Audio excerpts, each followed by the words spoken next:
Welcome back to the party, everybody. I am your host, Lutch, aka the Indian Jesus, here to resurrect the second coming of common sense. Shout out to the replay gang. If you missed the party that we're about to have, that I know will be amazing, make sure you hit that subscribe button and ring the bell so next time you'll be notified and you'll be here for this. Today, before we jump into our topic here, I just want to give a quick shout out to the sponsor of the stream, mysicktshirt.com. So it's mysicktshirt.threadless.com. Got a bunch of great designs here, and one of them being your very own Indian Jesus merch. That is right. You can go get your own Indian Jesus merch at mysicktshirt.threadless.com. All right. So today we're getting in a debate. I've got a guest coming, and if you've been a fan of the channel for a while, you will recognize him. I'm gonna leave that. I'm gonna leave it as a surprise. So we'll just put this up for now. Yes, we are getting into a debate with who we got? Somebody here is early. Hey, Tyler's in the building, dude. Oh shit, I didn't. Good looks, Tyler. Good looks. I forgot. So if you're not aware, I'm terrible with discipline, and everybody in the chat is helping me just ease into working out by just having the what's the word I'm looking for? The pattern, the ritual, whatever you want to call it, of doing just 10 push-ups every day. That's it. Just to get myself in the habit of doing a habit. And shout out to Tyler and shout out to Lil Toes, because yesterday I forgot, which was day 2, and today I forgot, which is day 3. So hold on one moment. I've got some shit to do.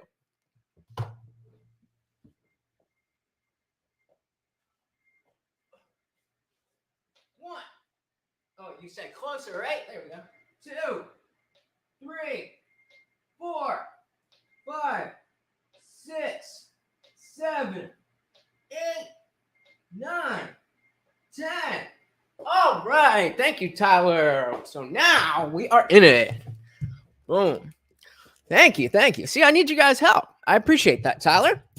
So, as I was saying, yes, those of you who have been here for a while will know who is meant by the dialectic, but I would like to leave that as a surprise and let him introduce himself. I realize now that's not going to work because I'm about to show some DMs. So, Anirudh Garg of the dialectic is coming to debate with me. About what, you ask? So, you may have seen this video going around.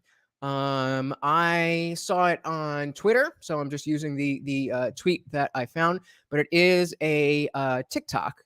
So let's. I'm out of breath. Shit. That's why I got to start small. Just 10 push-ups a day. But yes, let's get. Can we make this any bigger? Beautiful. So yeah, let's just watch it. And please, as always, if StreamYard is screwing up the sound, please do let me know.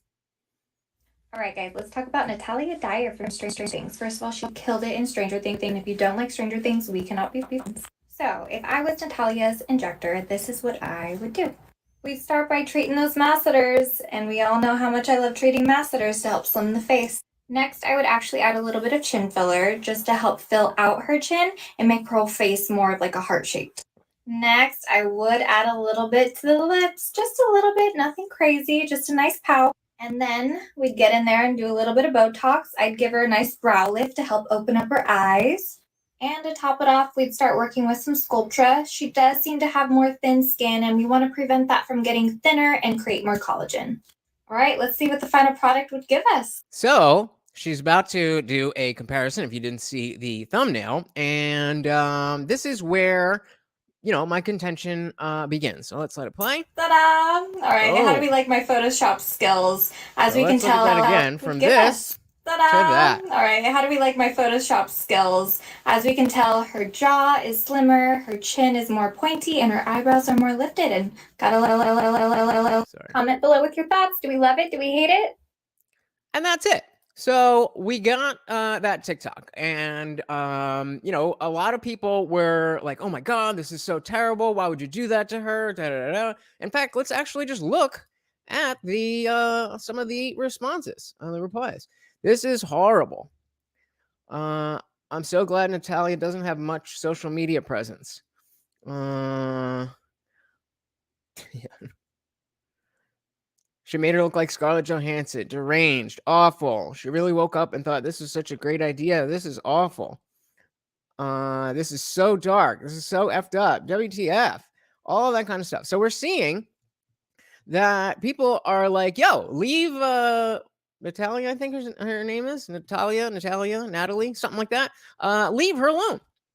And so, you know, kind of a tongue-in-cheek thing. I wanted to, you know, because I was curious how people would react to this. And so I retweeted it, and I just said, dear leftists, what is the politically correct position here? Is she body shaming, or we embracing women's choices? I'm curious to see what you think of this. And again, it was a little bit tongue-in-cheek because, you know, it's obviously in poor taste. You know, the actors didn't ask for this consultation. And so just pointing out her flaws because that's what you do is, again, not it's not anything immoral. It's certainly not anything wrong, but it just rubbed me the wrong way. But because I saw a lot of people who I would assume are, if not on the left, at least normies, having that kind of reaction as I did. Like, oh, why are you doing this? This is, you know, leave her alone. She's a pretty girl, you know. Not to mention, she plays the girl next door character very well. And if you, you know, you've cut her face up, she's not going to look like that anymore. Like somebody said, Scarlett Johansson. That Scarlett Johansson is not the girl next door. I mean, she was in like what was that SAT SAT cheating movie. Anyway, and yeah, so I like I said, just curious to see what people think of this. So our guest said, "Stop, Anna Rude. This is sorry. Our guest Anna Rude said, "Stop telling people they need to do plastic surgery. Stop telling people to do steroids to get big. Stop trying to pass off fictional bodies as realistic or normal." And I generally agree with that. I don't. Again, I think the TikTok that we watched is in poor taste. It's not. That's, you know, just pointing out. Even though she's a public figure as an actress, that doesn't necessarily mean she's not human and she's not going to understand what you're talking about, and she's not going to, you know, be unhappy about the fact that you're pointing out her flaws. I just think there's a better way to go about that. Or you could contact people who, you know, if you're this good, contact the people who want the surgery and then use their pictures to show what you're going to do. Not to mention your portfolio of people that you've worked on who aren't famous. There's many different ways to go about showing your, showing your skills as a plastic surgeon. But I generally agree with Anna Root, saying stop telling people they need this. But I saw this in the same vein to a much less severe degree, something very akin to all the LGBTQIAP plus T whatever stuff, the gender bender community, the alphabet community. There is, you know, they are very happy to do exactly they're happy to do exactly this type of stuff to children. And now, again, that's definitely worse than this. But it would make sense that if you have an issue with this, then you would have an issue with doctors doing almost the same exact thing to children, right? So, you know, again, I said, dear leftist, what is the... let me Embiggen. Dear leftist, what is the politically correct position here? Is she body shaming, or are we embracing women's choices? I'm curious to see what you think of this. And again, Anna Root said, stop telling people to do plastic surgery. Stop telling people to do steroids to get big. Stop trying to pass off fictional bodies as realistic and or normal. So I say, how do you know she doesn't want to look like that? Even if she's never been introduced to the notion. If she sees that and wants to look that way, I'm talking about the actress, if she sees this TikTok and wants to look that way, why shouldn't this doctor be able to show off her services? Now, again, this was somewhat tongue-in-cheek because I was already in the line of thinking of this is, further or not quite as far down the slippery slope as gender reassignment surgery. But I just wanted to see what he would say. So he responded, I feel like I'm in the upside down. I feel stupid because I didn't catch that being a Stranger Things reference when I read it. I feel like I'm in the upside down. Are we assuming that an actress has never heard of plastic surgery? Either case, it's bad to advertise socially harmful products and services because it normalizes those things which is harmful to society. 100% agree, Anirudh. 100% agree that this is normalizing that behavior. But let's not jump ahead. So I'm still trying to, tease him along a little bit. And, again, if you're not familiar with Anirudh, he was one of my very first guests when I started the channel with the podcast that I was doing, the I Didn't Read Your Book podcast. All episodes still up on the channel. I think they are quite entertaining. But, the Indian Jesus is easier to get people to say, hey, what's going on over there? So he actually wrote a book, or is writing a book. I think it's out. I'm not sure. It's called The Greater Man. And we did a podcast about his book. So with a book called The Greater Man, and the book being specifically about masculinity, I assumed that I'd be going in and talking to some red-pilled manosphere type dude. Not quite. If you watch the basic setup of how I did the podcast was, it's called I Didn't Read Your Book, so I wouldn't read the book. I would just start with a solo segment where I would literally judge the book by its cover, read the back of the book, and, say, okay, I think this is going to be that, this is going to be that. And when I was doing that with Anirudh's book, I was like, I hope, I consider myself red-pilled, but I hope this guy isn't some misogynistic person where I have to, come in and now be defending women. Not because, I don't want to defend women, but just because that would be pretty off the rails if I was the one who was saying, hey, you're not being fair to women and all that stuff. But again, it was very, very different. He is an avowed socialist, or I believe he says social libertarian, socialist libertarian, something like that. Not sure.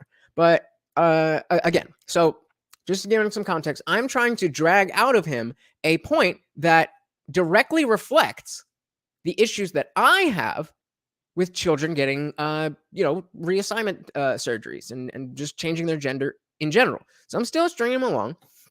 And, I just, off the same first tweet, I was like, how do you know she doesn't want to look like that? Going on to say, quote, I didn't know they could do it like that. Unless, of course, you're saying there's something wrong with wanting to change the way your body looks. Obviously, a clear salute to all of the gender bender issues that are going on.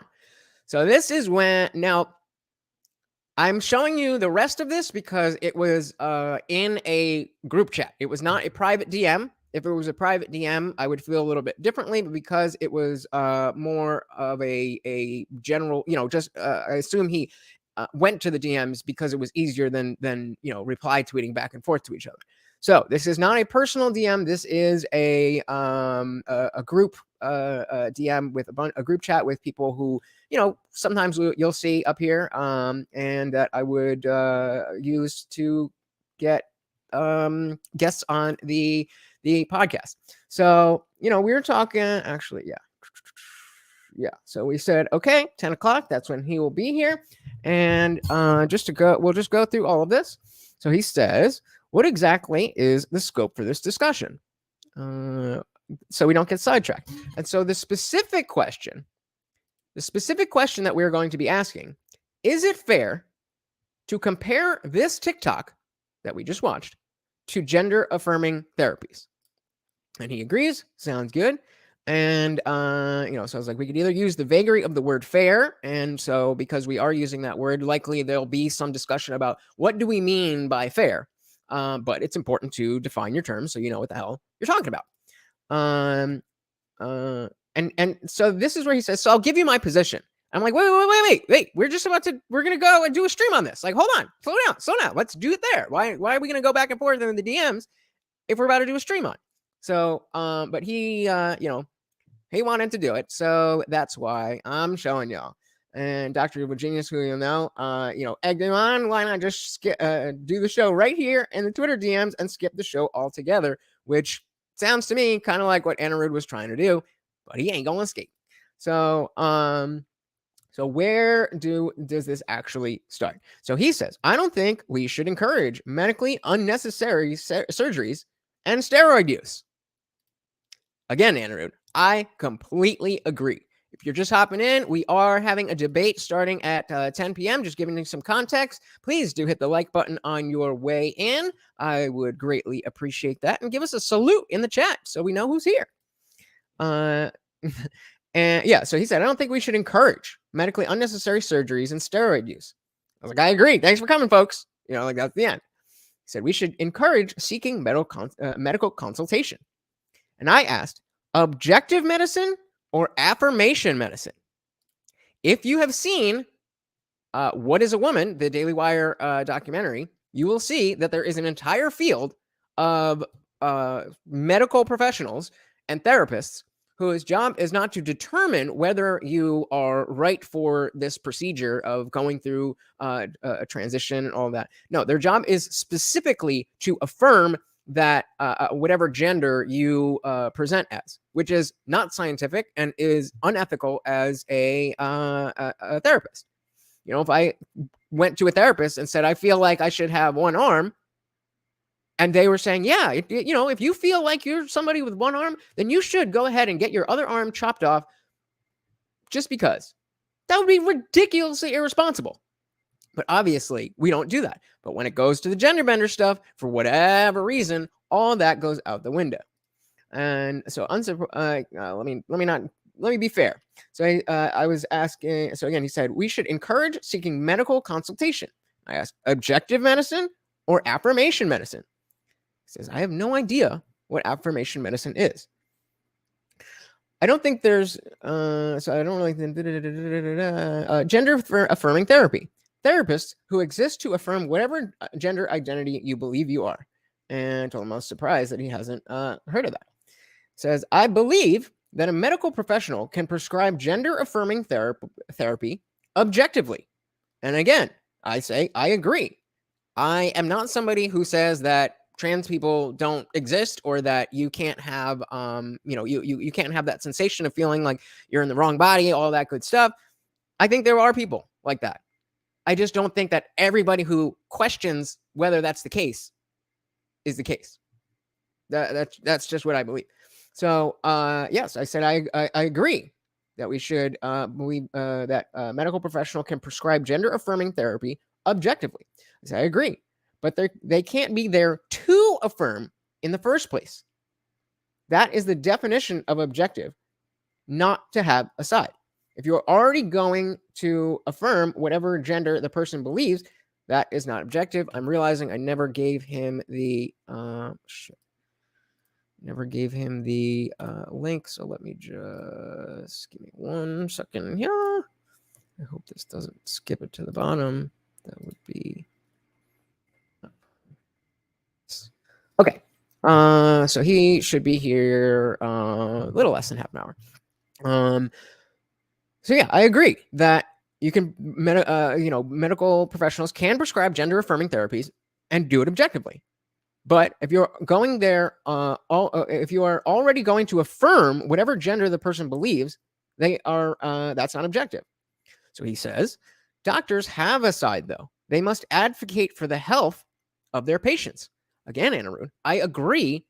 I agree that they should be advocating for their health.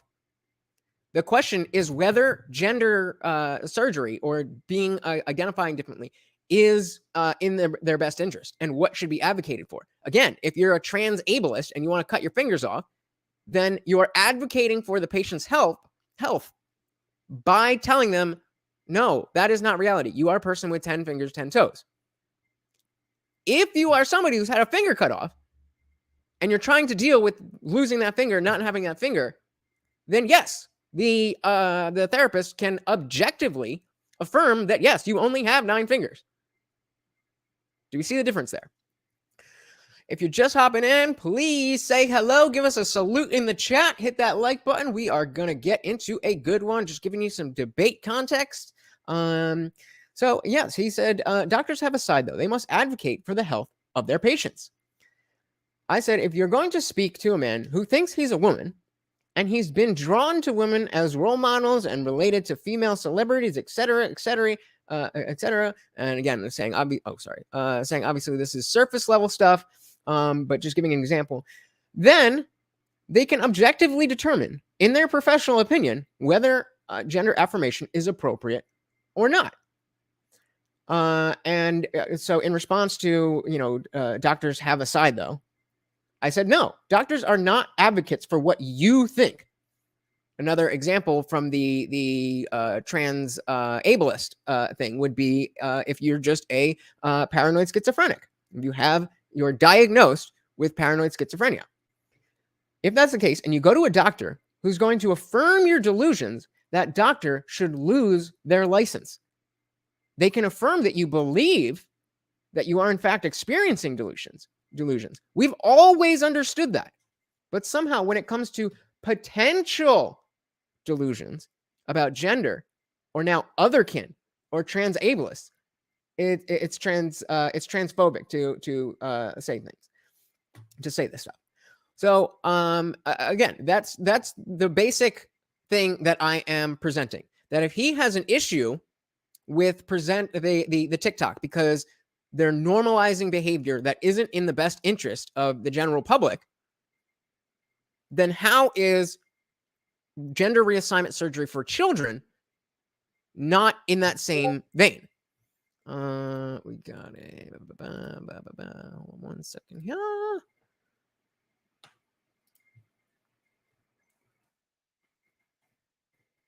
Okay, so where were we? So that's my basic point. We're gonna go through this because we've got the time, but that's basically the point. And so he says, if an endocrinologist believes that prescribing HRT, hormone replacement therapy, would offset gender dysphoria, would they be affirming delusions? And I said, it depends on the person. That's the point. If you're a gender affirming therapist, you're going in with the intention to affirm a transition. That simply is not objective. That is not the role of a medical professional. Hey, what's going on? We got Alex Pickus in the building. Glad to see you, buddy. How are you? I'm just giving some a little bit of context to the debate that is going to happen very shortly. And yeah, again, basically there was the TikTok of the plastic surgeon talking about what she would do to the Stranger Things girl, and people are outraged about it. And I also don't think it's in good taste. But if you find plastic surgery for adults in bad taste, and Anarud also brought up steroids to get big. If you think those things are bad to normalize, then why do you think it's okay to normalize gender affirming therapy and all that stuff? So again, he says, and this is why I'm doing this, to make sure that we're all on the same page, because he's gonna come in with a bunch of statistics and studies and this and that, and well, we'll get there. So if an endocrinologist believes that prescribing hormone replacement therapy would offset gender dysphoria, would they be affirming delusions? Again, I said it depends on the person. That is the point. If you're a gender-affirming therapist, you're going in with the intention to affirm a transition. That is simply not objective. That is not the role of a medical professional. He misunderstood what I said. I said, I understand, Andrew. I answered your question. It depends on the purpose. It depends on the person. So, and then I basically just, so if you go to a therapist and they objectively determine that transition is appropriate, then no, the endocrinologist is not affirming delusions. If they do it just because someone asks them to, then they likely are affirming the delusions. But without a professionally objective opinion, we can't know. He says, how do we objectively determine if someone needs transition? So, again, me being a little bit cheeky, there was a time long ago where there was a book called the DSM-4. I feel stupid for not remembering what the DSM stands for, but it's it's basically the go-to for psychologists, and that's how they determine what, if any, mental health issues you have. If they have paranoid schizophrenia, it'll list, okay, you must have 2 of these 6 symptoms, and they have to appear for a period of 6 months or longer, something like that. That if you you fall into that category, then you would be diagnosed. So I was talking about the DSM-4, which now they have the DSM-5, which I believe we'll get into it. So the DSM-4, which was an accepted medical record for decades and had this thing called gender dysphoria. But of course, woke ideology infiltrated yet another institution. And again, I'm begging with him, Andrew, let's stop. This is good content. Wouldn't you much rather be hearing us say this than having me read it to you?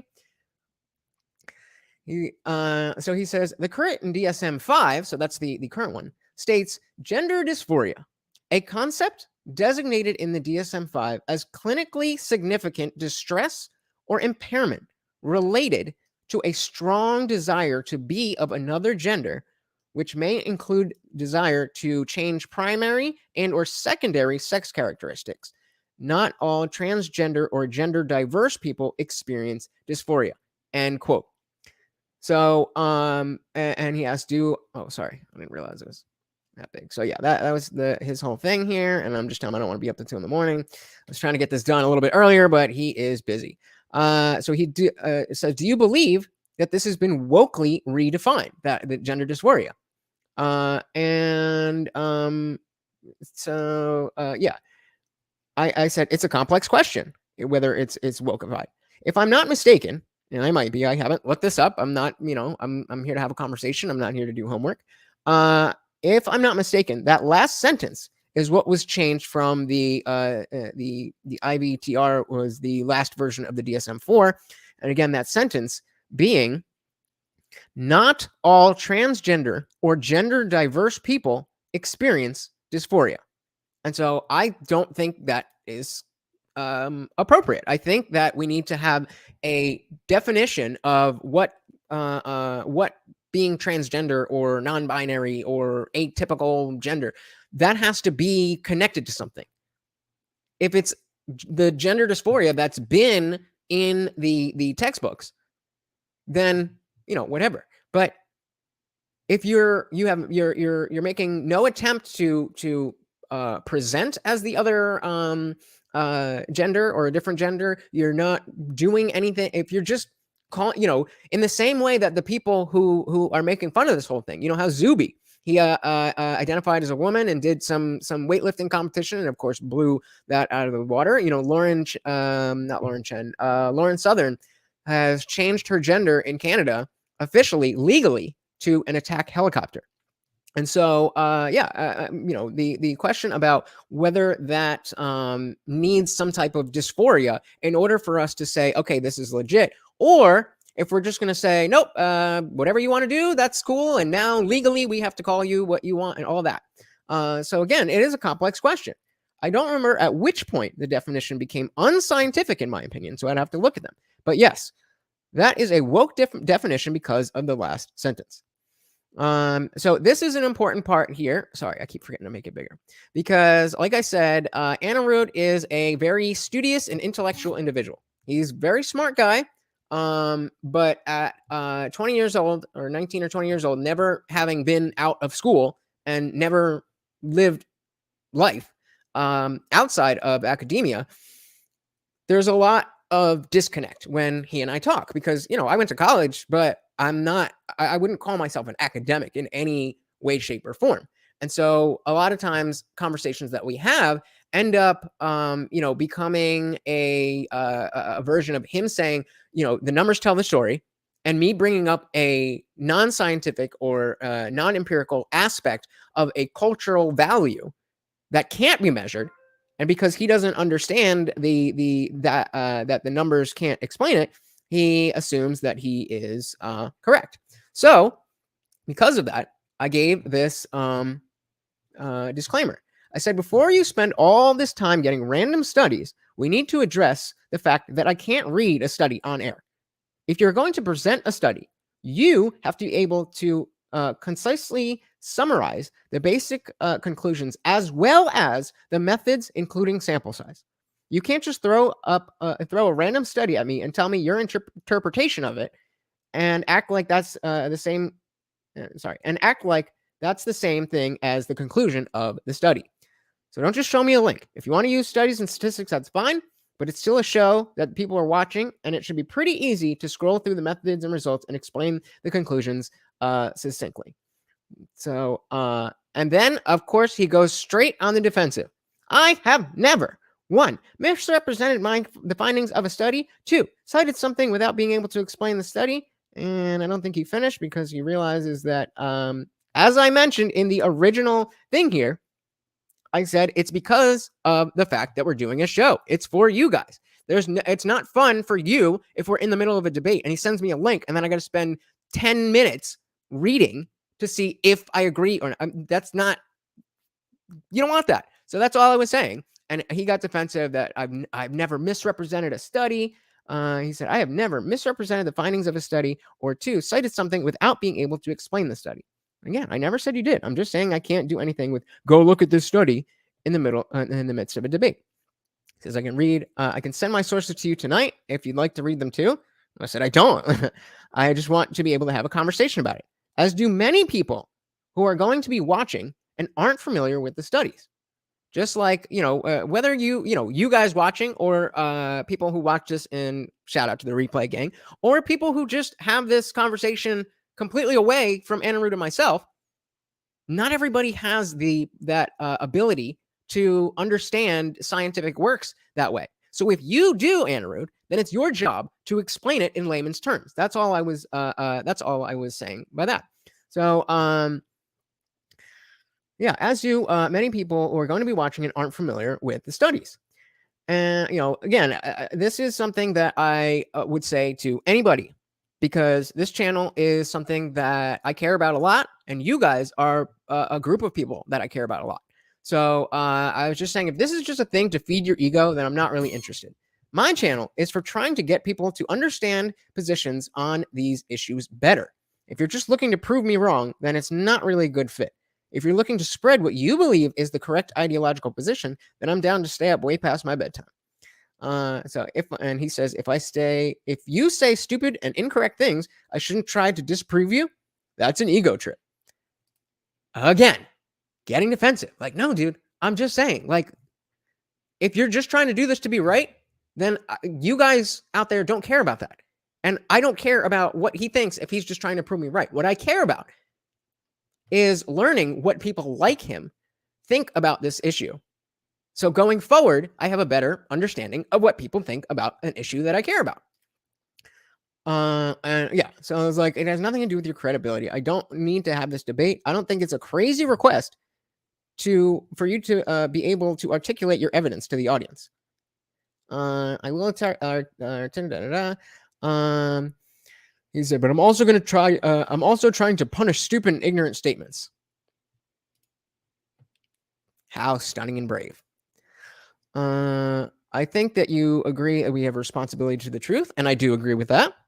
And I'm happy to, if he shows me something that is irrefutable, I will change my mind. That is how, you learn that's how you should navigate the world. If you think something and somebody shows you something that conflicts with what you think, and that is legit, legitimate evidence, then, you got to change your mind. And I'm happy to do that. I just don't think that that's going to happen. But if it does, then it does. So, this is more just bullshit. And yeah, so I'm saying, all I'm asking, don't treat me like some evil transphobe. Come to the table in the same way that you believe you are helping, but perhaps come to the table in the same way that you believe you are helping, but perhaps you are wrong and you're genuinely trying to find out, as I was.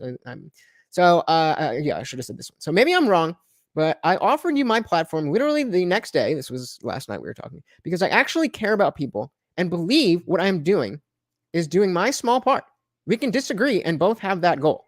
That's all I'm asking. Don't treat me like some evil transphobe. Come to the table in the same way that you believe you are helping, but perhaps you are wrong and that you genuinely are trying to find out. Can you do that? He said, I don't believe in throwing the first stone. And what does it say right here? I don't want to read that out loud. I don't know if you could see that. It says, except for bio and then the word terrorists. So the reason I bring that up is the very first panel that I did on this channel was with Anirudh, and it was right in the middle of all the Rona stuff, and we were talking about the jab mandates. Now, I didn't get jabbed. Never had any intention on getting jabbed. And he flat out just said, well, then you're he just said, you're a bioterrorist. Like, whoa, dude, you're on my channel. And even if you disagree with it, you're just throwing ad hominems like that. You're just going to call me and not like, hell, what? It's like, hold on, take a step back. And it was completely, out of line. And we weren't that heated in the moment. And I don't mind getting heated, but I do mind getting childish. So yeah, it's like, if you're respectful, I'll match that energy. So you guys keep me in check. If I'm being disrespectful, call it out. If he's being disrespectful, call it out. That's why I wanted to do this live and not, do it recorded and then put it up later. So then he's getting on the defensive. Don't make comments about my age if you have an issue with my arguments. And I said, it's relevant. It's not an ad hominem. Sometimes you say, I wasn't trying to say it. I was trying to be respectful, it meaning the bioterrorist thing. I was trying to be respectful and coy about the bioterrorist thing. Have you ever wondered why I haven't brought it up in months, but other people that we talk to do every now and then? Because it was so far out of line. As you agreed to on the stream. We can pull that footage up if we need to. But I think you learned your lesson from that moment and have become more respectful. But just in the interest of having a show that people will be able to watch so that these messages reach people instead of being locked in a group of 4 active people, which, is my little dig at people not really using this group that I created for these kinds of conversations. Hence why I ended up with you guys, which I like much better. Yeah, and blah, blah, blah. So, and I think that is about it. Yeah, that's about it. So that is where we're at so far. And so actually, let's do this. Let's pull up just to give some a little bit more context. We can bring up that first debate and talk about how just what we think of Anirudh. You guys have an idea of who I am, and so I want you to be able to know who he is as well. So let's see. Is there anybody who's here that didn't watch the original TikTok that we're talking about? So that I can replay quite quickly.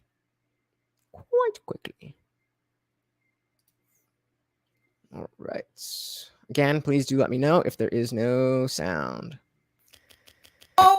Welcome back, everyone. All right, hold on. Let's. All right. So, this is a general panel chat, and it's just called "What do you care about, and who do you trust?" It was a live panel, and we were talking about sources. This guy down here is Blaine Pardoe. He is also an author, a conservative author. Did an episode with him about his book called Blue Dawn, and it's a dystopian future thing about if leftists take over.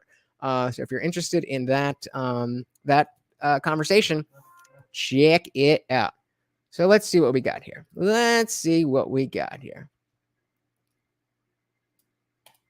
Cheering politically ever since I was 16. First on Lori Birch when she was running in my local district. Then afterwards for Beto O'Rourke's campaign, I volunteered for Senator Sanders' 2020 campaign, and now I'm volunteering for Sandeep Srivastava's campaign here in my home area. He's running for Congress. Generally speaking, I've also voted in every local election I could because unfortunately young people don't vote, and I'll take that as an L for my generation. We're kind of lazy. So I try to get my friends to vote. I do local volunteering and trying to move things forward. And I've worked with a charity here in Dallas where we try to help homeless veterans. We do like a kickboxing. So that was Andrew that just texted me. He just got home. He's just going to get his shit set up. And then we're getting into the debate. Promotion, try to help homeless veterans. My entire goal is I want to improve the material condition for people around me. And there are some people who are on the left who have that same goal, people like Destiny. There's some people on the left who don't have that, and they're grifters. One Hassan Piper comes to mind. Yep. So generally speaking, my goal is there. I would say that's the people. I'm very distrustful of people like Tim Pool, just because the way that he comes off, it just sounds like a raging lunatic who has no any political gain or any type of skin in the game trying to change the world. So that's generally my view of pundits like him. And he's saying that because he knows that Tim Pool is my number one guy. And to say that he has no idea what he's doing when Tim Pool, whether you like his opinions or not, has been doing real on the ground journalism since he was since Anirudh was in grade school. Not that was long ago, but again, just giving some context. Rachel Maddow as well. And fair enough. He called out Rachel Maddow. Fair enough. Again, I mean, this is even though we are being a little bit contentious, this is a friend. Anirudh is a friend. That is why we are able to get into these things and get a little heated and throw jabs back and forth and still respect each other. In this thing, it did go a little far with the bioterrorist thing, but like I said, I believe that he has learned from that. I mean, putting Tim and Rachel in the same basket is something we can put to the side for later. Funding. One has more funding than the other. But again, we'll put that to the side for later. But given that you both are, not that I'm any more trusting, but given that you're both very distrustful of getting information from people speaking to you, how do you feel that reading it from a source is any different than somebody who, regardless of who it is, let's say there is this hypothetical pundit that you would trust, and they're spending all day reading all of these different things and then disseminating information to you. Aside from the obvious fact that their bias is going to be a buffer, if you can understand that bias and see through it, particularly if the person is upfront about it, then why is there a difference? How is that? There's actually a huge difference. This is one of the reasons why watching Fox News is a pointless effort. But I would regularly read the Fox News articles, their online articles, because this actually came out in court cases too. I'm pretty sure you remember this. CNN had the same issue where in court they registered that we are an entertainment company, not a news company. Punditry, unfortunately, has blurred the lines of being between entertainment and information. So when you have shows like with Tucker Carlson, Rachel Maddow, all those clowns, they focus on being sensational. They're not as beholden to the facts. Whereas if something is written journalism, it's held to a higher standard, even in court. So it's harder to be sued for libel or I guess even slap. If it's a pundit speaking on air versus a person who has something written down and has documentation there. So there's I've seen something very similar because they're public figures. So they're considered entertainment figures, so they can say what they feel and believe, and it's considered them voicing their opinion, and it's considered okay. And it's interesting too because there's a lot that we have to wade through to get to the truth. Journalism's kind of dead. If you really want an eye-opening experience, pop in a copy on DVD or Blu-ray of All the President's Men. When they went through, and I watch it every so often because it's a great movie, and they talk about we got to have 3 verified sources in order to run the story. And at one point they ran the story, but the sources weren't verified, and they were like, "Look, you guys do this again, you're fired." And again, just to if you're just jumping in, we are just waiting for Anirudh, who's up in the corner here, to come start the debate. This is our very first debate. So the debate was what I thought it was going to be was like, okay, what people do you like to listen to? It turned into you shouldn't listen to people, you should read and all of that. But Again, just context. Context is key. Like the integrity of the paper is at stake, things along those lines. And when I went to school, I wrote for the school paper, and I spent a lot of time with my journalist colleagues, and it was one of those things that I understood what the principles of journalism were. But the pundits do not operate under that umbrella, and they are not journalists. I mean, they like to cloak themselves as such so that they sound authoritative. I don't watch, especially at night. I agree. I'm going to agree with you. I can't watch like Tucker Carlson and stuff for more than 2 or 3 minutes. And even in the morning when I watch Fox News, I'm like, look, all I want are tell me what your top 3 stories are, and then I'm done. I don't want the detail. I'll go find the detail if I think it's pertinent to my life or pertinent to society as a whole, that I understand this.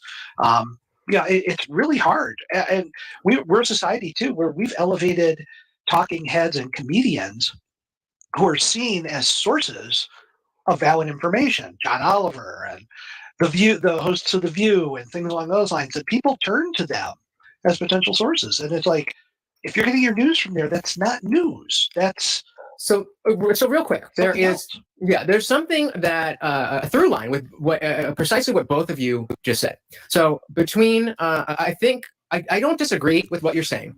Again, because I don't with the branding, I don't read that much. And I do get most of my information. Remember, it used to be called the I Didn't Read Your Book podcast. Secondhand, third hand, whatever, from somebody. And so if I am talking, or if I am listening to somebody who is a Tucker Carlson or a Rachel Maddow or one of these people, then yes, I think what you're saying applies.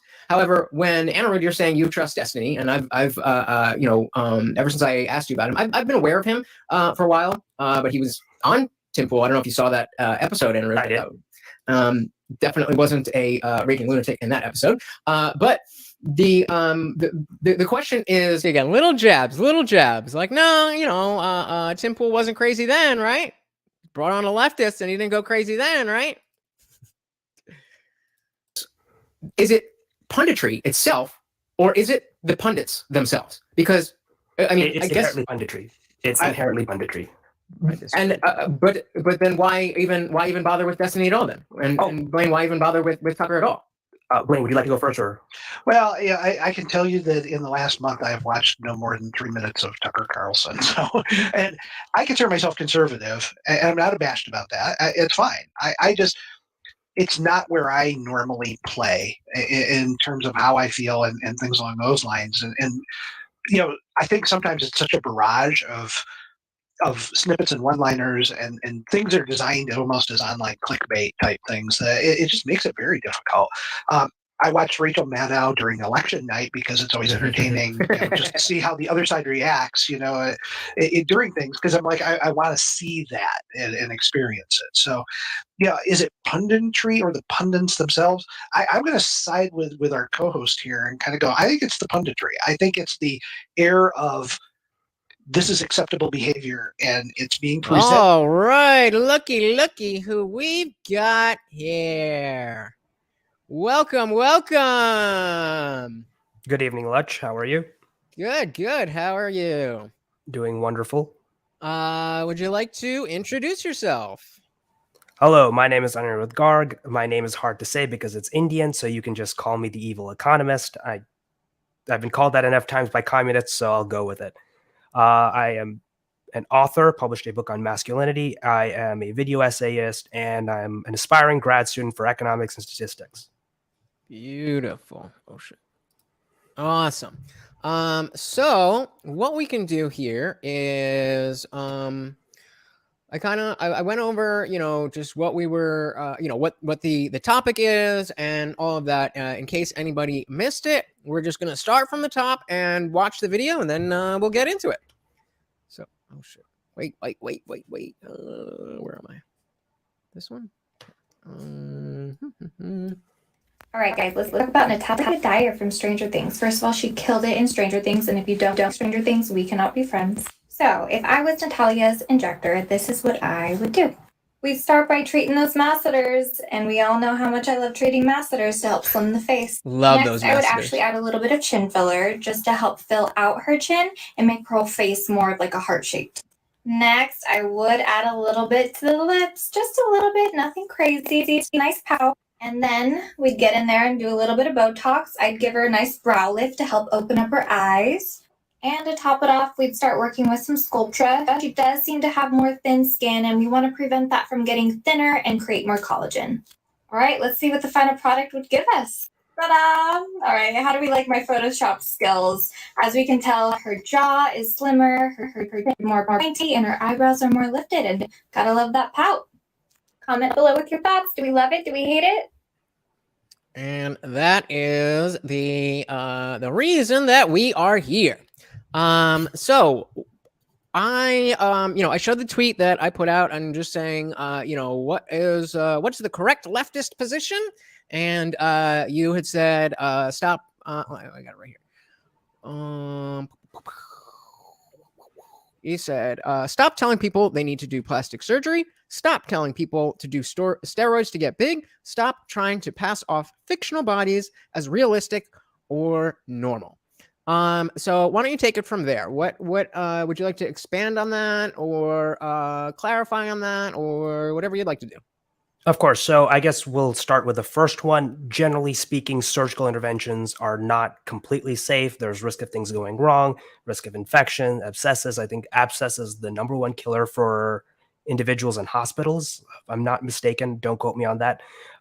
We have a lot of issues with surgery. Generally, doctors are very responsible when they prescribe surgery. They view it when they view a clear net benefit.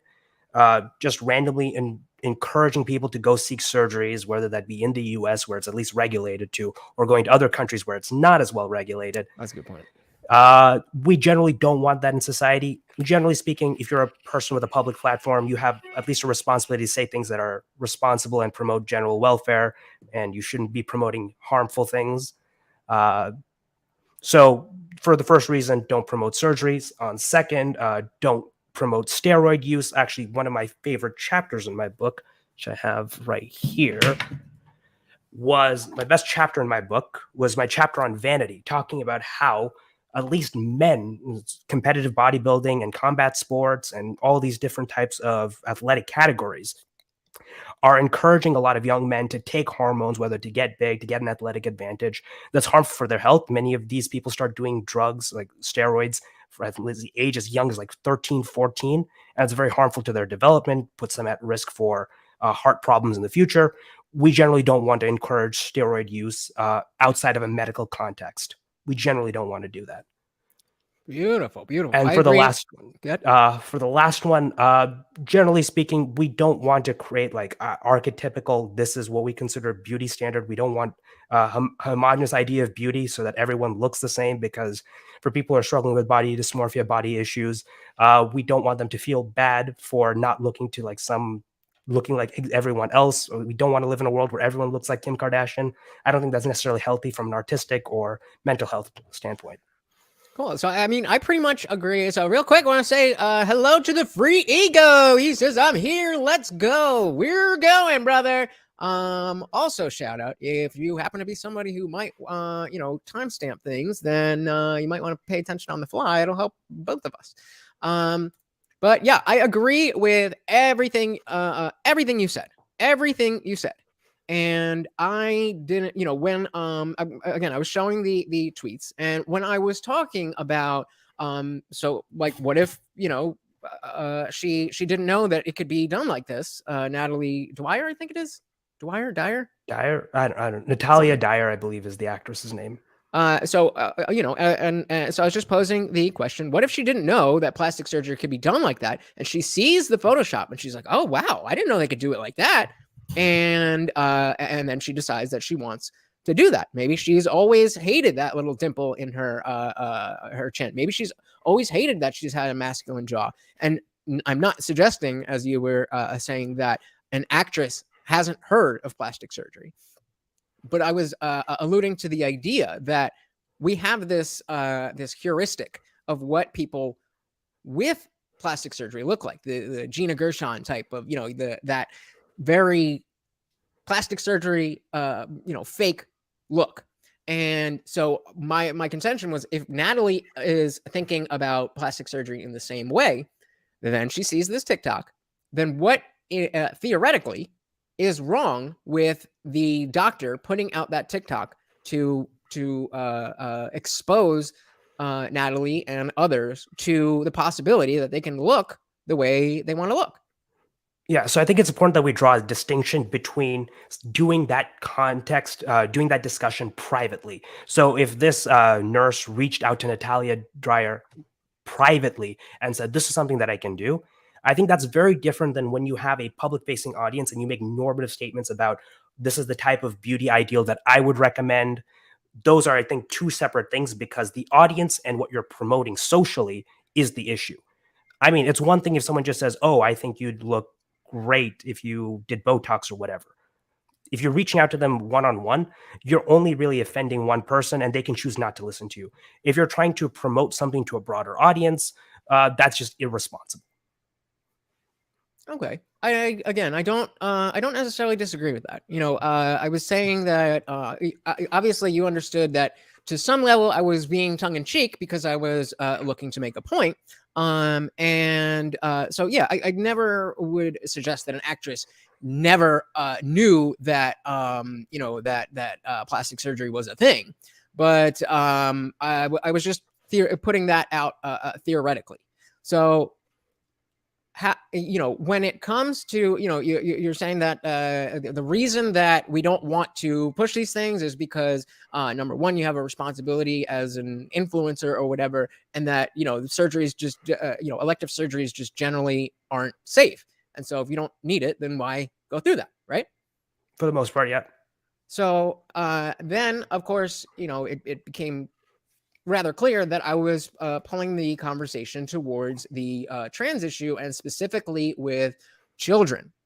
So my question to you is, well, the first question, let's start with the actual question that we agreed upon, is the TikTok that we watched. Actually, let's make sure we have it word for word. Is the TikTok that we watched, is it particularly... Wait. Yeah, to do all this typing in Twitter. Now I gotta do all this scrolling. The latter is easier. Okay, so the specific point here. Is it fair to compare this TikTok to gender affirming therapies? I do not believe that it is fair. My reason for that is that medical professionals largely advocate for gender affirming care with the expectation that it will improve the physical and mental well-being of the patient.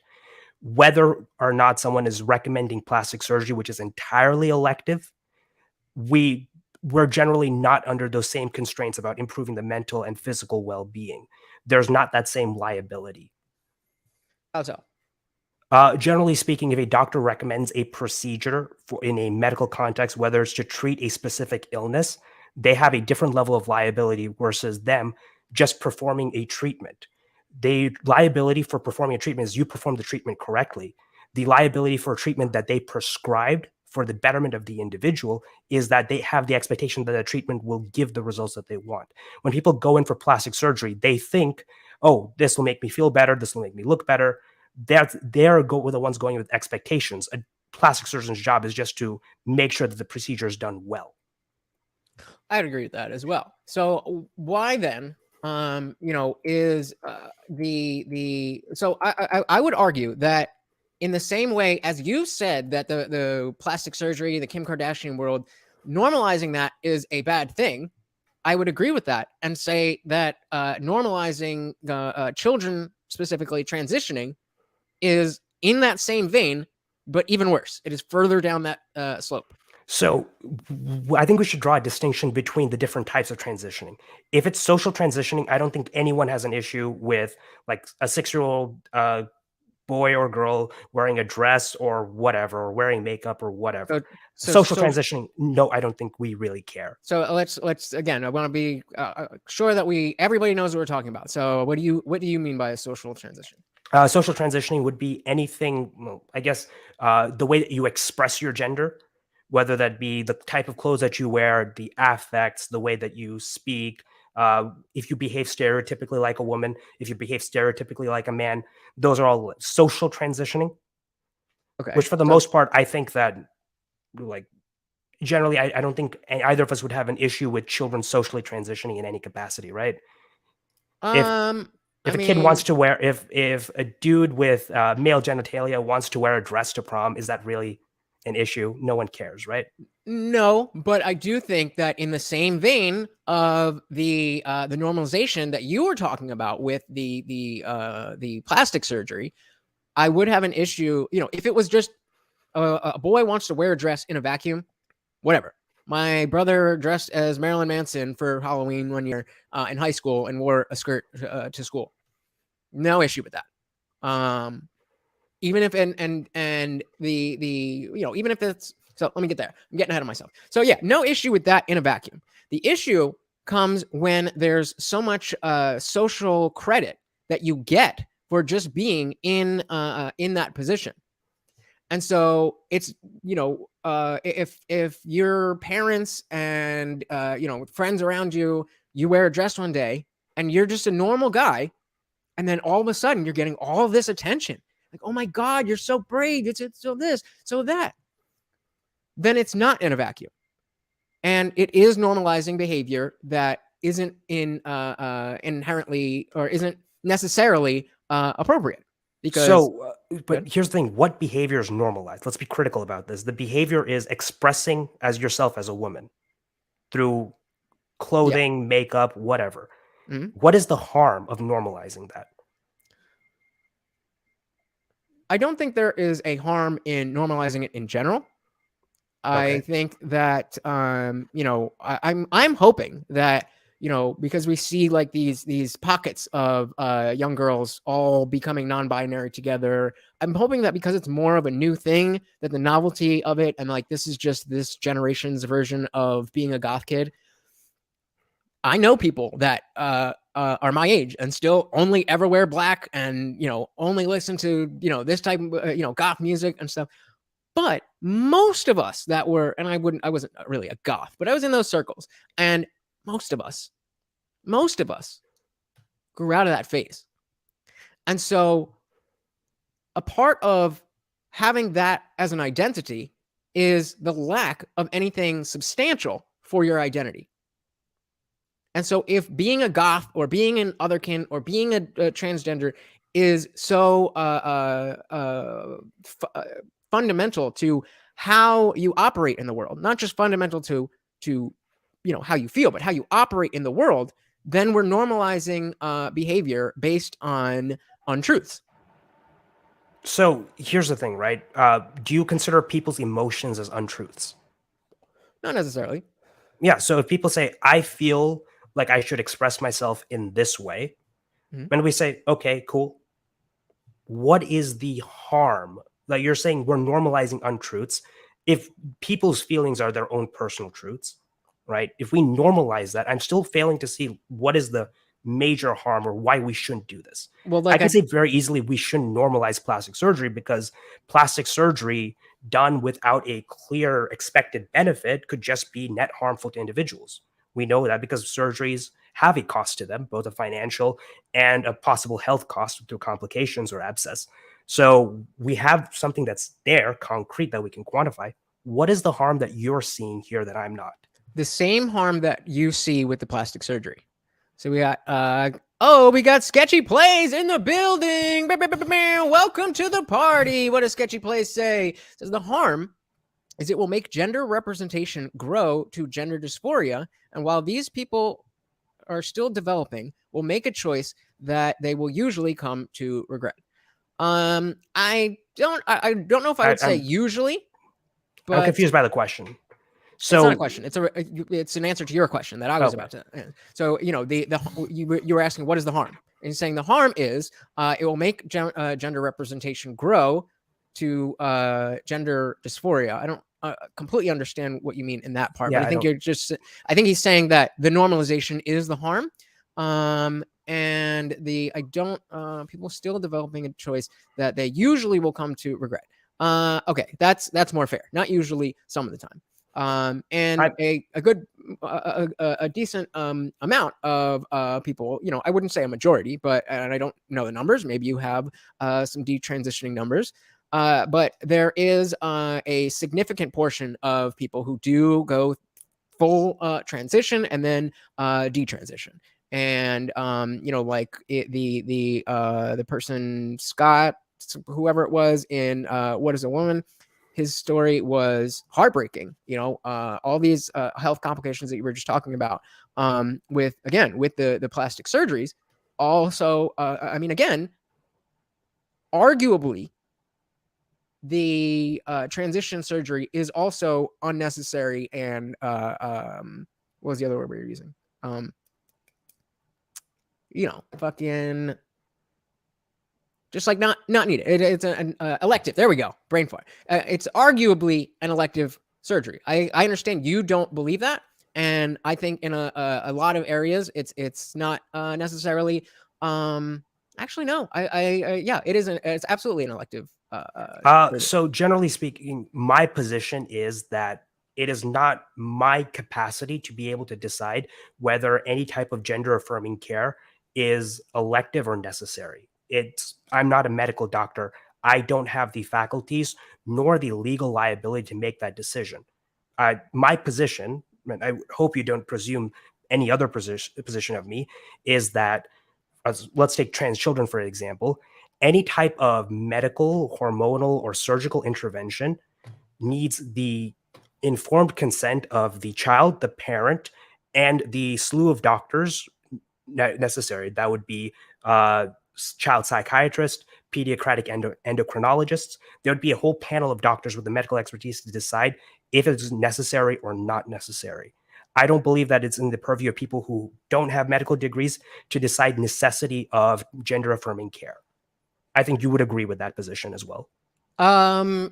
Generally, yes, but you said that the consent of the child is necessary but insufficient. But how? What? So what? I want to dive into that part because that's the crux of what I really have an issue with is changing the social norm that children cannot consent. Understood. So can a child consent to cancer therapy? Whether chemotherapy. They could, but they don't. No, so if you're getting at, they would get it even if they didn't want it because is that what you're saying?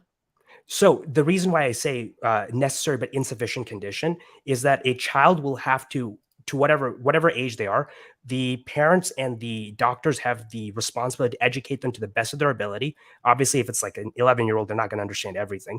You have the ability to explain to them the procedures and what's happening, the possible side effects, and the child would have to say, I consent to this. If at any point they say, I don't consent to this, I don't want this, it's scary, whatever, the procedure stops. We don't go through with that procedure. Are you understanding? It's a necessary but insufficient condition. Okay, but do you understand why I have an issue with changing the social norm that children can consent? The alternative is that we transition. I'm happy to hear the alternative, but I want to make sure, again, that we're on the same page. Do you understand why I have an issue with changing the social norm that children cannot give consent? The social norm has not changed because this is the same procedure. This is the same procedure for chemotherapy. Okay. This is the same procedure, the same way that we approach like hormone replacement therapy or top or bottom surgery. We would approach chemotherapy in that same method where we would need a necessary consent, informed consent from the child to proceed. But we can at least agree that transition surgery, not getting transition surgery is not the same thing as not treating your cancer. Well, I have no way. It would be a doctor's position to make that call, not us. I think you would agree with that as well. No, I think it's very simple that if you have cancer, that's empirically something that is eating away at your cells. And if you're having a psychological issue, then that's not the same thing. And I'm not saying that gender dysphoria doesn't exist. I'm not saying trans people don't exist, but just like depression is not the same thing as having a broken leg. Having anxiety. I'm diagnosed with general anxiety disorder, but that's not the same thing They are as different ailments, but they are ailments none the same. What is the difference between how we treat them? the way that we the difference in the way that we treat them has to do with the difference in the way that we detect them. So you can test to see if you have cancer, and it's not going to be it's going to be pretty clear. You either have cancer or you don't have cancer. When it comes to depression or anxiety, there are ways that you can be presenting symptoms, but it's not technically anxiety. It's actually depression, and so you would treat it based on that. So what you're feeling isn't the last step. I agree entirely. But with transitioning your gender, it is. Why is that different? I don't believe. Okay, I am not sure if that's how the diagnoses work, because from what I've read in the processes, generally, whenever children are experiencing dysphoria, you would need to establish that they have gender nonconforming behavior and that's distress because of that gender nonconforming behavior. You would have to take them to a psychiatrist and then to an endocrinologist, a pediatric endocrinologist as well. So you'd have a series of doctors who would make assessments. They would ask questions. They would do lab reports, endocrine biopsies, or not biopsies, endocrine reports, in order to figure out, is there some sort of behavioral difference? Right. So that is inherently different from you either you take this test and it will tell you have cancer or you don't have cancer. Those are two different processes. The process for one, we are fortunate enough to have good tests for cancer, but even those are not foolproof. We sometimes have multiple tests for different types of cancer. Likewise, the same thing here. There are certain medical conditions that are very complex that would need a slew of tests and multiple different experts. So you're saying that a misdiagnosis of cancer would be comparable to the misdiagnosis of anxiety or depression or something like that? For the most part, both are probable. The magnitudes would differ based on the type of cancer. What do you mean they're probable? So, for example, whenever we are doing any type of test, like this is my thing as a statistician, whenever we're trying to do any type of test that looks at like telomere increases for like cancer cells, or we're looking at certain markers for cancer, we have tests that have a certain rate of error or failure, which is why we make tests that are very sensitive and prone to type 1 error. So oftentimes people will be flagged positive for cancer when they don't, because we try to make these tests as sensitive as possible. Right. So we suffer from misdiagnoses in cancer, which is why we have multiple steps of tests in order to have redundancy and improve our healthcare system. That's so. Likewise, we would do the same thing for individuals experiencing gender dysphoria. We'd have multiple tests to have as much redundancy to make the best possible decision on whether or not they need gender affirming care. And that seems to be the standard medical procedure. Yeah, but I mean, even, your psychologist will tell you that diagnosing a mental disorder or a psychological disorder, because again, if you have a type of chemical imbalance, then, there may be tests to see, how much serotonin is being released or whatever. But if it's a not as physiological version of depression, anxiety, whatever it is, then even the psychologists themselves would say that it's a very different thing to diagnose a mental disorder than it is to a physical malady. Are you disagreeing with that? I would say that there are some maladies that are easy to diagnose, and there are some that are a lot more difficult. There are types of cancer that are maybe more difficult to diagnose than depression or anxiety or gender dysphoria. And we shouldn't treat one type of diagnosis as more poignant if we assume, if we come to the starting point, because we're making the assumption that doctors who are acting with the best medical knowledge at the moment. That's an assumption.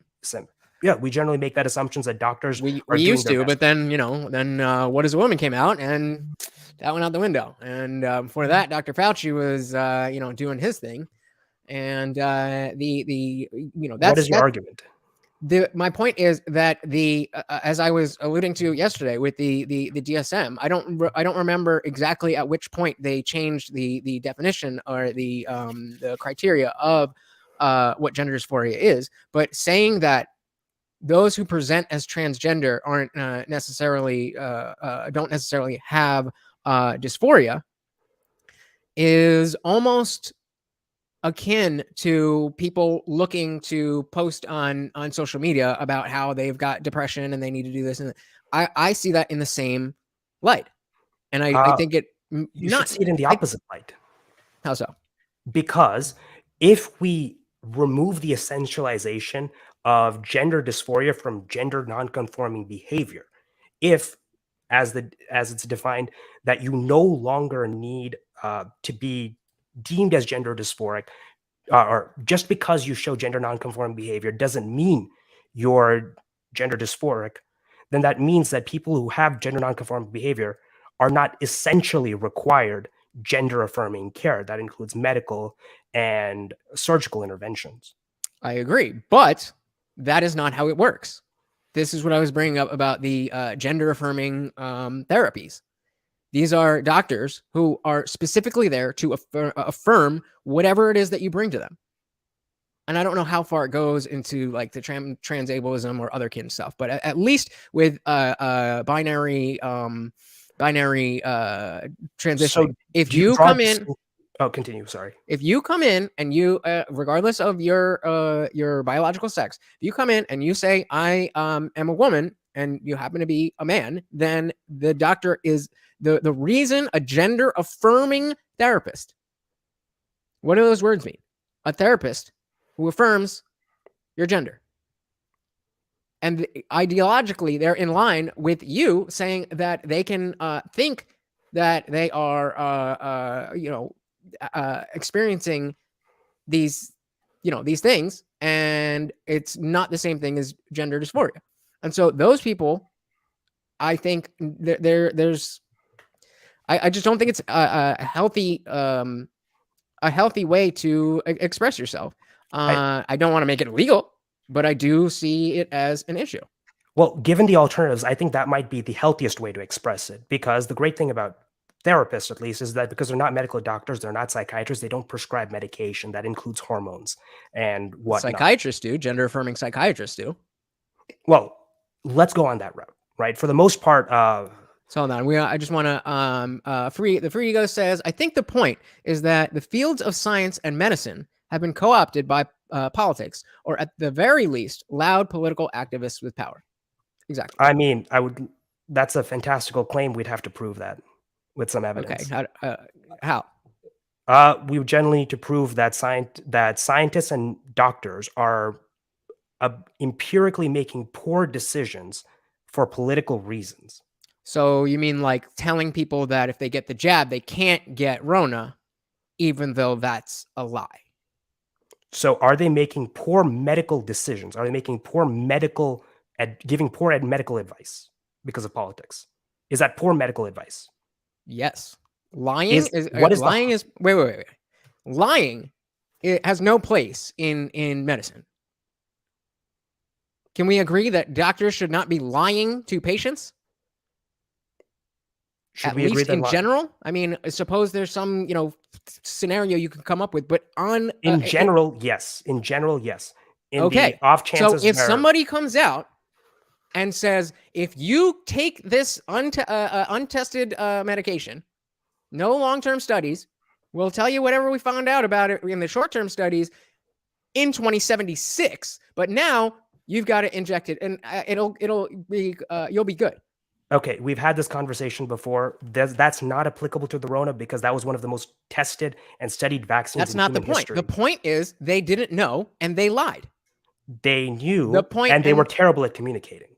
Okay, but again, going back to the free ego's point, is that if we are making these, if we're just relegating these decisions to doctors and say, oh well, the doctors. I'm not a doctor, so the whole point is that this stuff has been co-opted, and that politics plays a part. And I just gave you that example of Rona. I'll give you directly. It's directly connected. How about this? Can we finish answering the trans question? I'll get back to you on that one. Sure. So where we were talking about gender dysphoria and the redefinition of the DSM-5, right? One of the benefits of having it redefined for gender affirming care is that for the most part, if we alleviate people's anxiety regarding their gender, whether through social affirmation, and we have a lot of multivariate analysis, right? I know you don't want me to just bring up studies, but I would love for you to bring up studies. This is a conversation. So I don't want you of to course. derail a So, conversation and be like, hey, read this thing. No, if you can tell okay, me, then please.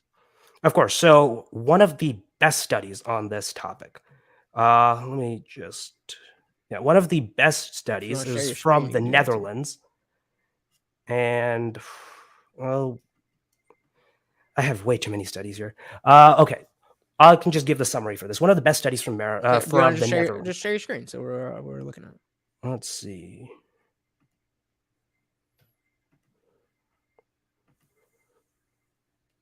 And just, as an aside, when I was saying that in the DMs about, be able to articulate, it was never saying that you would be misrepresenting it. It was just on the, like I said, the fact that we can't stop the show. And then the other point is that if I don't agree with your interpretation of the study, then I can't go on your interpretation of the study because I don't know that you're right. You know what I mean? I would have to go off the study, not your interpretation of the study. But if you're going to be talking about it, we should, we can at least have the conversation.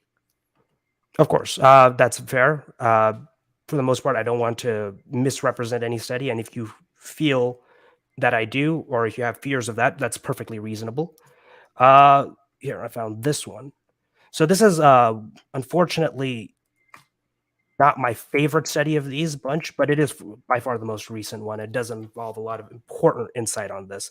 Obviously, the sample size is about 388, which is moderately strong, sufficient in order for the conclusions that are need to be made.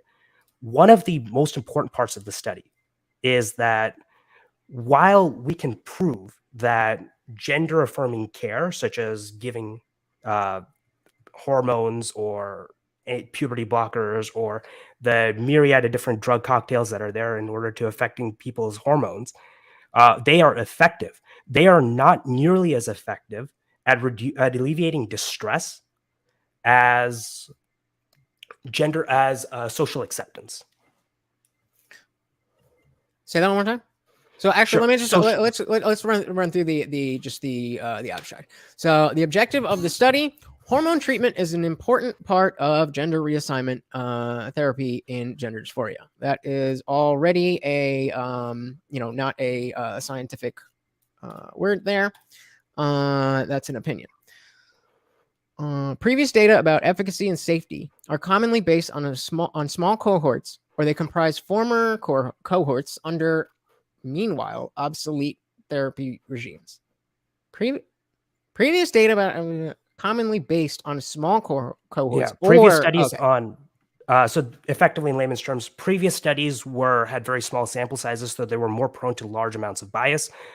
This study tries to correct for that by having a much larger sample size. So they have a larger sample size. So they they had 155 male to female and 233 female to male, and the results: median time to reach amino. What is this? Amenorrhea is changing the distribution level. So if you're a male, you'd have this level of testosterone.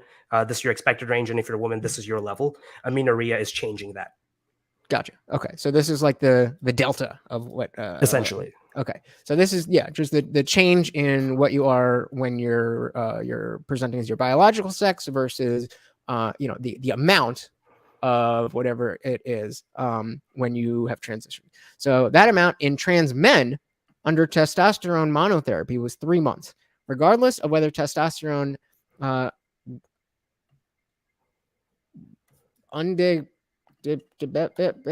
regardless of the type of testosterone that was used. Trans men with higher levels of hemoglobin 3 to 4 months after onset of... Are they going to give they just... Yeah, that's the GAT is the injection for hormone therapy. Gotcha. So trans men with higher levels of hemoglobin 3 to 4 months after the onset of the therapy Had a Basically, that greater means chance. if you have, if your blood is healthy, you have lots of iron, eat lots of vegetables, you're going to see that chain transition a lot faster. Right. So they had a greater chance to reach that transition goal. Let's put it early, whereas the testosterone levels showed no significant correlation.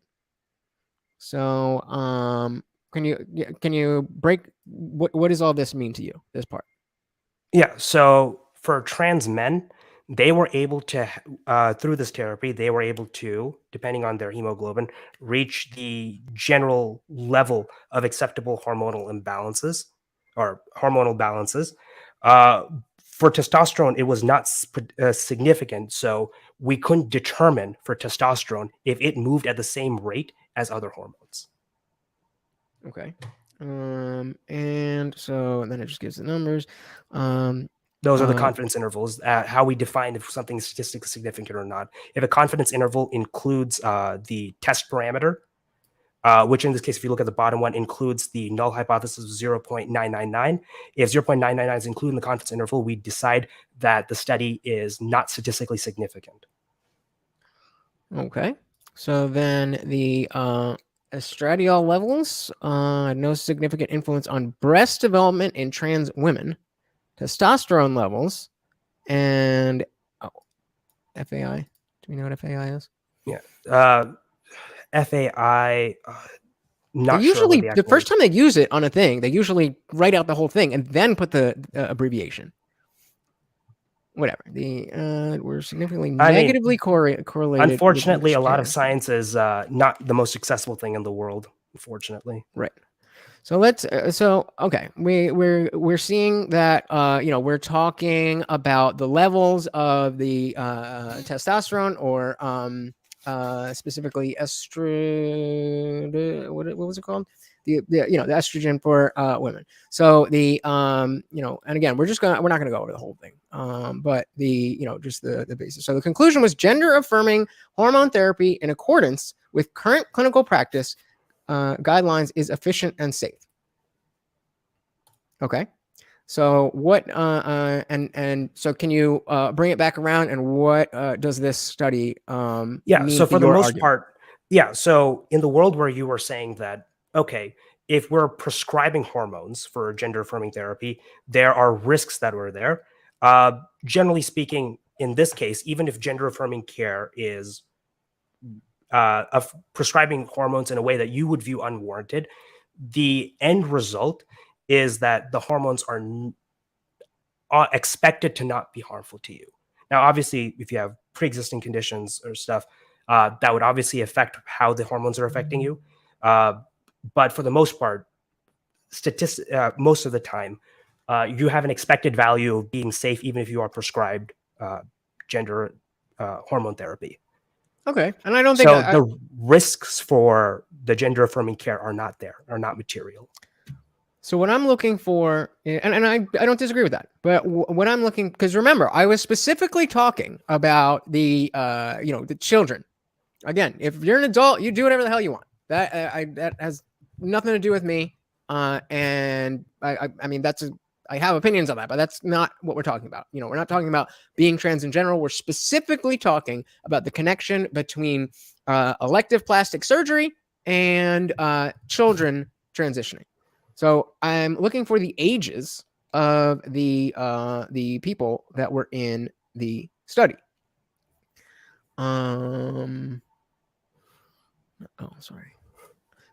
Median age was median age of 21 for the trans men, median age of 25. So what's that? They're adults. Yes. And with the lowest, the youngest one is 15. Yeah, the youngest of men or women being 15.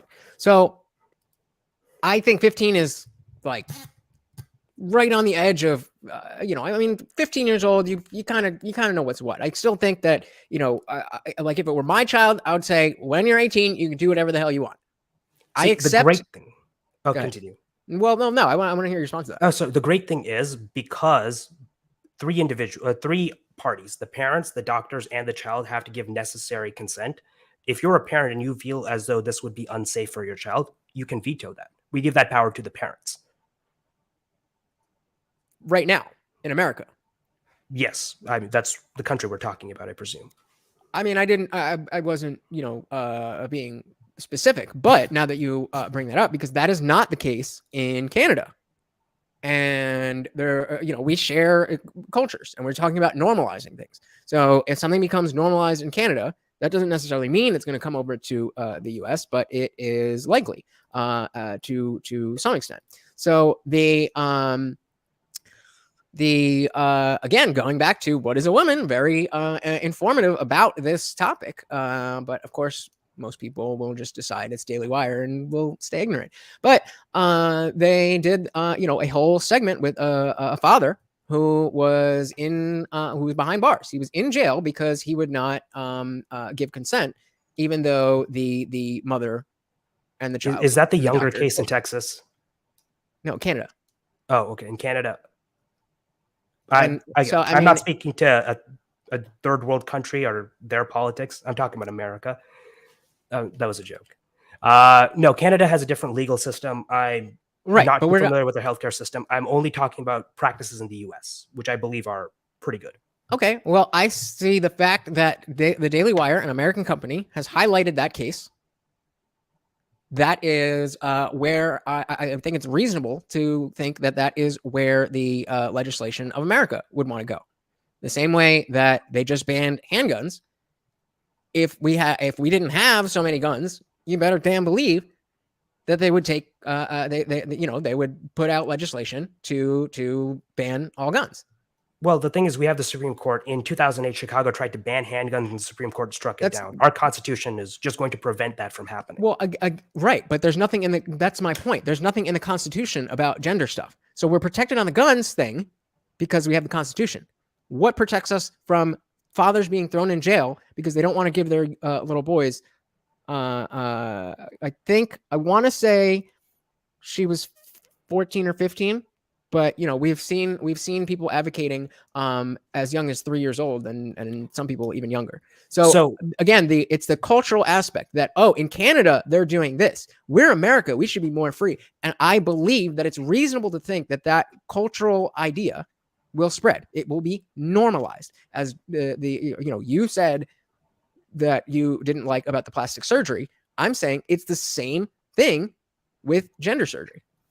I'm still here. So, I just gotta piss. Do you believe that we are moving in a direction where parents are going to be thrown in jail for not giving gender-affirming care to their kids? Because we live in a country where parents can fate heal their kids, and that's perfectly fine. I'm not making a prediction. I'm saying I'm worried about what may happen in that realm. I'm not saying I think X is going to happen. I'm saying I don't know what is going to happen, but because of X in Canada, I am worried that, yes, maybe if you're not going to get thrown in jail, maybe you get a huge fine, maybe you aren't allowed to see your child, maybe you are deemed a child abuser because there's all these different things that come from the notion that you are abusing your child by not giving them virtually untested, as far as long term, these things in children. So we just don't have the tests for how it affects children. And we also know that even in adults, 7 to 10 years down the line is the most, that's when you're most likely as a person who has transitioned to self-delete. So it's, you're putting yourself into a category of being more at risk when that is not directly and inherently necessary. So I would want to quickly correct your language on this, because this is a bit of a fallacious thinking. Okay. Gender affirming care is not like a Bayesian model for probability. I don't know what that means. Seeking gender affirming care does not make you more likely to self-delete. The people who are self-deleting were already in a pool ready to self-delete. The treatment was done in the hopes that it would reduce their chances of self-deleting. I agree. I accept that that differential, but it is still if you are somebody who thinks they're trans, you are not in the same group as people who have already transitioned. And so the slight differences, you are more likely to you are more likely to stay alive if you do not transition. You There are more is likely no to grow. evidence for that. There There is is no evidence for this. Yes, there is no There's- evidence that that seeking transitionary care increases your chances of self-deleting. That's not what I said. I said That is what you're saying. I said you're putting yourself in a group that you were not previously in that has a higher risk for self-deletion. Ludge, if you are seeking it, that the way you put yourself in that group is you seek that care, right? Not necessarily. It depends on, and again, this is my whole point, is that in a perfect world, what you're saying, the way you're presenting it, yes, I would agree with you, but that's not the way it's playing out. Again, I was talking before about how we see the pockets of high school girls where one will become, non-binary or whatever, and then all their friends around do it, and then you'll see the whole school. You see higher concentrations than you would expect of a mental. Dare I call it an issue, but whatever you want to call it, you wouldn't expect to see social groups have an impact on whether that is the case. The idea is if you are born this way, then regardless of where you are, regardless of who you hang out with, this is something that is innate to you. No? Or are we saying that some people who transition are just doing something they feel like, and it has nothing to do with them thinking or feeling like a different gender? Look, some people are trans people are not a homogenous group. There are some people who transition later in life, some people who know it when they're younger, some people there are different pathways. Likewise, we know there's some people who come out as gay way later in life and some that do it when they're younger, right? Okay. There's not a homogenous group. Saying that just because of the surrounding that you're in is going to influence you, I think that would be a bit of a stretch, when it could just be the environment that's acceptable to trans people might see more trans people coming out of the closet. Why don't we see that with gay and lesbian people? We do. We have more gay people here than in Saudi Arabia. A country that's more accepting of gay people will have more people who are open right, and out. But we didn't see an explosion of social groups of young girls or young boys all together coming out as gay or lesbians at the same time or within months of each other. We are. Well, we are seeing like 20% of Gen Z. No, I know. Now we are because of what I just said. Because they're changing social acceptance. So that's ridiculous. So when we talk about, like I said, if it's happening now because of social acceptance, what is different between this social acceptance and the social acceptance of being gay? There's no difference. They both are exploding. Exactly. So why is it manifesting differently? What is the difference in manifestation? If we are more accepting of gay people, more gay people express themselves. It's a social contagion. Being gay is not a social contagion. We have seen an explosion in gay people in younger generations. I didn't say that we didn't. Likewise, we're seeing an relative explosion. We're actually seeing a smaller explosion of trans individuals. So let me. Do you know what I mean by social contagion? No. Then ask. All right. What do you mean by social contagion? By social contagion, I mean it's like a virus, except it happens socially. So it's based on your social group. So just like being goth, you didn't see you in the late 90s, 2000s, whatever. You didn't see one goth kid in the whole school at every school. Maybe some did, and especially depending on where you were, you're going to find it less and less. But you would see groups of them in different areas, and it spreads socially.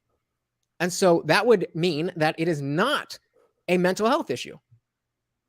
Or at least there would need to be an explanation as to why this particular mental health issue manifests in such a different way from every other mental health issue. Do you believe that a person who says that they're non-binary is the same as a person who's experiencing gender dysphoria? Do you believe that they are the same population of people? Say that one more time. Do you believe that the person who's experiencing gender dysphoria is in the same population group as a person who comes out as non-binary? No, not necessarily. Yeah, so because of that, stating that our treatment of trans individuals is somehow making a contagion where we have an explosion of non-binary identifying individuals who are also in the same pool with a higher rate of self-deletion, higher rate of mental illness, higher rate of drug abuse. Saying that they are in that same pool is irrational unless we have some method of quantifying that the expression of trans identity or gender nonconforming behavior is essentially increases the individual's increase in self-deletion. So so let me I'm put it trying, this way. I'm trying. I appreciate it. So let me put it this way. Would we expect that because I'm not sure how to put this, because again, we're talking about I think at least we should have the language to separate. No, I mean, does non-binary cover trans people? So Or non-binary. So if just we means have not a man or woman. we'll have to do the whole thing. Queer is if you are not straight, not cisgender. That's queer. Okay. Then from there, within queer, you have your LGBTQ community, the L's for lesbians, bisexuals, gays, transgender, LGBTQ, queer plus. So you would have non-binary people, of which there are a group of non-binary people who identify as trans, and there are a group of non-binary people who identify as gender fluid, ones who identify as gender non-conforming, ones who identify as like X gender or whatever. So my point is that, so then anybody in this, let's just see again, my point was separating the different groups. And I was just about to say, okay, let's say take the entire LGBT community, but L and G have really nothing to do with this. And then B, it's really just the different versions of trans. You know, you brought up the social transition. And I think that it would be helpful for us to have appropriate language to differentiate from those who are trans or non-binary or anything but cis because of gender dysphoria, and those who are anything but cis because of any other reason. Well, we're trying to get there. The reason why we have so many LGBTQI labels is that we're trying to play, all right, if we see this population, they're this way, let's see. I don't know if we have like a gender dysphoria label yet. That would be very difficult to do because dysphoria has to be diagnosed by a doctor. Right. I think that would help I don't think lot. we cannot self-diagnose that at all. And I agree. So the goal there would be, if you want to be socially trans, then we acknowledge that you are making that choice, much like a drag queen. We understand that the drag queen doesn't think that he's a woman or anything like that. I think it's relevant, especially when we're talking about children, to understand the difference between just wanting to express yourself and having a mental disorder. Hey, that's why I think we should talk about this to kids. When they're 5 years old, we should explain to them the difference between gender dysphoria, gender nonconforming behavior, and self-expression. I'm a big fan of that. I love comprehensive sex ed. I want to do what Germany does. Well, I think educating children is a great way to do that. What would you propose okay, so first, what age would you say that we should start this sex education? I'm a big fan of the German model. So they start as around kindergarten to first grade, and they do it in different levels of understanding. So the first thing, let's say 5 years the first old? 5 to 6. First most important thing is understanding consent. If how to express if you there's consent. How to express if someone is negatively touching you or is try not to use a word that'll get you banned. But RPay is what RPay. Yeah, there you go. RPay. So teaching children how to identify that is great. One of the reasons why Germany has half the rate of child RPay rates to the US is a large part due to their comprehensive sex ed. If children understand what's happening to them, they have the language to talk about that. And that's like step one. Step two, we're going to start talking about identity, about the different ways people choose to express themselves. If you're a boy, you want to wear a dress, that's perfectly fine. We shouldn't need you to validate one thing or another. At the end of the day, what we really care about is that you're doing well in school. If wearing a dress alleviates any of your stress and you feel happy and that improves your grades, let's focus on that, right? I would like that German model. So on its face, the way that you're presenting it, I don't necessarily have an issue with it. What I have seen that has led me to have an issue with this area in general is not is the fact that what I've seen is not it's not descriptive, it's prescriptive. And there is a bias towards one side. And so if you're that's why I think it's important to not push particular ideas on a child until they're of a certain age. Because again, at age 5 and 6, I'm totally down with people teaching. The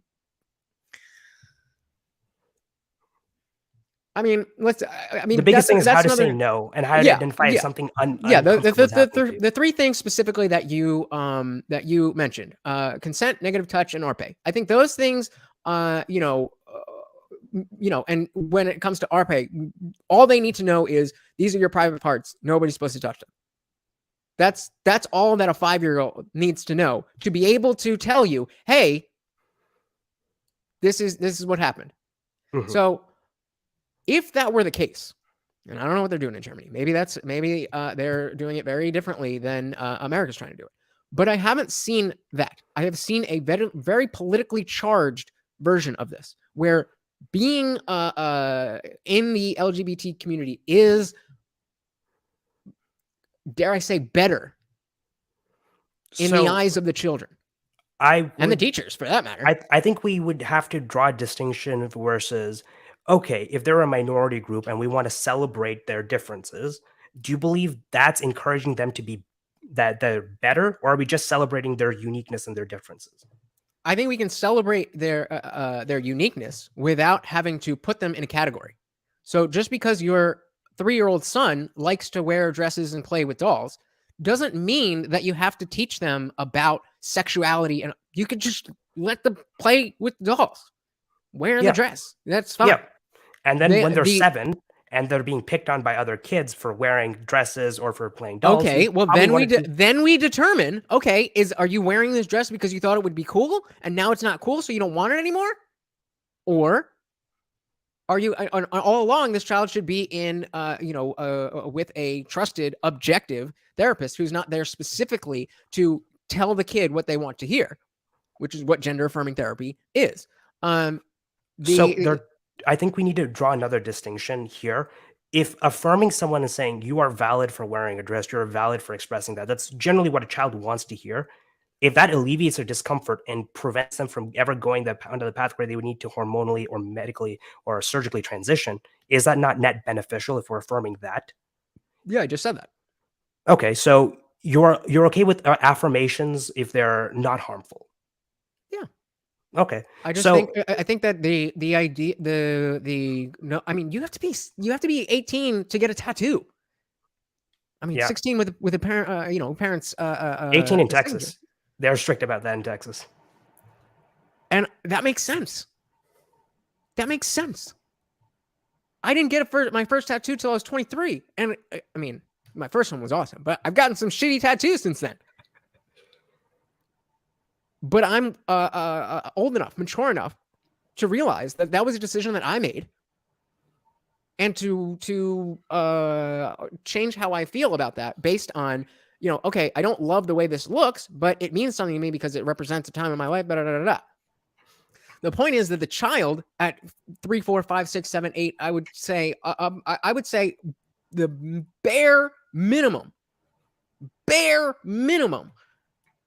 should be 15, and that's even 15 to do what? To take any kind of drug or to get any kind of surgery. Any kind of surgery? No, any kind of transition surgery. Okay. So I think obviously if you need a heart transplant, you're 7. That's not what we're talking about. So I think this is one of the issues where it would be a poor idea for having any law based off of that, because a lot of medicine is in a case-by-case basis and within the purview of doctors, as it should be. So I think here we should probably get back to the whole, should we trust doctors or not? Right. I mean, I think- yes, but that's not really something that either of us can prove, or like, there's nothing that I'm going to say that's going to be like, oh yeah, you're right, doctors are, it has been corrupted. So, and there's nothing that you can show me that's going to erase Dr. Fauci from my mind. Look, if you want to criticize the medical community for all of its errors, that's actually a good thing. We should criticize our institutions, point out flaws in them, and have them be better. Criticism is an insufficient condition to not trust them. Because what do you mean by that? The alternative of not trusting the medical institutions is that we make decisions on our own. We trust doctors not because they're perfect and they get everything right. They are far less likely to fuck up. That's the reason we trust them. The third leading cause of death in the United States is medical misdiagnosis. It's doctors making mistakes. Third leading cause of death. The reason why we still trust doctors is because they are far less likely to misdiagnose than anyone else who does not have that expertise. Science is the enterprise of replacing error with ignorance. So we trust them, even if they're an inefficient or a problematic institution, because there is no real alternative.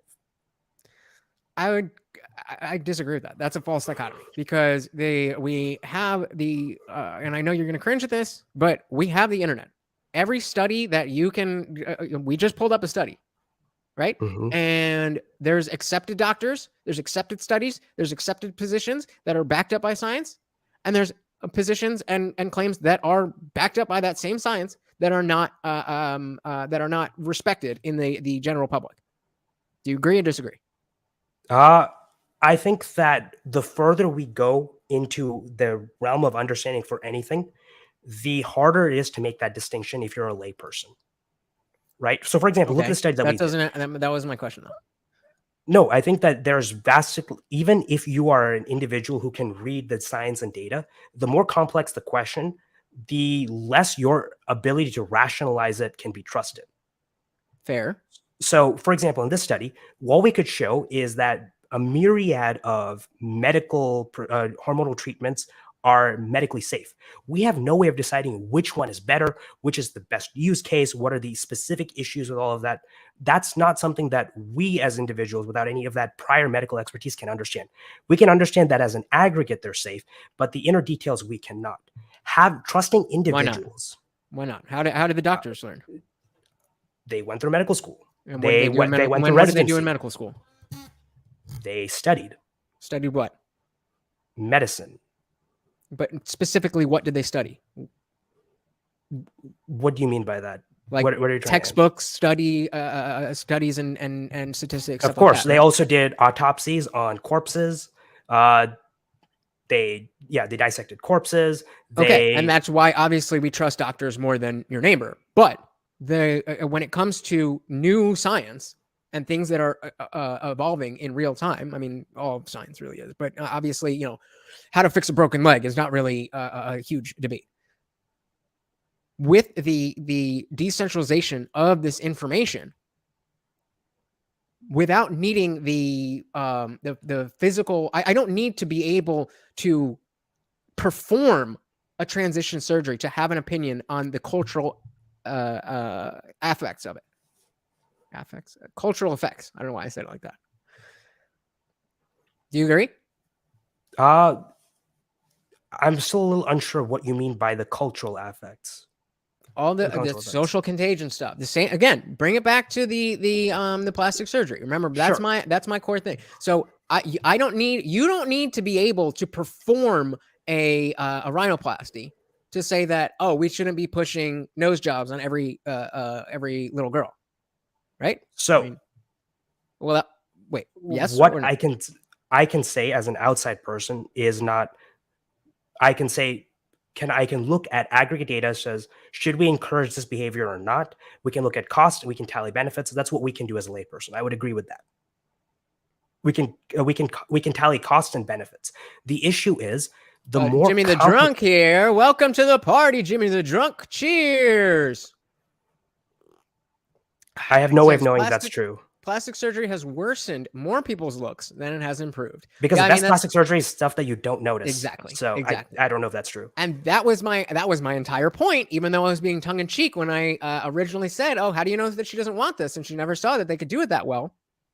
That's exactly the point, because this is what people think of plastic surgery. And so again, bringing it back to the entire thing, if you have an issue with the fact that, plastic surgery is being pushed on adults, I don't see how you can be okay in that same, on the same logic with giving medications to children, transition medications to children. I do not want to promote children to take hormones. I don't believe that we should encourage that. That is a strict discussion between parents, children, and doctors. The general public should not be involved in that conversation, because I am pretty sure for the most part we would make the wrong decision. One thing the pandemic has taught me is that— What makes you say that? What makes you say that? Because generally speaking, we don't have the expertise. We don't know how the child is feeling. We don't know the burdens of being a parent in that specific situation. And we don't know what the best treatment is for that child. We just don't know. We don't have access to all that data, ground level information, that knowledge, that expertise.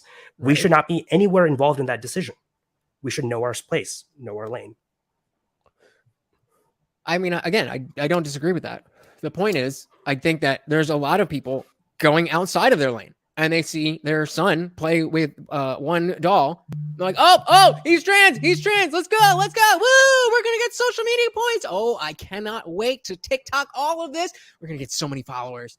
Obviously, I'm being extreme and hyperbolic there, but that is absolutely a thing in this country. So I think we can say, we can make another rule. Don't promote your children who are too young to understand what's happening on social media. Don't include them. I think that is a great rule, and that assuages your fears and my fears. I want children to be treated well, and you obviously don't want children to be influenced. What does that actually mean? How would you? What does that look like? Sure. So don't. So if you're an influencer, don't include your children in your content. But it's not just about influencers. It's the collection of general public. That's the whole point of Libs of TikTok, is that it's not influencers. As an adult, as a parent, you have a responsibility to protect your child's privacy. Do so. We should encourage that and discourage. I agree, and I would say that making the types of decisions like transitioning your 5-year-old is inherently not the best decision, because you can always be, they can always socially transition, and then you see, as they specifically, if they haven't gone through puberty, to suggest that a child knows how they will, knows that is I think, again, I would like to see some studies on that. I mean, I did have one study about gender dysphoria in children. For the most part, this was just a meta-analysis about what are the effects for children. For the most part, no, I'm talking about I need to see that an average, whatever age you want to put, let's say the average 5-year-old has an understanding of the level of consequences of transitioning. They most definitely do not. Which is why they shouldn't be allowed to consent. And so, as an adult, do you believe that they should be able to stop the procedure? If their parents want to give them treatment, should they be able to stop that procedure from happening? Yeah. Okay, so that's why what I say when that's not the same necessary but insufficient.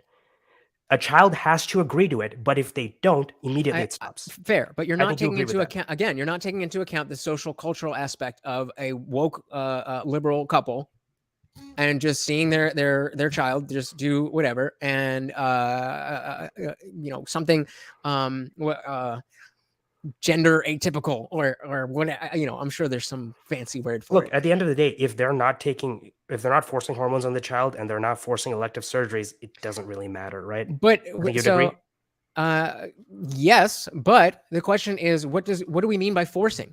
Because a child can say they want something without understanding, as you just agreed to. They can say, I want X, without understanding the ramifications of X.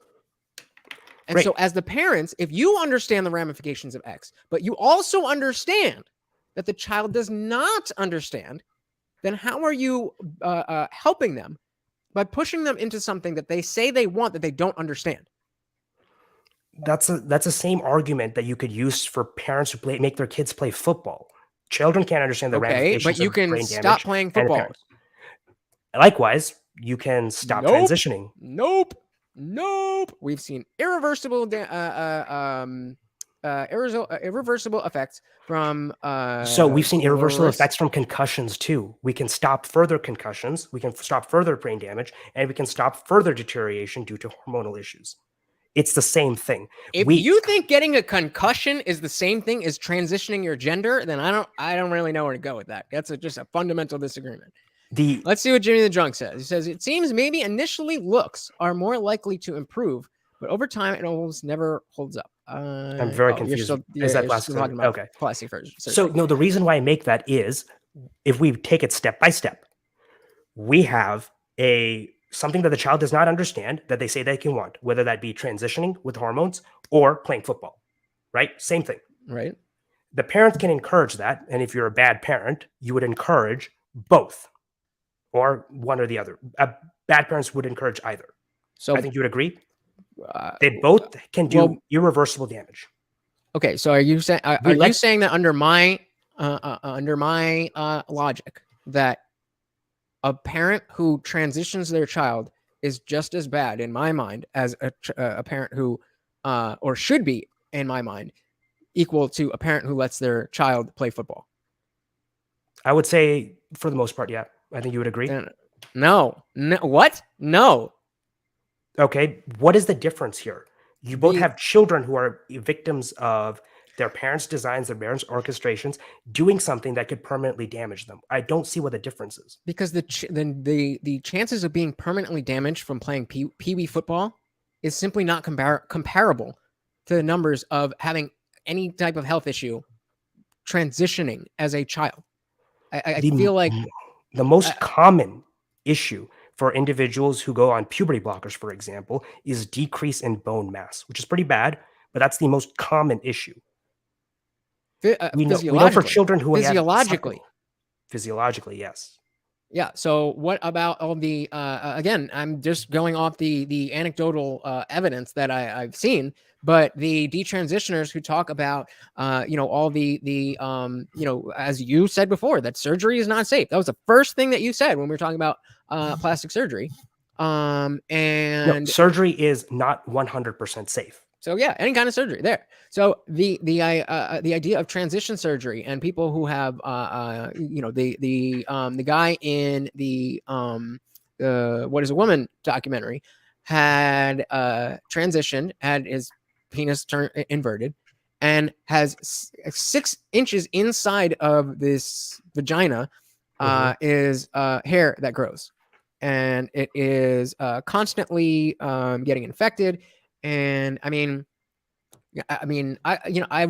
almost feel like we should watch that part of the video, because it is anecdotal. There's no question. Are we having a rational discussion where we're not having appeals to emotion on this one? No, are we going to try to look? No, not necessarily, because what you feel about your child is relevant. Whether it doesn't, again, it's not sufficient, but it is relevant. Because I think we might be at different starting points here, because my only goal, right? I came with 3 major goals, which is we generally want to maximize the well-being of individuals. That's our health, earnings, security. And I do that at the expense of whatever emotions are. Whether or not I like something is irrelevant to whether or not it creates material good in the world. So then why do you have the, what is the difference between the plastic surgery and the transition surgery? How do you know? The difference is that plastic surgery is elective. There are times when it could be necessary. So is transitioning. Not all transition is elective. Oftentimes it's prescribed by doctors as a necessary that doesn't mean it's not in alleviating dysphoria. Elective surgery, meaning that you will not die if you don't get it. Do you believe that a knee replacement is an elective surgery? Fair enough. But it's the same thing, Lutch. Okay, no, I'll give you that point, but I don't put the psychological disorder in the same camp as the physiological ailments.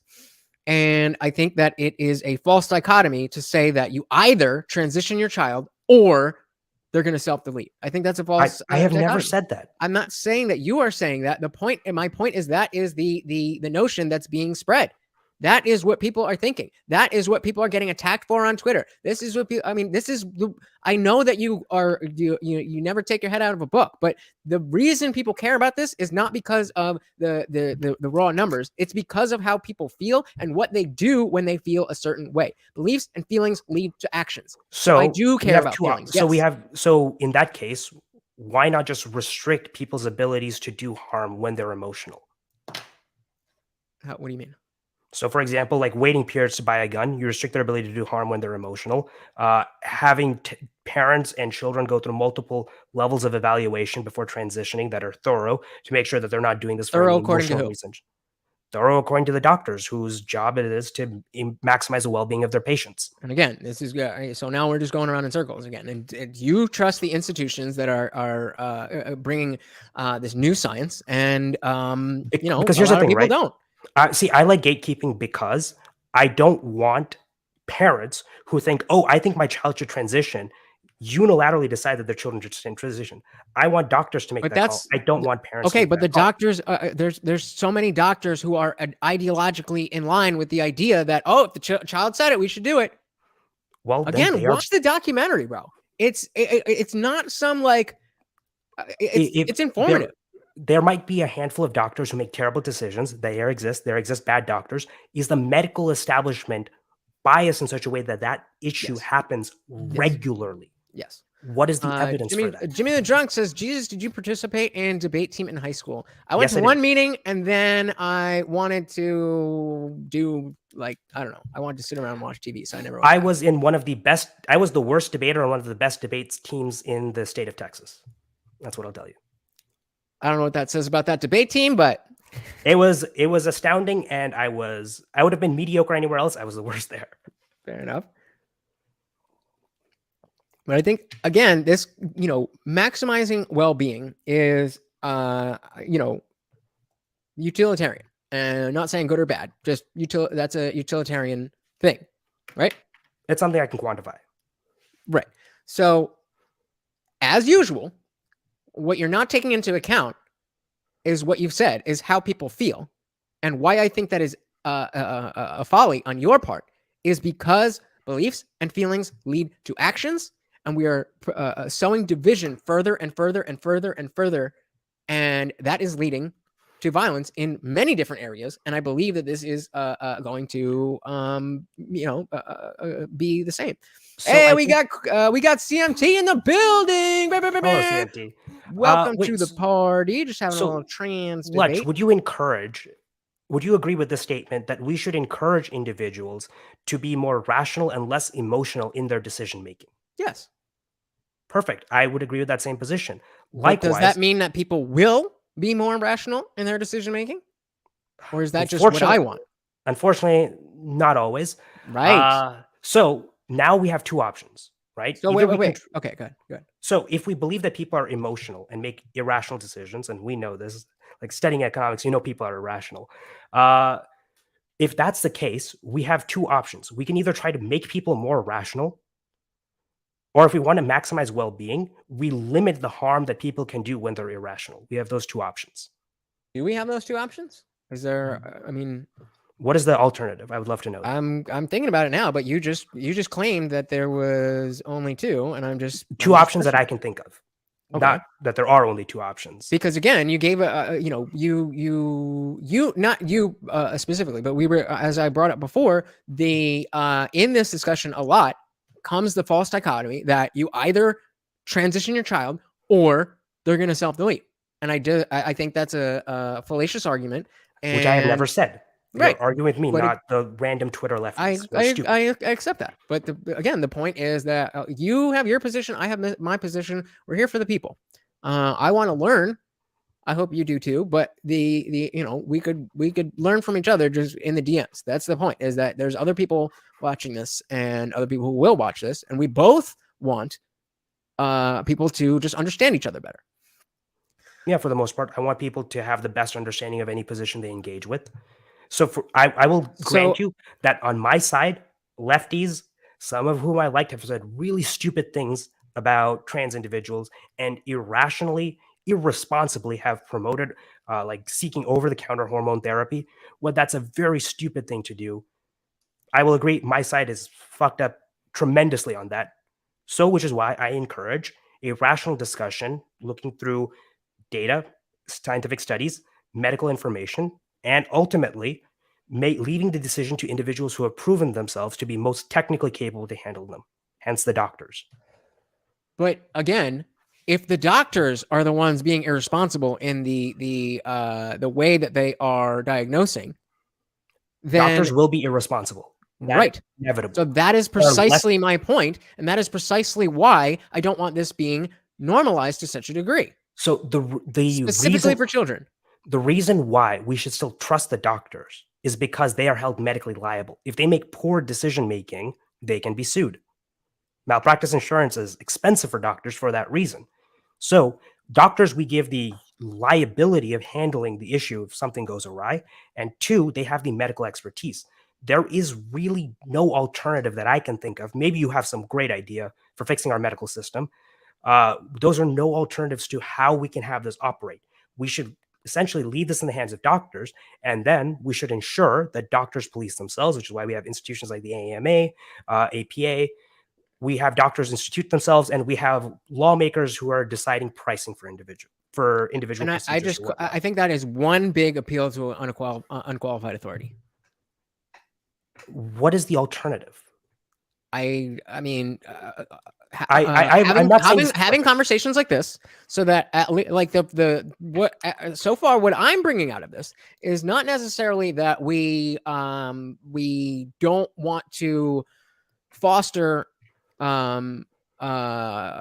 behaviors in children, or sorry, we don't want to hinder these behaviors in children if it's if it's appropriate for them. If they are experiencing that dysphoria, then they should be able to express however they want. Sure, socially, but and like you said, we're seeing everybody all this explode because there's so much acceptance now. So you can't have that, and then also say that it's not safe and this, that, and the other. So let me ask you a question. Do you believe, you have two scenarios, just giving you a hypothetical.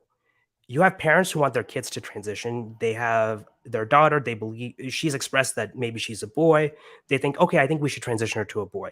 Do you believe, because in this country we can get testosterone pretty easily, that they should buy testosterone? They'll look up on the internet, oh, this is the exact dosage to give to my kids, that they should be able to buy it and inject it into their children. Do you believe that that's something that we should say loco parentis, that's within the purview of being parents?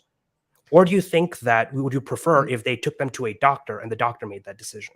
I would prefer that they took them to a doctor, but I would that is on the if the doctor's just going to do whatever the people want anyway, then what's the doctor's just a middleman. They're just signing off on it. If they're not actually using that expertise to differentiate between those with dysphoria and those without it, and saying, I'm glad that you brought that out, because we are trying to fix that system. We had issues in the past where doctors would just prescribe medications to make their patients feel which is better, a problem, correct? Which is what we're trying to fix that with value-based care. The way that value-based care works is that doctors are compensated based on expected quality-adjusted life years, the improvement in well-being of their patients, rather than the number of prescriptions that they write. A lot of states are adopting this, right? Democrats are pushing for this in their Build Back Better bill. Value-based care, a lot of Swedish, Scandinavian countries do this. Sweden does this. It's one of the reasons why they have a much better healthcare and effective healthcare system than us. Pushing for value-based healthcare is a reform to prevent that nightmare scenario that you're worried about. The doctors will just give hormones because the parents are asking for it. Then why if the doctor's compensation is tied to the well-being of their patient? Okay, but again, it's like I mean, of course you're going to call me conspiratorial, but it's not even necessarily the doctors themselves. It's doctors' associations who don't even necessarily deal with clients, who now have this woke ideology that, oh, we need to implement this. And the doctor's hands are being tied. The doctor's hands. The doctor may be able to know, hey, this isn't appropriate, but their hands are tied by Our the doctors- malpractice insurance. You can get sued that, oh, I was trying to get care and do you see where I'm going with that? So, do you believe that we should have institutions to investigate doctors if they're making mistakes? Yeah. Okay. Yeah, I mean, so these medical associations Yeah. will be there by necessity. And if these medical associations are forcing doctors to do one thing in another way that could be harmful to the patient, this is the job of the government implementing value-based care or insurance companies adopting a value-based care model to hold those systems accountable. Because at the end of the day, if the system is malfunctioning and we see harm done upon children, we can quantify that and we can hold people accountable and liable. It's a lot easier to do that when there's an institution with individuals who have taken up legal liability than it is for like parents who just watch random TikToks. right. At the end of the day, the organization of power leads to better outcomes. But that also is very dependent on what you define as harm. Can we define like self-deletion rates as harm? Can we define Yes. like test scores as harm, drop in test scores, academic performance, engagement, feelings of anxiety, self-report? We have multiple ways of quantifying harms. We generally do these on large enough data sets that central limit theorem effectively proves that if there are statistical anomalies, there's room for investigation. And that's how we capture a lot of these issues. I'm not really sure what your point was with that, but let me try to put it in a different way. Do you think that it would be possible for a child to go down the list, check every box of gender, what we would think is gender dysphoria, and then later manifests into in a clearer manner manifests as an offset of a personality disorder or entirely like that? That's entirely possible. So if that is possible, then why would you not want to make sure that's not the case first? So generally speaking, this is why we have like sensitivity levels for different tests. We are never going to be 100% accurate. So sometimes we just have to settle with 95%. Or we can settle with 100% of adults making decisions for themselves instead of making decisions for children and being wrong sometimes. Because if an adult makes a decision that they regret, that's still very sad. But so not it's making not a quite the decision, same thing.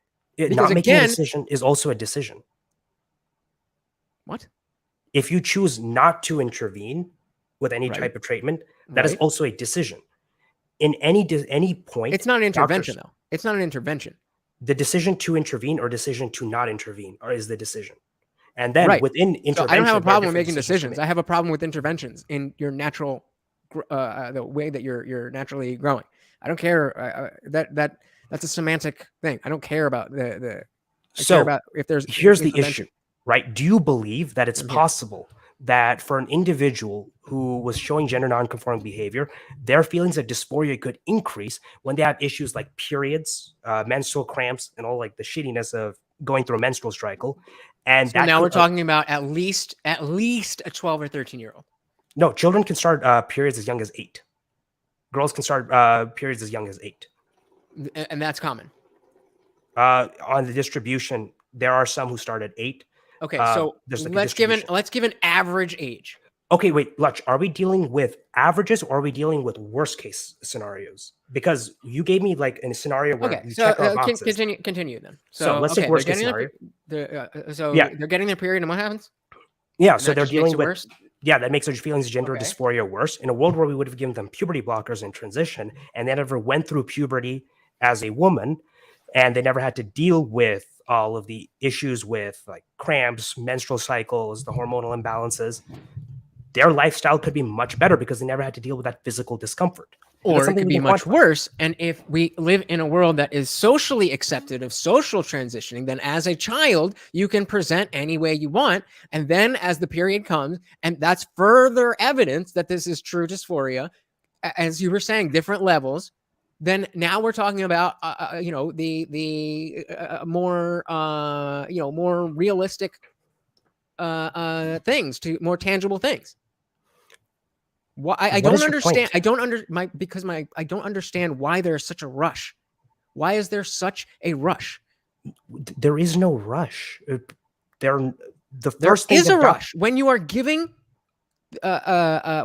these things to children, when it doesn't need to be given to children, and they can live as they can socially express however they want. Hold on, they can socially express however they want, and then as they continue to age and continue to mature and continue to show that this is a path that they would like to continue down, then as adults they can choose to do that. At no point, as according to you, at no point were they not trans that whole time, right? Yeah. So I have a question. So what is the rush to have the medical interventions? Just let them be trans, socially trans, until they're adults. And if they still want to be trans, then go do whatever the fuck you want. You brought up an interesting word, which is need. Are you an endocrinologist? Do you have an MD? No. How do you quantify need? How do you know if a child needs something hormonally or not? How do you know? How do I know? I don't know. So you don't know. So who should make that decision if a child needs or not? Because if we make it a law that says children cannot medically transition, you have made a law that's saying, okay, children don't need this. I didn't say we should make it law. Okay, I mean, that's another conversation. I do think there should be laws, but that's not what I'm proposing here. All right. I'm just saying it's not. Who do you think is the best suited to determine need? Again, the doctors. But the point is, if the doctors are not handcuffed to an ideology. Let's assume that doctors are handcuffed. Let's assume every single doctor is handcuffed. I'm not saying who is the best person to determine need? It's still the doctor. The parents. Really? So the parents can determine if their child needs hormones. Do you believe that? I think there. Well, it depends on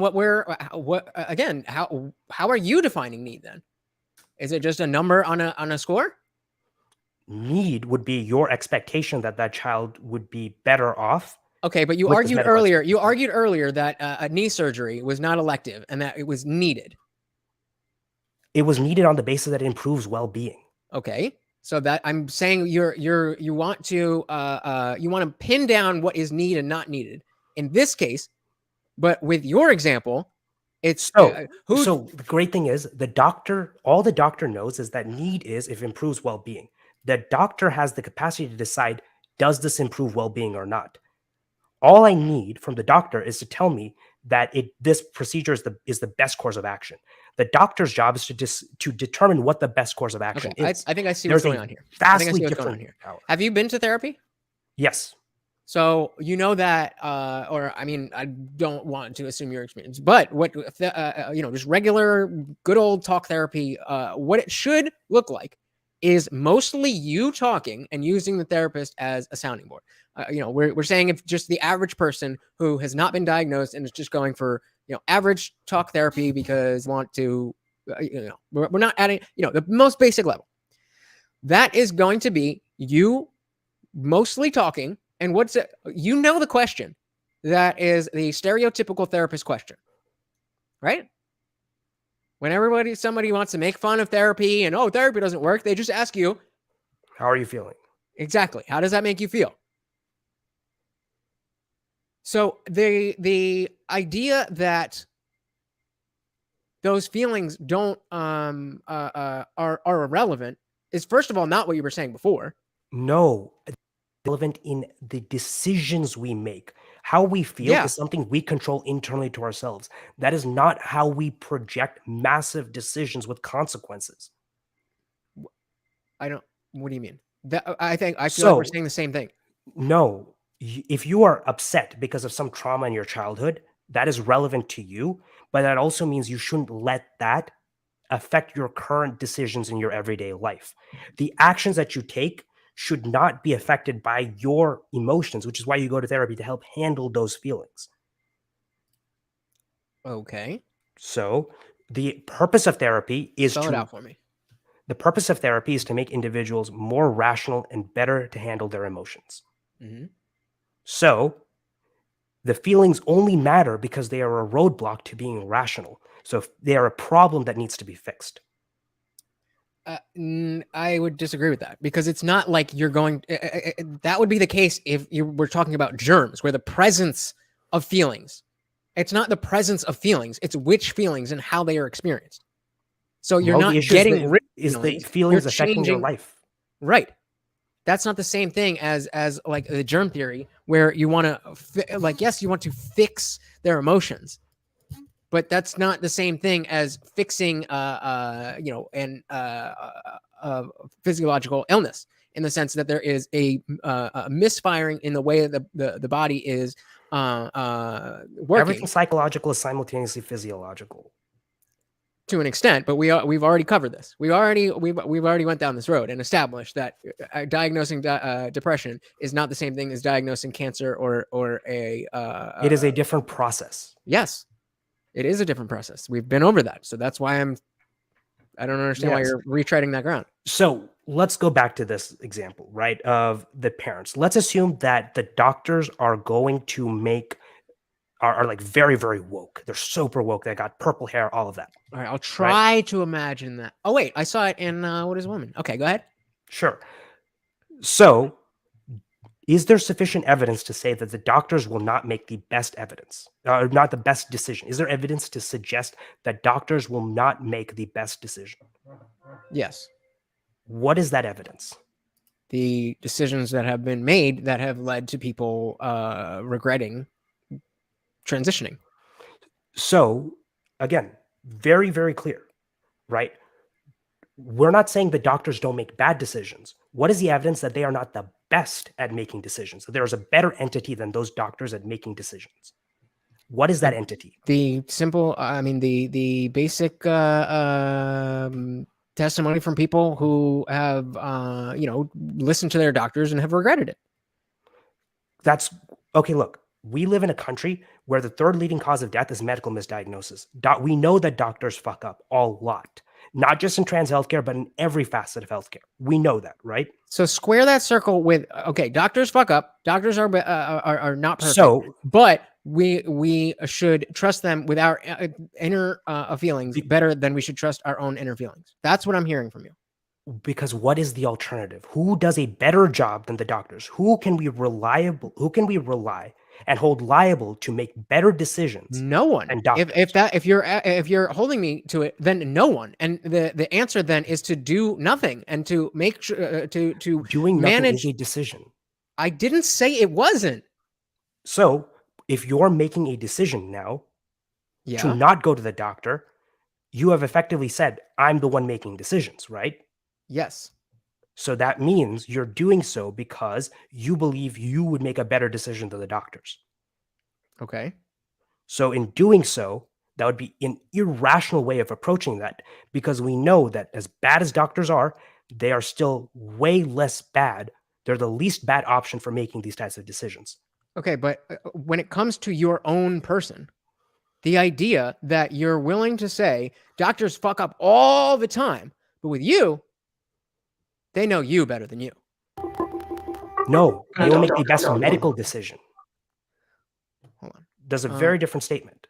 It's not that they know better. They'll make the least bad medical decision. If we're talking about children getting gender-affirming hormones, that's a medical decision.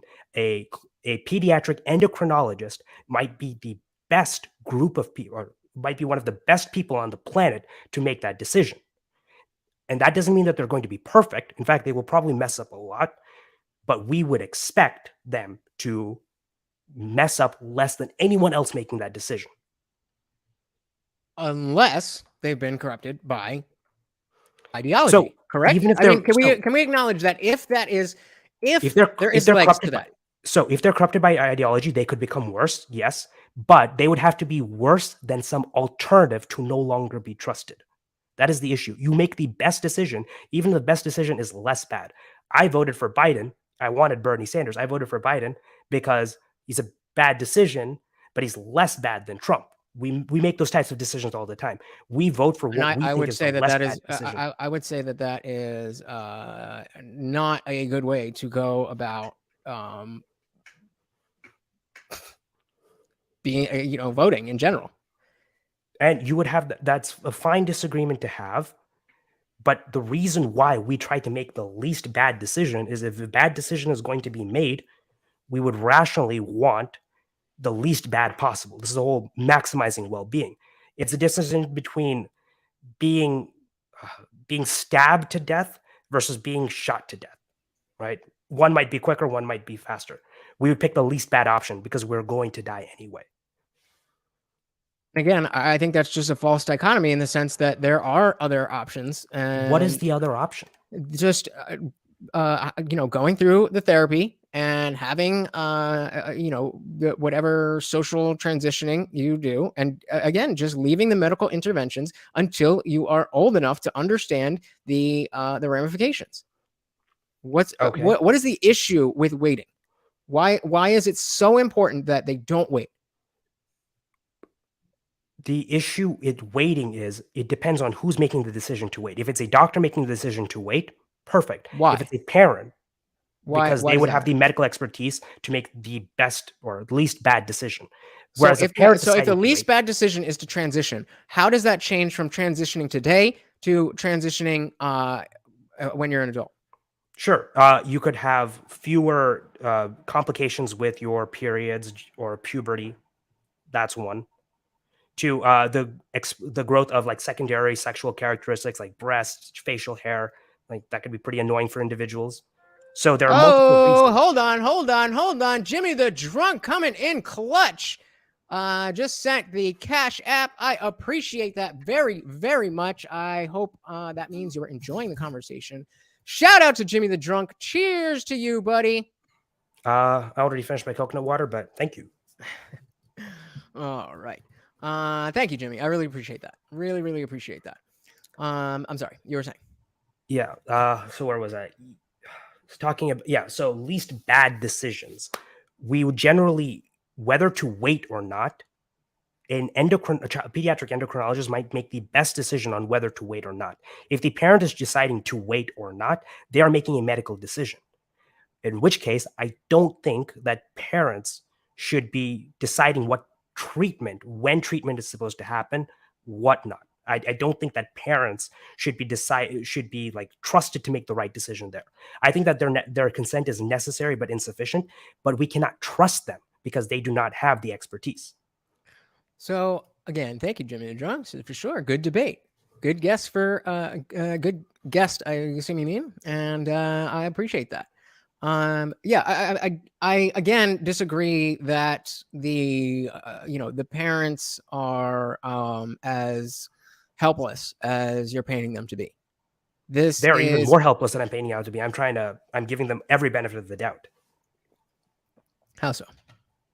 I'm assuming that they're going to be rational about their child's behavior, that they're liberal parents who are educated about what to do, and they're willing to defer judgment to a medical professional instead of either just yelling at their kids for showing gender nonconforming behavior or ignoring the issue. I'm assuming that these are parents who want the best for their children.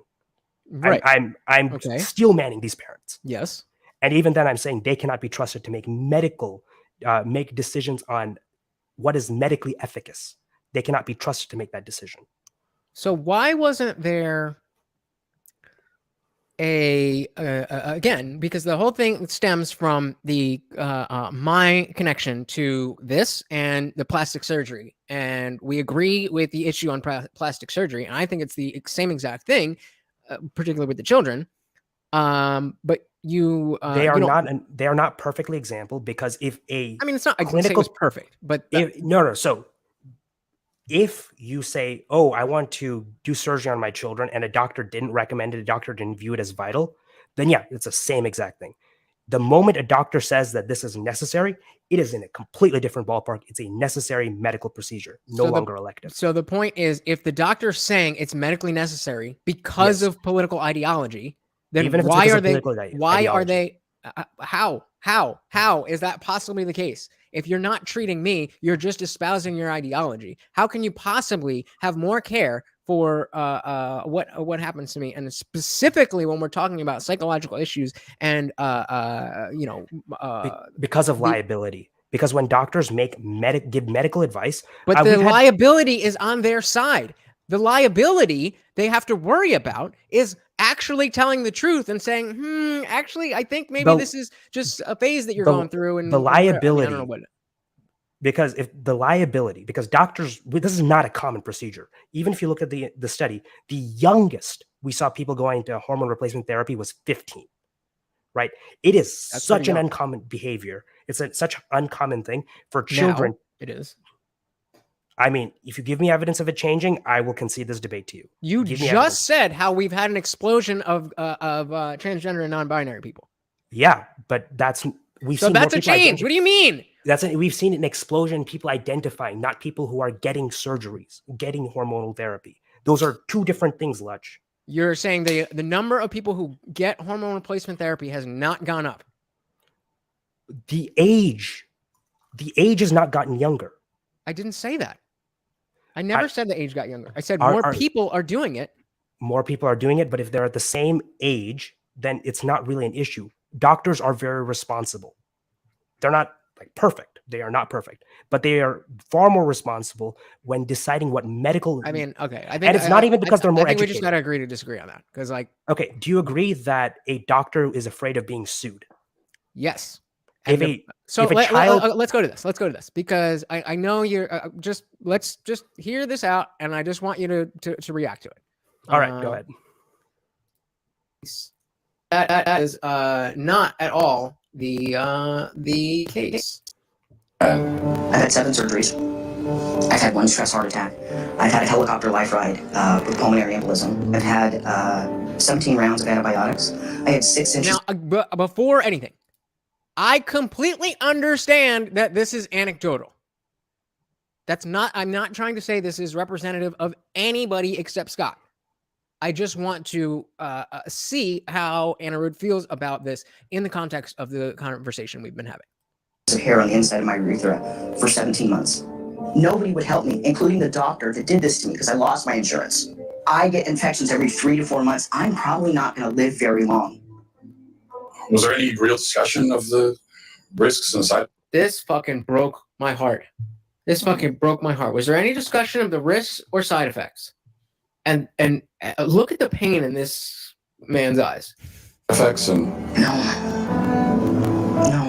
Look at it's not. There we go. Look at the pain in this man's eye, and you want to unilaterally take children and subject them to what might be this. Yep. So for let's just pause there. I'm not saying that the one person's story represents the whole. I'm just curious to your reaction to what we've just seen. Yeah. So if that person was not informed of the medical risks and the doctors did not do due diligence, I want those doctors to be held accountable. I want to reform the system so that individuals going through his scenario are as infrequent as possible. But that is to improve institutions, not to disregard those institutions. Okay, that's cute. I mean, but how does that help, Scott? All we can give him is give him the legal tools. If the doctors did not, if all those claims are true, the doctors did not follow proper procedure, did not inform him of the risks. Nobody said they didn't follow proper procedure. If they followed proper procedure, then unfortunately Scott has been sacrificed, and we have to take his lesson to make sure there's not another Scott. I would definitely agree with that. Hey, we got JH in the building. Welcome to the party. Said he sounds like Destiny. He's the one who turned me on to Destiny. I mean, my Twitter is a lot better than Destiny's. It's a lot. I don't follow him on Twitter, but please don't. It's awful. It's awful. Fair enough. I want to keep going just because I know you haven't seen it, and I just I think it's useful. I think it's more useful to use something than to just be going around and arguing about, well, the doctors know best. Well, but the doctors are corrupt, but the doctors still know better, but the doctors are corrupt. Here's the thing. A world where we don't have someone to hold accountable will increase the number of Scots we have. If there are parents making this decision without going through a doctor, then this problem could get even worse. Right, having everything tied to the doctor means that if the doctors are messing up, is that is assuming that if we leave it in the parents' hands, more parents are going to transition their children than not transition their children. And I think the issue is with people who don't want to transition their children, but their children are saying they want to transition, especially the teenagers who have the, it's not a phase, mom. Again, like I said, the goth thing. I literally said that exact thing about being like an emo kid. As an emo kid, did you want to take hormones? Is that part of being No, emo? but I wanted to be straight edge, and I almost got a straight edge tattoo. I don't know what that is, but that Straight sounds edge, terrible. like, you know, you've never seen like the XXX straight edge, no sex, no drugs, no alcohol. I was straight edge for a good 2 years in high school because it was a social thing. And I was kind of not a loser, but I just wasn't allowed to go out and do stuff. So the one thing that I was able to do on the weekends was go to shows, local hardcore shows. And so being straight edge was just like the goth thing, just like the plastic surgery, just like the coming out as non-binary, whether it's real or not, you get social credit for that. And so I just, for better or for worse, I never drank in high school, and I didn't smoke until spring break of my senior year in high school. And I wish that was not the case, because I dealt with a lot of anxiety and depression, which I know for sure would have been helped by cannabis. So actually, let's take Whether tattoos. I would as an use it example. responsibly or not is another thing. Do you believe that children should never get tattoos? Yes. Even if they're medical tattoos that doctors require on children. The fuck is a medical tattoo? There are tattoos that we put on children to give identification for label numbers, especially if they're in any different scenario. Actually, let's see if I can find. You can share your own screen too, but I mean, my Mac is fine. not I mean, like getting the that clearly is not in the same vein of what is typically thought of as a tattoo. These are this is what we're talking about when you say tattoo. If you're asking that question, you've got to qualify the same procedure to get a tattoo. So the question, the proper question you meant to ask was, do you think that there should not be an exception for children to get these specific type of tattoos? And to that, I would say no, that should be an exception. But just artistic tattoos, no. A child should never get a tattoo. So, Lutch, when I say tattoos, that includes every single type of tattoo. Okay, and as I just said, not all tattoos are the same. If there's a medical purpose, then that's an exception. So when you said it's decoration, then no child should get a decorative tattoo. So, this is the importance of when you're answering these type of blanket questions, say these are the exceptions. I didn't know that this existed, Anirudh. I've never heard of a medical tattoo. Wait, so Lutch, this is something you didn't even know. Right. In the same way that you didn't know that medical tattoos existed, right. It's possible that there are medical conditions you never knew existed. Yes. So, do you think banning a blanket procedure, I didn't talk even about though banning it's it, no, I'm not. No, or discouraging that, or leaving, or making it difficult to treat that in any capacity would affect medical conditions that you didn't even know existed? Theoretically, but there's medical conditions that we do know exist that I don't want to like self-deletion ideation. That is something that is something that we do have. We do know exists and exists in the people who go through these surgeries more than people who don't go through these surgeries or take these hormones. And I understand the caveat there is that there are people who go through this who are in the trans community, but you cannot deny that one of the two of either having a transition surgery or doing replacement therapy, the numbers of self-deletion among the people who do that is exponentially higher than the people who don't, correct? Yes. But okay. Also, now we're talking about numbers. Now we're talking about statistics. Yes. Okay, perfect. Let's talk about statistics. One of the reasons why individuals who identify as trans are far more likely to self-delete is because they have a multitude of comorbidities, including anxiety, ADHD, depression, dissociative identity disorder. They are a far more likely target for those things. We don't know if it's because of genetics that they are like that and that causes them to more likely identify as trans. We have no idea. Even the best multivariate analysis Fair enough. Can't really figure that out. So would you say what we can do is have medical experts who have been trained in this specific thing deal with every single issue such that you can maximize like the net benefit of the covariance matrix. That's the best that we can do, and it's not going to be perfect. Okay.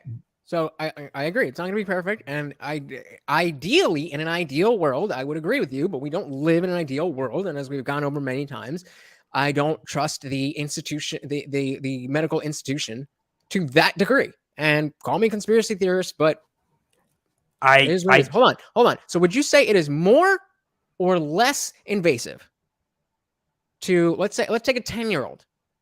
Do you think it is more invasive or less invasive? You're saying all these comorbidities to start treating the depression, even with medication, start treating the anxiety, see if there's a personality disorder, and see if maybe the desire to present as a different gender is a manifestation of a legitimately tested and known about diagnosis that we have clear instructions on how to deal with it that don't end in record numbers of self-deletion. Do you think it is more invasive than I have no way of transitioning knowing. or less? Just take a wild guess. Bro. My Use best your guess brain. is that there's no difference in the invasiveness of gender affirming hormones and antidepressants. Let's see what everybody thinks. But I'm not a doctor. I could be wrong on this. Intuitively, I don't know. The point is that to say that because you don't have the exact numbers that you can't know. Yes, that's exactly what I'm saying. Is ridiculous. No, because I don't know, I will shut up about it until I have information. That's the responsible I'm not asking you for a perfect. I'm asking what you think about it. I'm asking your personal opinion. My opinion is that I should not have opinion until I have evidence for that. That's a cop out. That's a cop out. Do you have opinions on things you're unfamiliar about all the time? Not all the time, but there's things that you don't know everything about things that you care about the moment you learn about them, do you? Yeah, so I don't make opinions until I have some information that would validate that. I think that's just a responsible thing to do. We might disagree on that, but I think it's irresponsible to make opinions without looking through evidence and data and being critically analytical of all the information you're getting.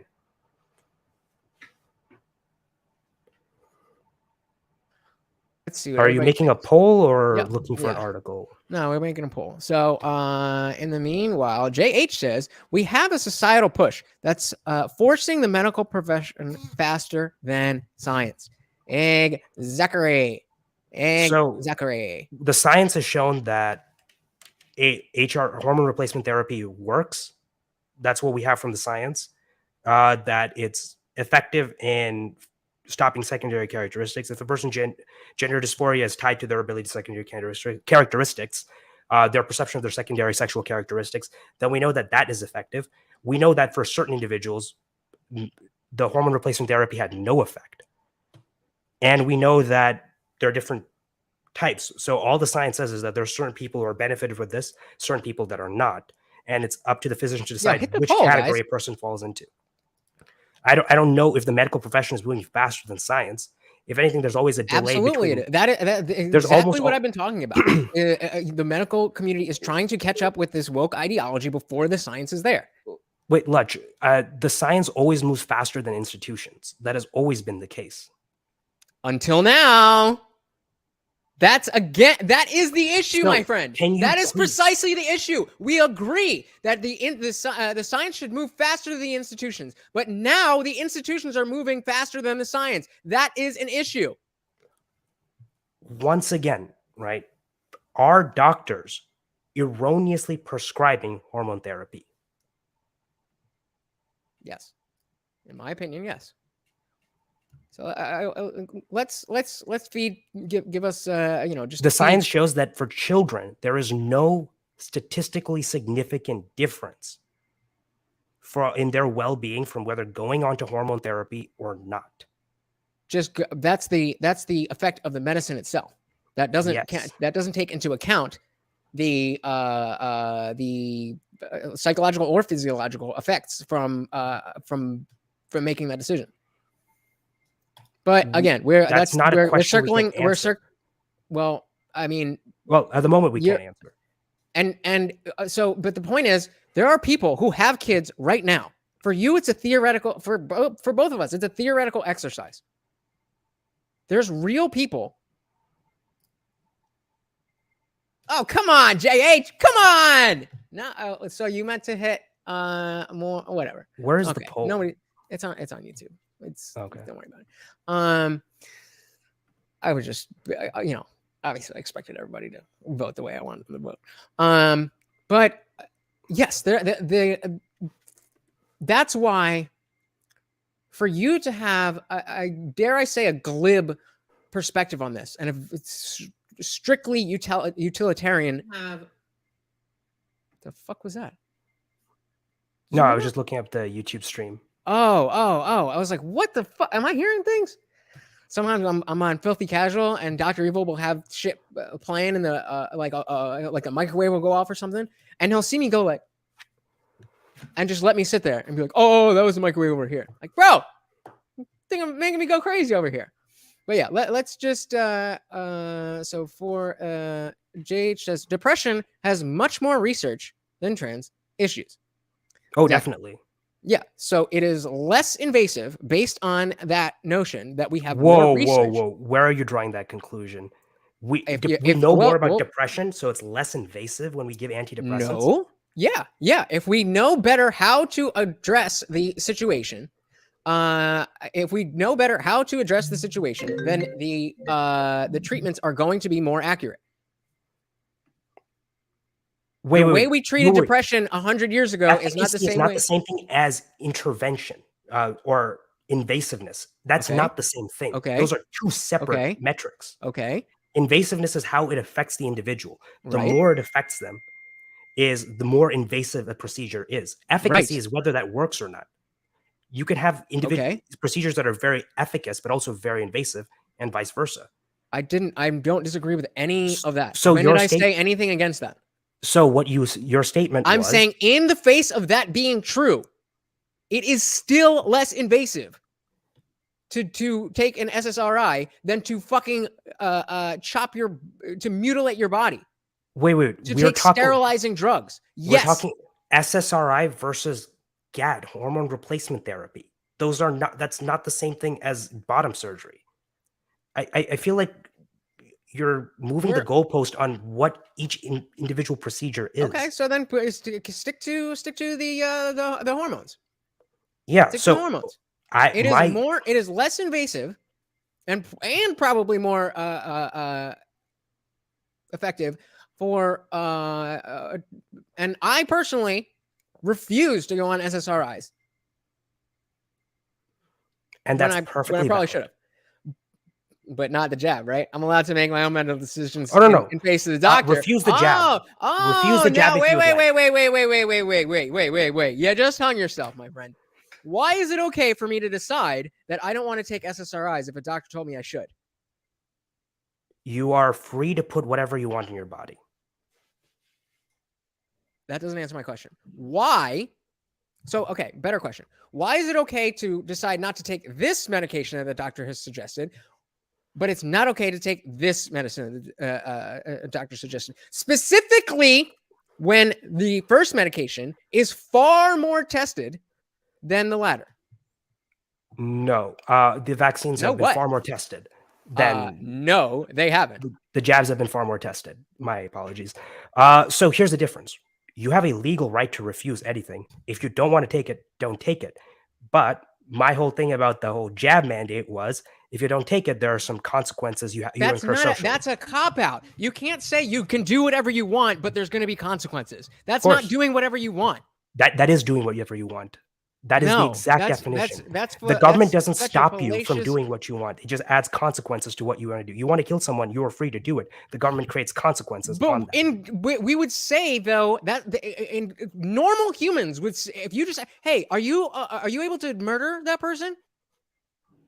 They're not going to think you're talking about their physical ability. Do I think you have the right to refuse any medicine you want? Yes. You have a legal right to do so. Why? I believe... Why? Why? It's your body, your choice. So, but that's why shouldn't I be listening to the doctors? Just like the parents wisest, the most responsible, rational thing to do is listen to the doctors. That's the most rational thing. You have every right not to. The most rational thing you could do, the best decision you can make, is listen to the doctors. That's so ridiculous that you would make a blanket statement like that. Are you familiar with this thing called the opioid crisis? Yes. Actually, let's talk about that. I did want to get into that. So one of the issues with the opioid crisis is that doctors were people listen to overprescribing. doctors and they overprescribed, and people got onto heroin, and now everybody's dying of fentanyl. So doctors, Exactly. good job. Always listen to your doctors. So Hold on, doctors real made quick. We got JH chiming in. Says HRT in kids is crazy. So is SSRIs for kids, but the bone density loss and other growth stunting effects is more invasive. Exactly. Thank you. You were saying. I would need analysis on that to continue on that. That may very well be true. I would need to find a way to quantify that.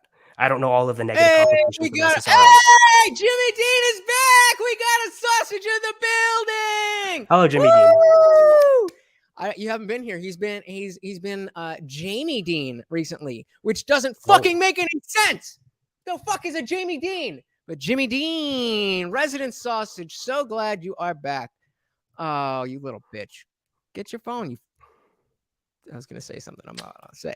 Go take care of your dogs. Be a good dog owner. Where is my dog? Sorry, what were you? All right, so we're talking about the opioid crisis, right? Yes. This is a great It's a great way of showing how we should be critical of institutions and then work to reform them, right? The opioid crisis was when doctors were compensated both by drug companies and by insurance companies for overprescribing medications in the form of opiates. Now, this was especially bad because you would create repeat customers. Which is why this was one of the major reasons why we have seen the massive push to adopt value-based cares like Scandinavia and other countries in the world. So if we had an institution that made a mistake, but because it's a singular entity that we can hold liable, we can fix it and make it better. You realize you're just making my point. That if we have one singular entity, we can optimize it to make it better. Well, maybe you're not making my point, but it sure sounded like it. So Look, one central authority. I have never once said that doctors don't make mistakes. I know that. In fact, that there are literal fields filled with dead bodies made because of mistakes made by doctors. That's the world that we live in. Okay, I agree. A lot of those will be trans in the next 7 to 10 years. A lot of them will be trans. A lot of them will be people with opioid addictions. Right. Both of those are people listening to their doctors because people like you say that doctors are even though they're bad, you have to listen to the doctor. Because this is the whole point of like probabilities and expected values. The expected value from listening to doctors is net beneficial. The United States has the best medical system. If you count all the people who can't afford medical systems, if you pull them out of the pool, our issue is with costs. We have one of the best, most efficacious medical systems on the planet because we have some of the best doctors on the planet. You're dancing around the point. So, of all the people you could trust, the doctors are the people that you could trust the most. Even though they're bad, they are the least bad. It's all about what is the expected outcome that you can get. The best expected outcome you can is to listen to your doctors.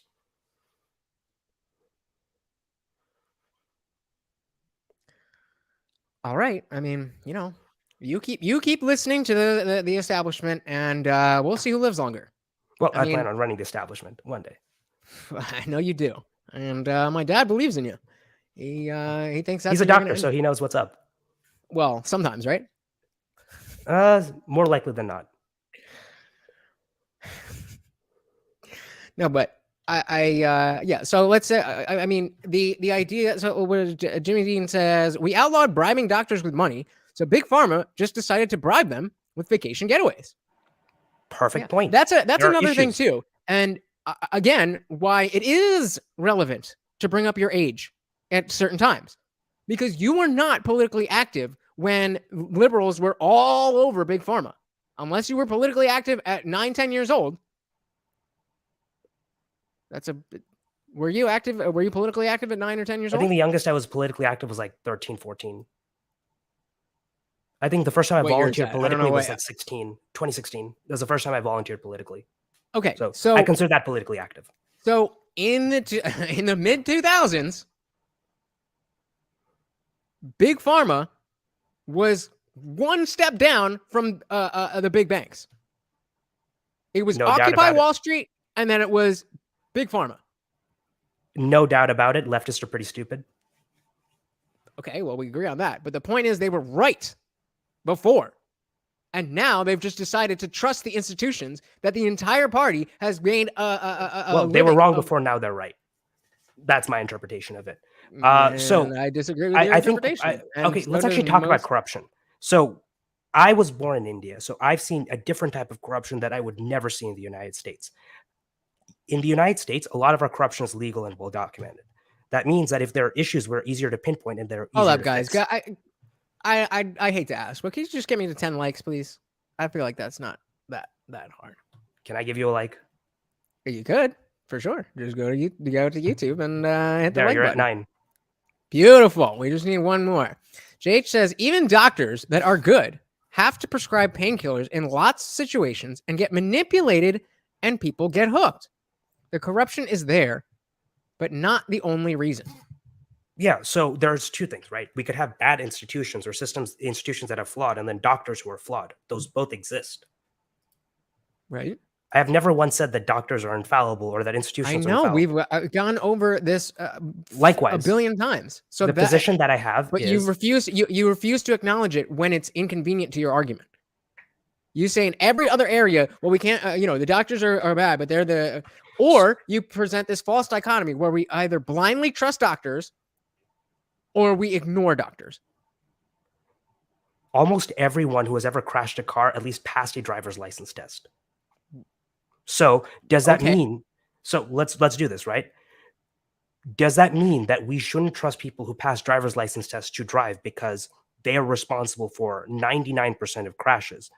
Or do we understand that... Absolutely. You should not trust anybody being able to drive. You should be... Have you never taken a defensive driving course? You should always assume that everybody else on the road does not know how to drive. Absolutely, yes. Yeah, we should assume that we should make ourselves better, obviously.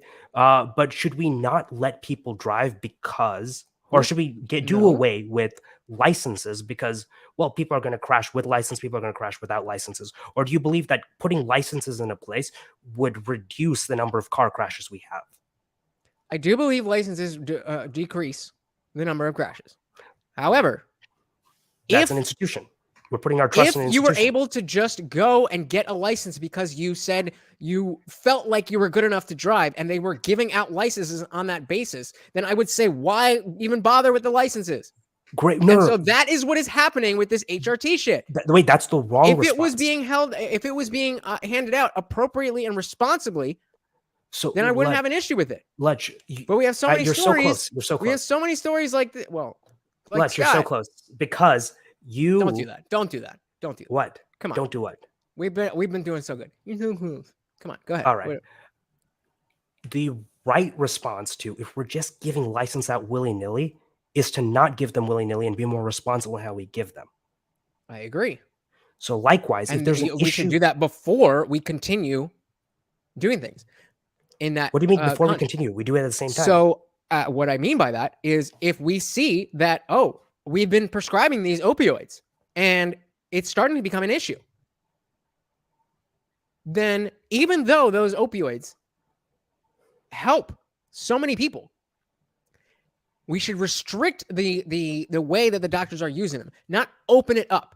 And that is what is happening with gender bender shit. Is that we are seeing that there is an issue.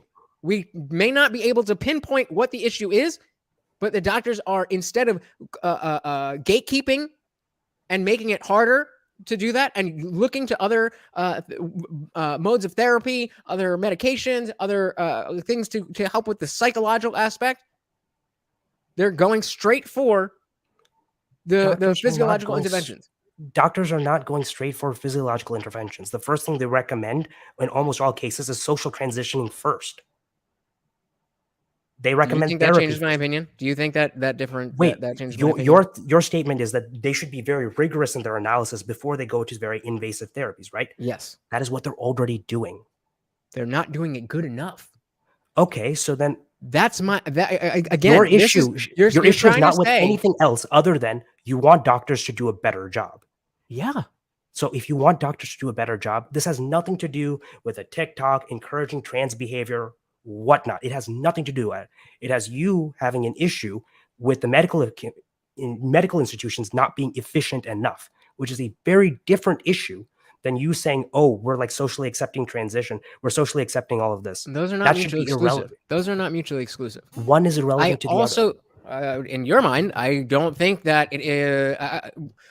When I was growing up,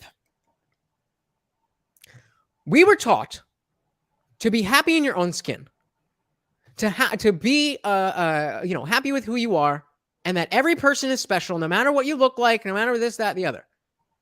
That was being liberal in 2003 or whatever.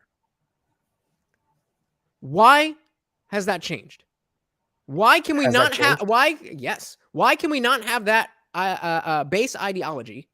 And then, if you are a more masculine woman, we accept that because we're more tolerant. And if you're a more feminine man, we just accept that. Or and more importantly, a more masculine girl, then we just accept that. Oh, you're just. This is why there used to be. Can I finish? There used to be a thing called a tomboy, and it was just a girl that was a little bit more masculine or a little bit more into boys' toys, and that was it. That was it. And now, this is grounds for life-changing decisions, interventions, and all of the above. Why is that okay? Lutch, the reason why we redefined gender dysphoria in the DSM-5 is to state that just because you have gender non-conforming behavior does not mean you suffer from dysphoria, and therefore doesn't mean that you need treatment for dysphoria, which is hormonal and surgical intervention. How many people know what the DSM-5 even is? Well, I mean, I presume almost every doctor. If you had to take a random guess, if you had to take a random guess of the American people, random guess, you are a smart guy, you work with numbers, you can probably estimate. If you had to throw out a number, what percentage of American adults even know what the DSM-5 is? I'd probably say maybe 2%. I don't know. So why the fuck are we talking about it? Because the people who are making these decisions are the ones who know it by heart. I understand the doctors. that. I understand that, Enerud. But the point is that the people don't understand this, and even without understanding that, they're not their concerns are not being addressed by you just saying, "Well, doctors suck, but they're better than you." How is that an answer to, hey, my child is experiencing something difficult, and I don't think that, giving them irreversible treatments is the answer. And you say, well, I mean, doctor said so. If this has been an issue in multitude of different medical fields where parents feel like, oh, I think this surgery or this medical treatment is bad. I don't think my kid needs it. And because of that, they delay treatment and their child dies. We have faith healing issues in like Wyoming. Is that more or less? Is that more or less common than the average parent? What do you mean, more or less common? Is that a majority of parents? Most parents. Or is that a minority? Is that an anomaly that a parent will look into a faith healing? Yeah, I mean, in many places it's a. That's not what I asked you. Big plurality, but for overall, we're talking about America. Overall, it's a minority. So then again, why are we talking about that as if it's the rule? You're trying to take things that are anomalous and compare them to a new norm. Lutch. I accept that trans people exist, and that's totally fine and great and whatever you want to do. Why does children going on gender affirming hormones is rare? That is an anomaly. Right. So in the same case where there are anomalies where parents refuse care, there are anomalies where these children even need these cares. And within that, fortunately, because of societal bias. What is the default? Default if your child has cancer, is the default faith healing or traditional medicine? The default is traditional medicine if it's affordable. If your child says that they're a trans in 2022, is the default to go to gender affirmation or to see if there's other issues afoot? The default is to take them to a general psychiatrist and then to a gender affirming therapist, if that's what the general psychiatrist believes. There are steps here. You take them to a general therapist, a child physician, a pediatrician. You would take them to multiple different doctors until you would, before you would go to the gender affirming care specialist. So this is again, I'm seeing why we need the distinction between the people. So hold on, let's go to JH. Let's see what JH says. JH says there's a huge push for I assume you mean DIY HRT now that is growing and scary. I forgot the name, but Destiny talks about a trans woman that's helped over 500 minors. The societal push is passing the definitely. The societal push always pushes past science. That's we got Lil Toes in the building. What is good? What do you mean? Is that real? What did I do? I forget what the thumbnail is. What's the thumbnail? Is it real? What do you mean? Is it real? Hold on, I forgot what we're doing. Talk. Say something. Okay. Yeah. So on that note, yeah, I don't think that if you're a trained medical professional, you shouldn't be making decisions on whether to or not to get hormonal therapy. That's not it'd be very irresponsible for you to talk about something you have no idea about. So likewise, leave that in the hands of medical professionals. So a little fair enough, but Lil Toes, I think what you may be asking about, because I forgot, it was the swap of what's her face. So there is this TikTok going around. We'll just revisit it. She also released a follow-up, which she ended up digging her grave in deeper. Let's talk about Natalia Dyer from Stranger Things. First of all, she killed it in Stranger Things, and if you don't like Stranger Things, we cannot be friends. So if I was Natalia's injector, this is what I would do. We'd start by treating those masseters, and we all know how much I love treating those masseters. Next, a little bit of chin filler just to help fill out her chin and make her whole face more of like a heart shape. Next, I would add a little bit to the lips, just a little bit, nothing crazy. What that mouth do? And then we'd get in there and do a little bit of Botox. I'd give her a nice brow lift to help open up her eyes. And to top it off, we'd start working with some Sculptra. She does seem to have more thin skin, and we want to prevent that from getting thinner and create more collagen. All right, let's see what the final product would give us. Ta-da! All right, how do you like my Photoshop skills? As we can tell, her jaw is slimmer, her chin is more pointy, and her arms are more lifted, and gotta love that pout. Comment below with your thoughts. Do we love it? Do we hate it? So this, again, take a good look. This is before, and this is the Photoshop that if she wants, she can look like that. And according to Anirudh here, that is a terrible thing for society. But transitioning kids, A-okay. Socially, yes. Medically, depends on the best advice left to doctors. I have no comment on that other than leave it to the doctors. So, I mean, I can I help you? Thank you. So, I mean, obviously we have a different opinion on whether we can trust doctors in general.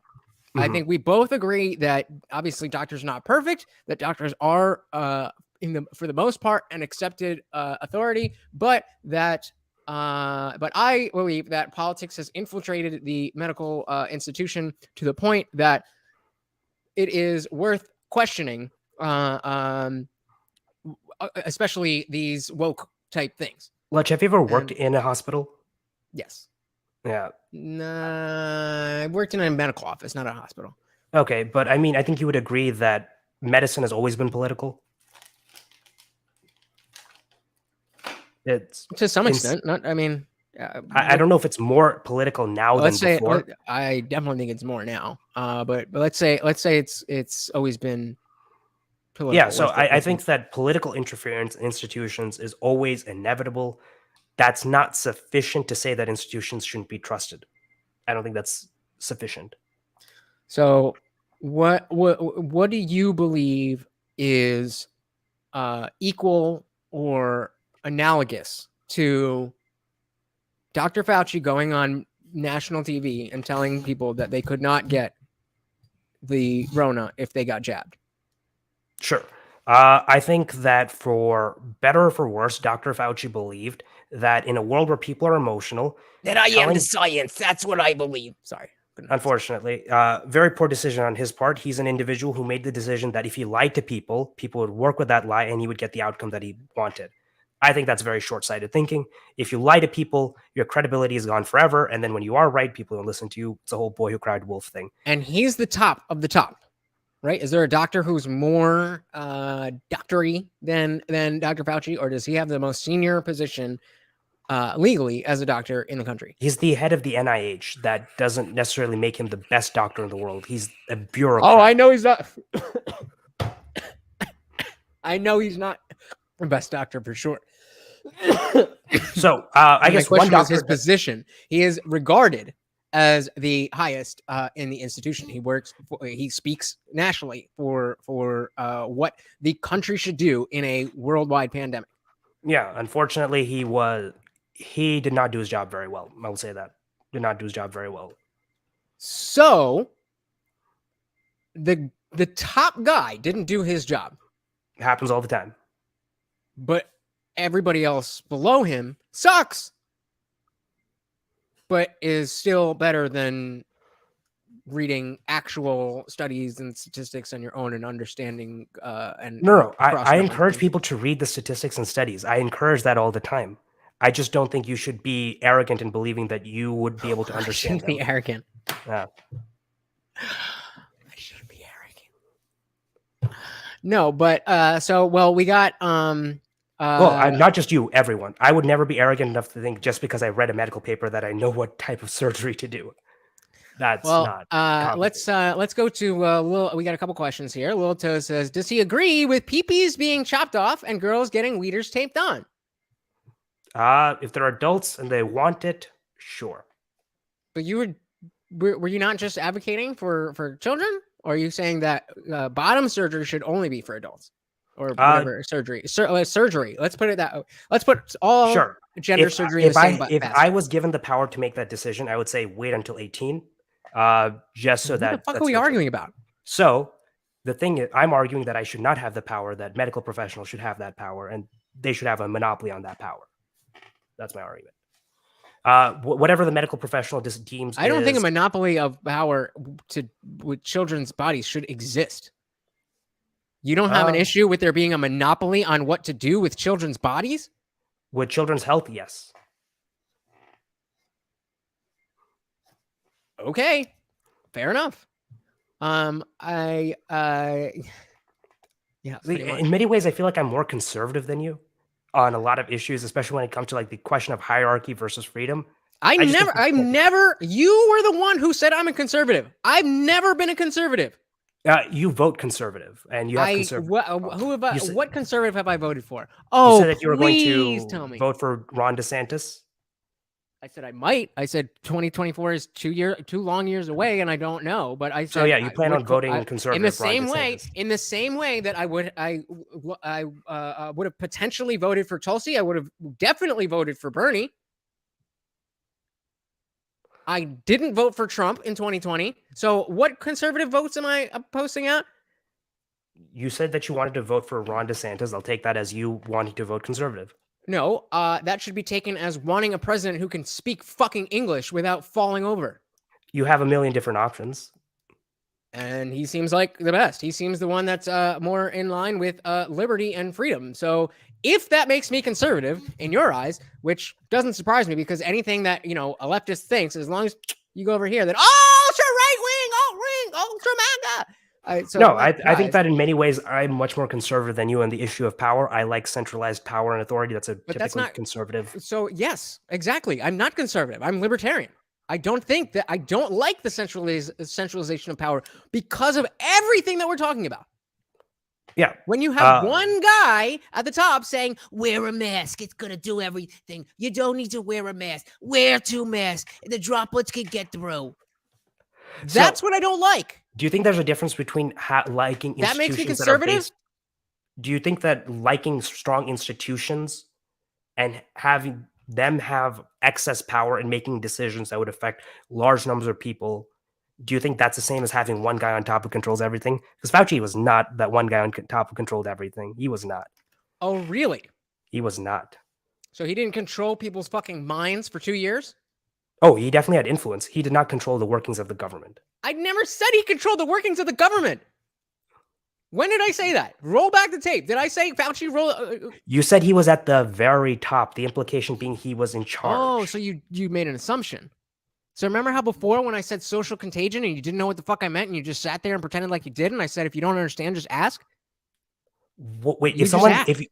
if you don't know what I mean when I say something, then ask what I mean. How many times have I said? So, Can you Lutch, repeat that? What would do you you mean by that? Would you agree that colloquially the guy at the very top is the leader who's in charge of things? Would we agree with that? Colloquially, that's our usage. Generally, sure. Yeah. So is it wrong of me to assume something that's Yes. just how languages work? Yes. Okay, that's fair enough. I will keep that in mind. I will ask you for what every single word that you use means from now on. Every single Definitions metaphor are and important. simile. Colloquial definitions are not important.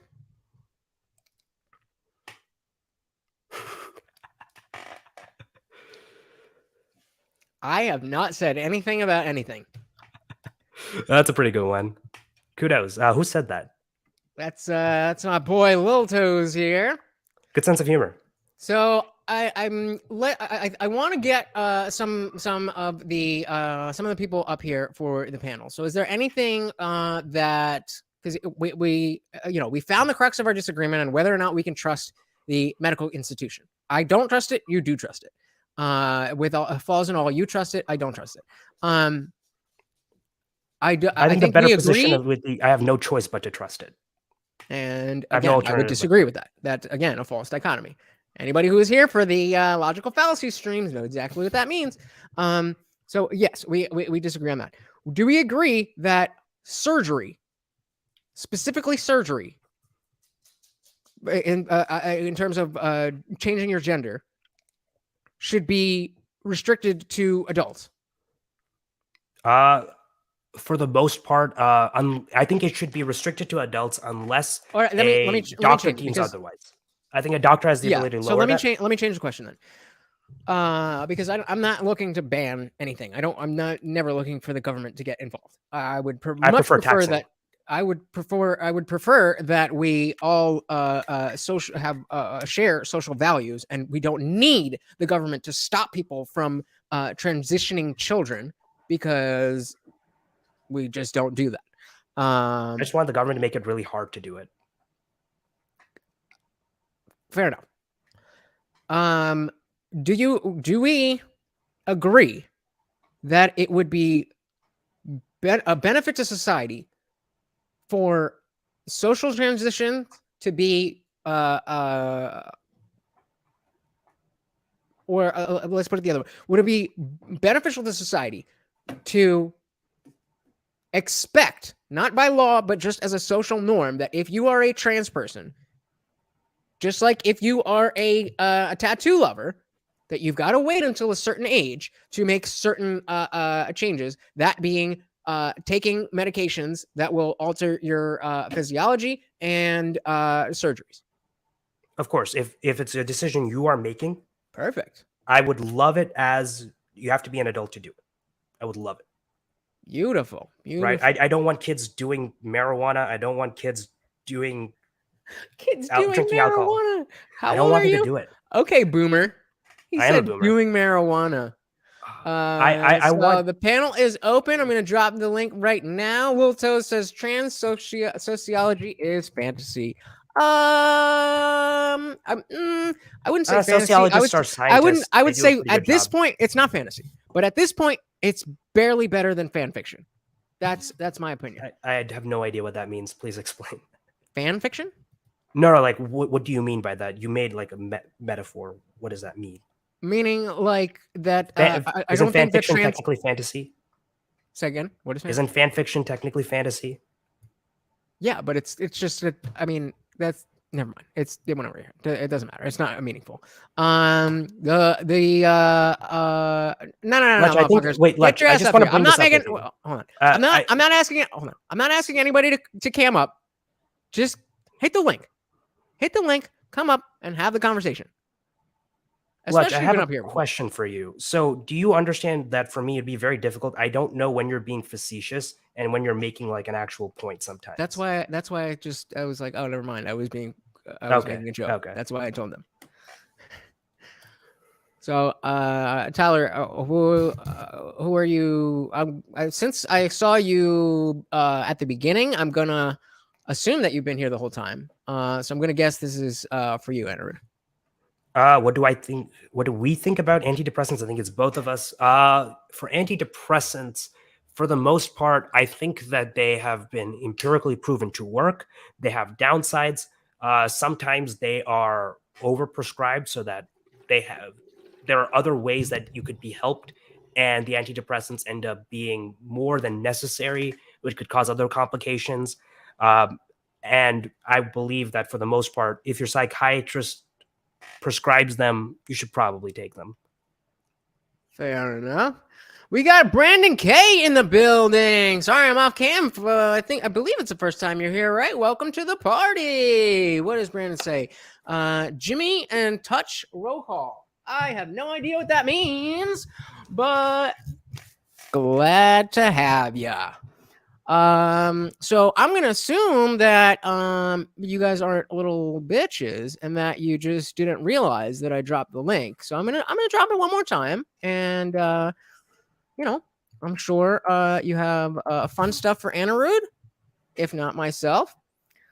Come on up. I'm not answering any more questions from the chat. You don't have to cam up. You can hide behind your thingy, but use your voice. I think going back to the original question about whether this video was it is fair to put this on the same on the slope of transitioning. In the world where we don't defer to doctors, it would be on the same slope. In the world where we defer to doctors, that's a strict stopping point, which prevents it from being a slippery slope. And I would agree, because we can't trust the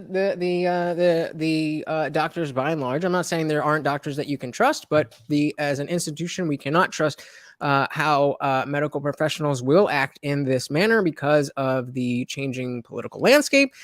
And I guess that's it. I guess nobody likes you, Anirudh. I don't know why. I mean, I think you're a nice guy, and I am not a nice person. Okay, we have to be objective and factual here. I'm not a good person or a nice person. Nobody has anything to say. He's stealing crypto. Ugh. I'm not stealing crypto. Why would you say? Obviously, he's joking. No. All right. Well, I guess I'm feeling kind of sleepy. I'm going to retire. I think we've exhausted the conversation, hit an impasse where we're just not going to agree. But I think we had a relatively civil conversation. Yeah, and I guess everybody's too scared. So why don't you let them know where they can find you? Hold on, let me get rid Sure. of My name is Anirudh Garg. I am the host of The Dialectic. Hold on. Okay, yeah.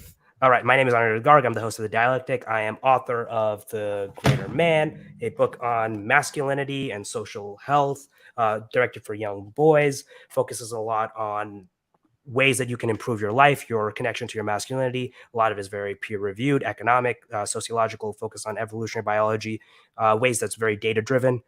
I'm also have a YouTube channel called The Dialectic with Anirudh Garg, where I go over like media criticisms and politics. And honestly, I'm probably going to release a video on something controversial soon, but I don't know, too busy. But that'll be all. See ya. Beautiful. All right. Well, thank you for hanging out. I really appreciate getting into the weeds on this stuff, especially knowing coming in that we disagree. Then it takes balls that these motherfuckers don't have to come up here and actually talk about it. So, all right. Good night. See ya. All right. Have a good one. All right. I guess you wanted to get the fuck out of here. So I don't know how. I hope that was useful, because as we saw in the beginning, there was a strong desire from Anirudh to prove me wrong. And I get that he feels that he is right, and therefore it is appropriate to say, hey, you're wrong about this. But I wanted to have more of a conversation that is relevant to what people are thinking about this stuff. This is a hot button issue. People are thinking about this stuff. So regardless of what your study says, if you want to make the changes that you are claiming that you want to make, then the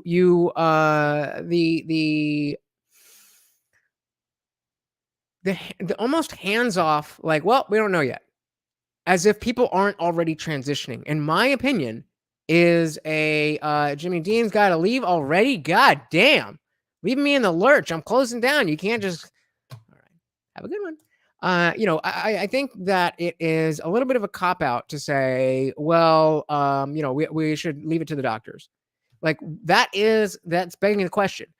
Can we trust the doctors is the question. And I think the idea is that much like a lot of the left, the institutions are the new religion.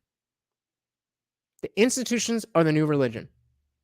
After 2 years of the Rona regime, and every single thing that Dr. Fauci said has turned into bullshit. Every conspiracy has come true.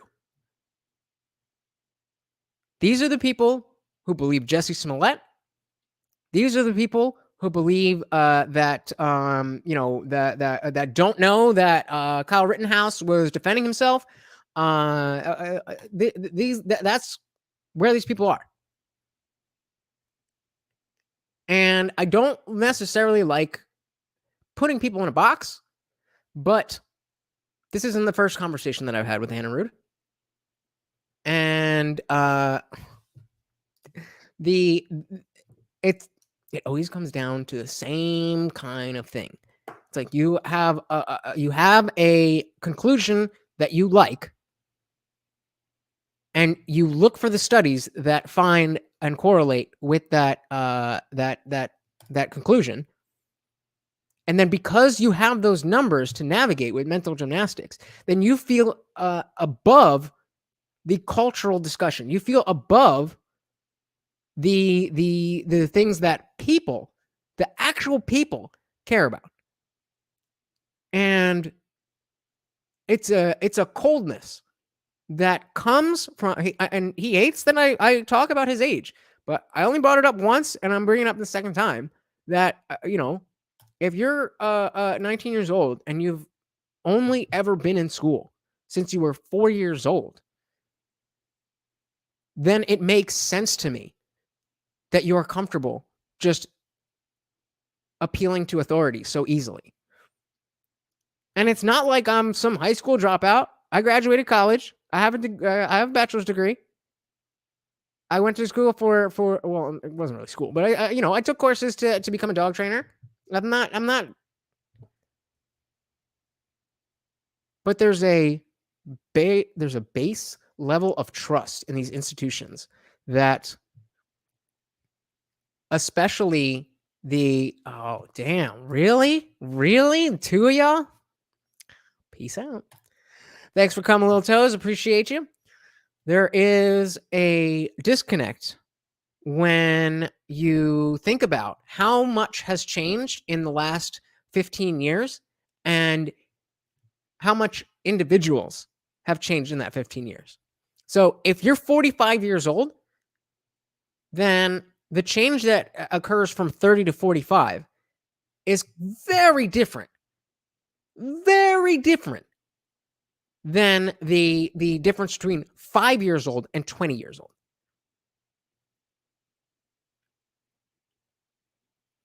Oh, I thought you meant I thought you meant drop out of the stream. I thought you meant drop out of the stream. I'm like, no, stay and hang out with me. And JH says, how can you trust doctors about a subject that has so little research? Exactly. He acted like it was a settled science and they know what they are doing while agreeing society pushes science. Exactly. I mean, I just want to go back. And again, I acknowledge that this is anecdotal evidence, but I want you guys to see the rest of Scott's story here. I'm actually going to run it back because I'm going to assume some of you didn't necessarily hear the very beginning.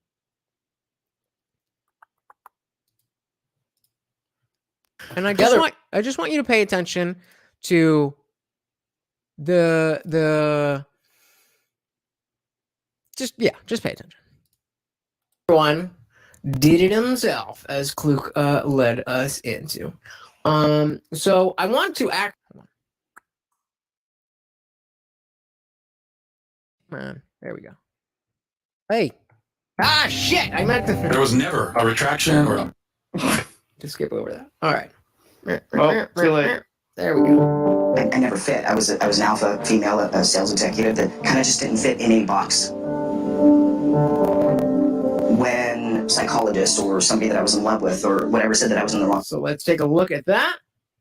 This is who we're talking about here. Mm-hmm.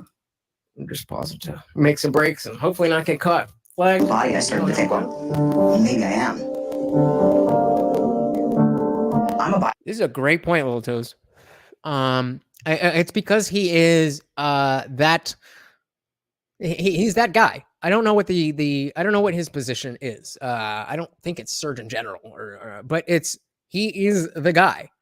The same way that Biden is the guy, Fauci is the guy. Except Fauci got appointed back in the 80s, I believe. Fucked up AIDS. Fucked up bird flu. Fucked up SARS. Literally invented COVID. Or this version of it. Yeah, pretty much. I am the science.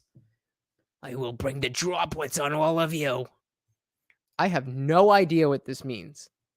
Codger? What's the old codger? I don't know what that... is it narcissistic to stream yourself? What is going on? And JH with the good one. Head of infectious diseases is damn right. Monkeypox is next. Lilta says, I'm going to be the next head doctor. Yeah, you can be. Apparently, you don't need to know anything or be right about anything. Not that you're not right about things, but you don't need to be. So, yep, exactly. Yep. I do know what you mean, brother. So, yeah, let's hear Scott Nugent's story here. Biology. What the fuck? This is Scott Nugent, formerly known as Kelly, founder of Trade Voices. And again, I'm warning you guys, this story is not fun. Yeah, for real, this is a real trigger warning. For real.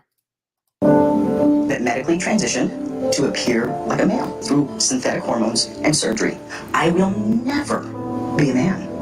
Is it transphobic for me to tell the truth? Why is it that a couple hundred years from now, if you dug up my body, they're going to go, yeah, that was a woman? What was that you brought up earlier, Paul, Oh, about Bones? Yeah. It's a callback. All right. Had babies. Can you tell me about This is a mother of four. Four? I think four. the procedures that you had? I've had 7 surgeries. I've had 1 stress heart attack. I've had a helicopter life ride with pulmonary embolism. I've had 17 rounds of antibiotics. I had 6 inches of hair on the inside of my urethra. Do I need to run that back? No, please don't. Oh, we are going to. Is it transphobic for me to tell the truth? Why is it that a couple hundred years from now, if you dug up my body, they're going to go, yeah, that was a woman. Had babies. Can you tell me about the procedures that you had? Okay. I want to warn you.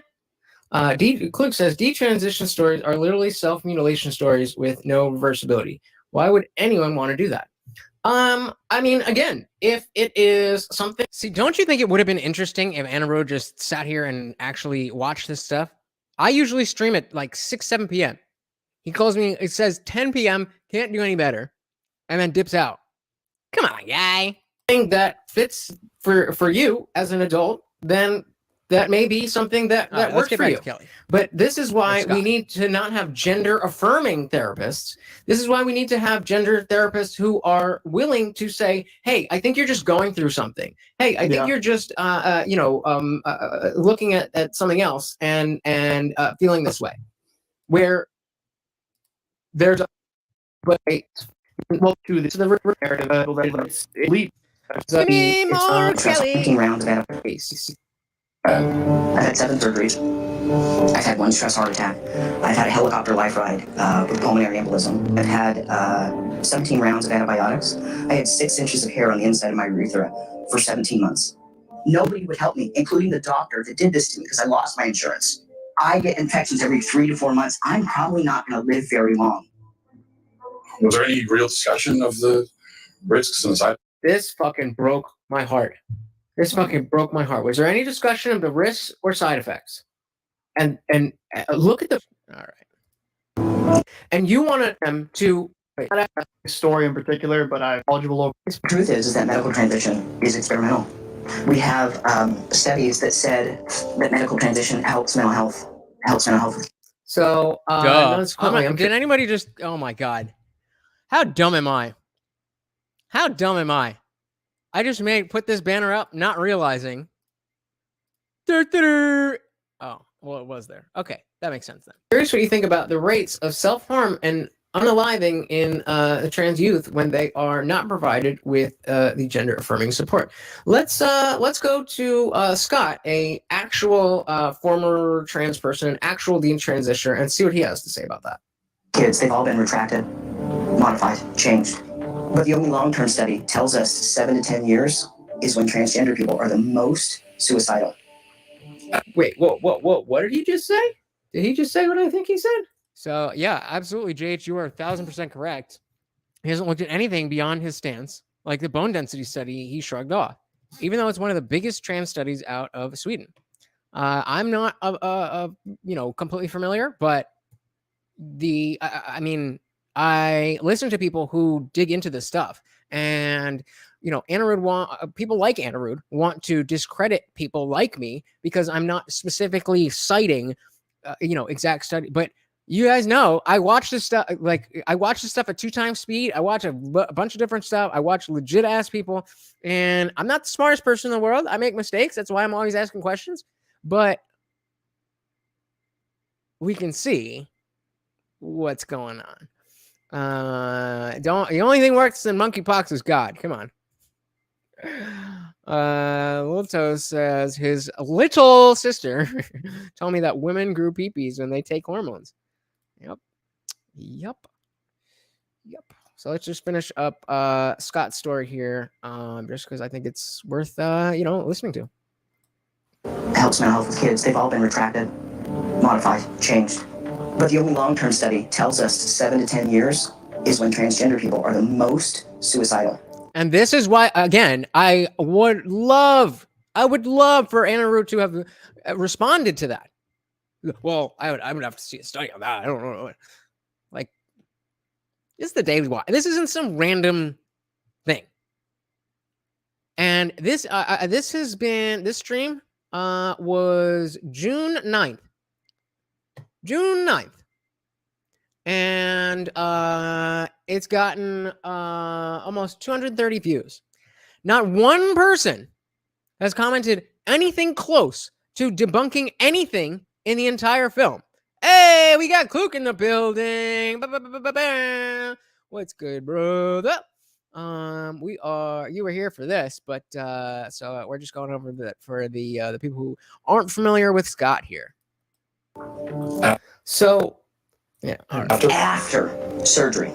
So, if it's 7 to 10 years, and we are talking about children in the last 5 years, then we would expect that in the next couple years to a decade, that the detransition stories are going to explode.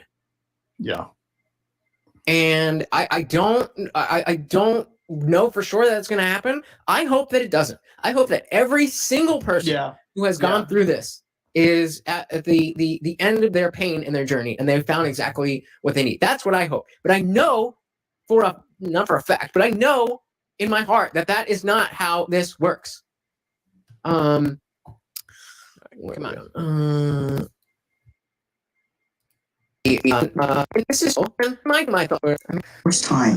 It's on fucked up. There's the But that's transphobic to say. For the first time in history, a marginalized group has a huge dollar sign on the top of their head. What do we think Anirudh would have said to that? A marginalized group, for the first time in history, has a huge dollar sign on their head. And JH, you are absolutely correct. You know, and again, I would have loved for him to be able to respond to these things. That okay, what happens in 7 to 10 years when we see the explosion of detransitioners? Well, are you willing to say that you're wrong, or were you always like, well, I said I didn't know. The doctors are the best we had, and they were wrong. We trusted the doctors, and the doctors were wrong. It wasn't me. You know what that sounds like to me? And Anirudh is an atheist. But when Christians tell me, oh, you're going to hell. Well, I'm not saying that. God said that. Okay. Okay. For the first time in I just went over this. So I want you to actually see the story itself. We have 5 children's hospitals in the United States. I'm promoting that. That's a phalloplasty. That's a bottom surgery. We have 5 children's hospitals in the United States telling girls that they can be boys at $70,000 a pop. $70,000 a pop. This was where my big pharma argument was going, but I mean, what time is it in Texas? It's almost 1 a.m. here. I'm not even going to say that. Never mind. Let's just finish Kelly's story and surgery that has a 67% complication rate. That will kill me. 67% complication rate. Okay, so he's a little bit right there. Give that shit to charity. So $70,000 a pop at a 67. All right, let's shut the fuck up.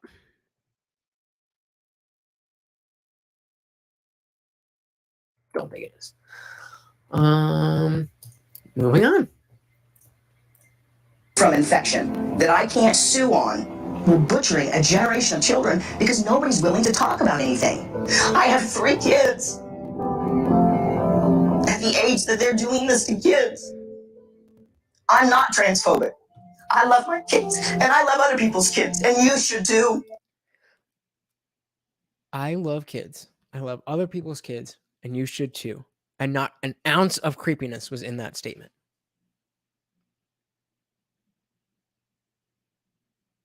That's why,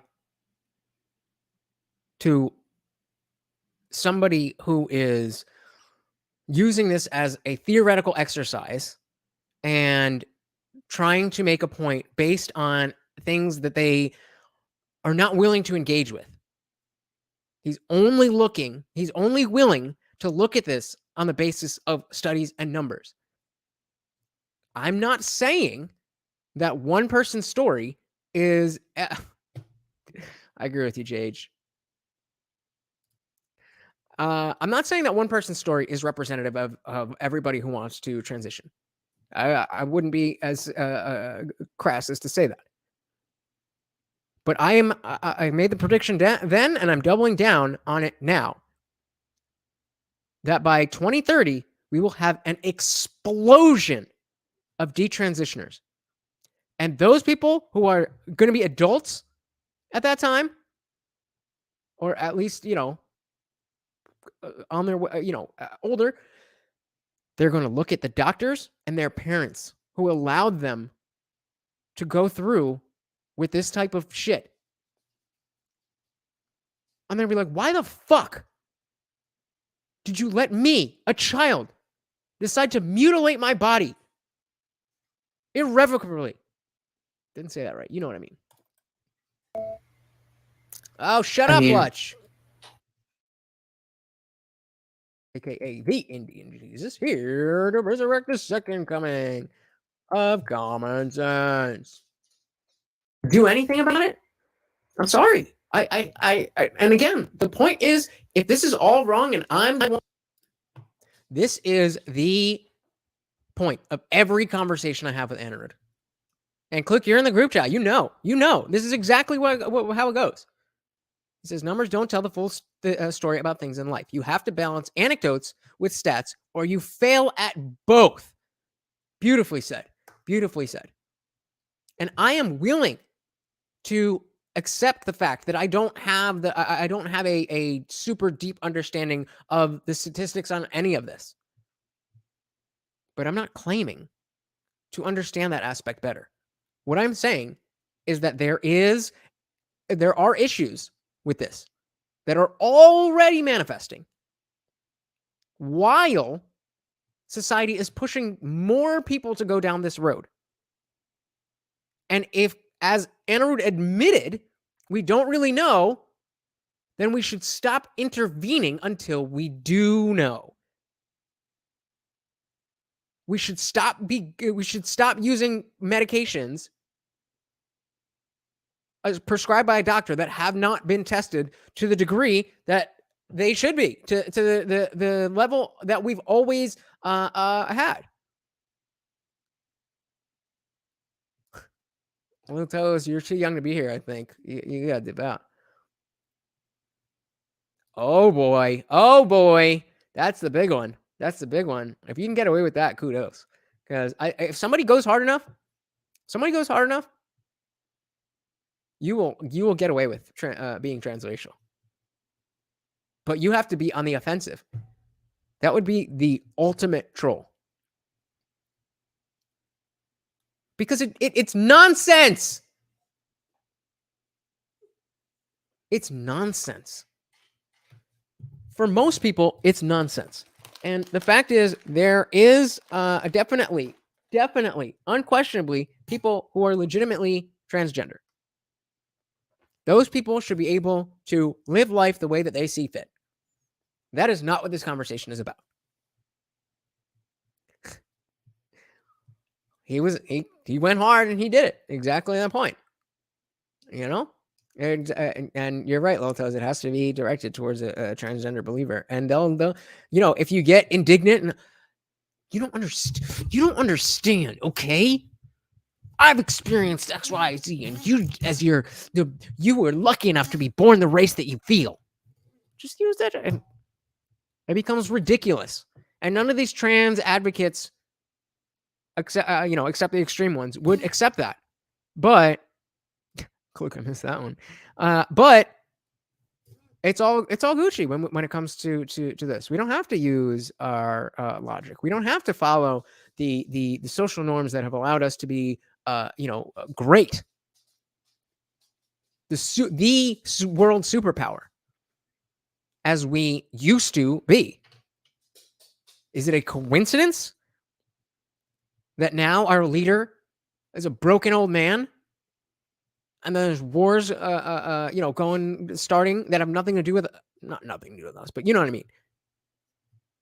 Is it a coincidence, or maybe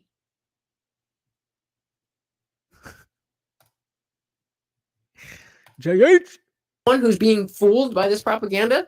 Then that's what I got you guys for. I appreciate that you're taking the time. All right. To read, yeah. I mean, I just want to finish, Kelly. It's on so many levels. Again, I don't want to. I'm just talking out of my ass. I'm just watching a documentary. So let's let them say it. This is wrong on so many levels. Can kids consent? Do you think kids are? No. There we go. No. That was one of the first things I brought up with Anirudh, because that is that is not a slippery slope. Remember, we talked about the slippery slope and the slippery slope fallacy. But once you say that children can consent to things with their body, where the fuck do you think that leads? Okay, now Little Toes is leaving for real. Glad to have you, buddy. Have a good night. Thank you for hanging out.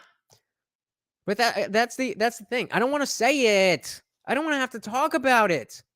But if you tell children that they can consent to doing things with their bodies, then it's not just going to be transitioning that they're consenting to. Do we understand what I'm saying? Are we on the same page? Are I going to spell it out? This is no bueno. You're not. Being a parent is loving the hell out of your kids and helping them see around corners. What's the youngest patient that you've operated on? The youngest patient I've done vaginoplasty on is age 16. Whoa. So again, as I was saying, I think, that's super young. I think if there was, hey, we got the NBA goalie. What's good? I will gladly take likes. Thank you for hanging out. And glad to see that you came through. Jade says kid marriage. Yeah, I mean, right? Like, that's not quite what I was thinking, but yeah. I mean, it's sex. It's having sex with whoever they want. This is the natural, logical conclusion. If children can consent to think, oh my God, little sus, thank you so much. Thank you. Welcome to the party. Better late than never, right?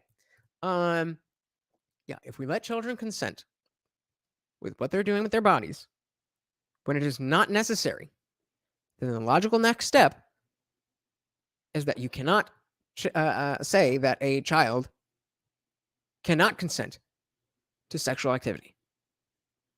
And that is disgusting. If you think that's okay, I don't need your views. I don't need your likes.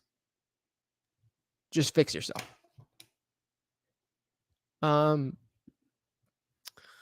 Is there anything else from this? Okay, so there's one other thing that he was talking about the doctors, right? And I think it's relevant that you guys see this part because again, you assume that the doctors know best. But let's see. Right. So it is just Or not that mothers just don't understand enough about themselves. They're not neurologically developed enough yet to make permanent life-altering decisions. Absolutely not. Young person's not even worried. Self-perception. Just not at all. No, no, just no. That's it. No thought. Just they're good. One day they may be clear. The next day they may be totally confused and not sure. And you're affirming it with hormones that have never been used in this way in the field of medicine. You're talking about puberty blockers? Blockers and then opposite sex hormones. Oh, Jesus. This doctor. This is the doctor. This is the woman that will... let's just listen to her. Will transition begin with medication. So medical affirmation begins when the patient says they're ready for it. So that could be... Can we think of any other medical anything that is determined by when you decide it? Even mental health issues in general. You don't decide to get anxiety. You don't decide to become depressed. You don't decide any of that. Why would you be able to decide, Kluker members, especially again as a child, that you can do this stuff? You might decide that you want to and panicking because they're getting sure. A kiddo who is just starting puberty and panicking because they're getting breast buds or their penis is getting bigger and busier and they're worried about all kinds of masculine changes. And that way, puberty blockers, which are completely reversible. We were just talking to somebody who had can't remember. Oh, Scott, you remember Scott? Yeah, completely reversible. and don't have permanent effects. To be fair, that was where they're talking about puberty blockers, and he was talking about surgery. So I'm trying to be fair, but yeah, it's not that simple. It's once you start there, you start with the puberty blockers, and then what has to say about that? Are wonderful because we can put that pause on puberty. It's like if you were listening to music, you put the pause on, and we stop the blockers, and puberty would go right back to where it was. Right back to where it was. Bullshit. All right, if you say so. If you say so. I mean, I don't know. The next note in the song just delayed that period of time. You can just pause puberty. No, you can't. And then pick it up. No, you can't. In the future. No, you can't. No. How many studies do they have, long-term studies, on hormone blockers with children? None. So, we've got two conflicting ideas here. Either this guy who's been through all this is kind of just going off his own personal experience, which happened not to be great, or somebody's lying. And it makes sense to me that the doctors who have, as Scott pointed out, so much money to benefit off of these young people in general, young girls, young people, and there are no studies. I just spoke a month or two ago with a mother whose 14-year-old daughter was put on blockers. They discovered after 2 years, this 14-year-old girl has osteoporosis. That's something that like old women get. So again, osteoporosis in a 14-year-old. We can't say for sure that causation and correlation causation are not the same thing. I don't know that based on what she just said that the 14-year-old girl took the puberty blockers and that caused her to have osteoporosis. But as she also said, osteoporosis, that's the thing with your back. Right. Wow, that's funny. I paused it as I was questioning. Is that scoliosis? Am I thinking of scoliosis? Are those two different things? I don't know. Clearly, it's not a surprise why you guys watch me. I'm fucking funny as shit. I'm not a doctor. I'm just going off of what I'm seeing. And so it's up to you guys to, point out where this is all bullshit, if it is. And maybe even if some of it is, then what about the rest of it? Free Ego says, you can't. Fuck a free ego.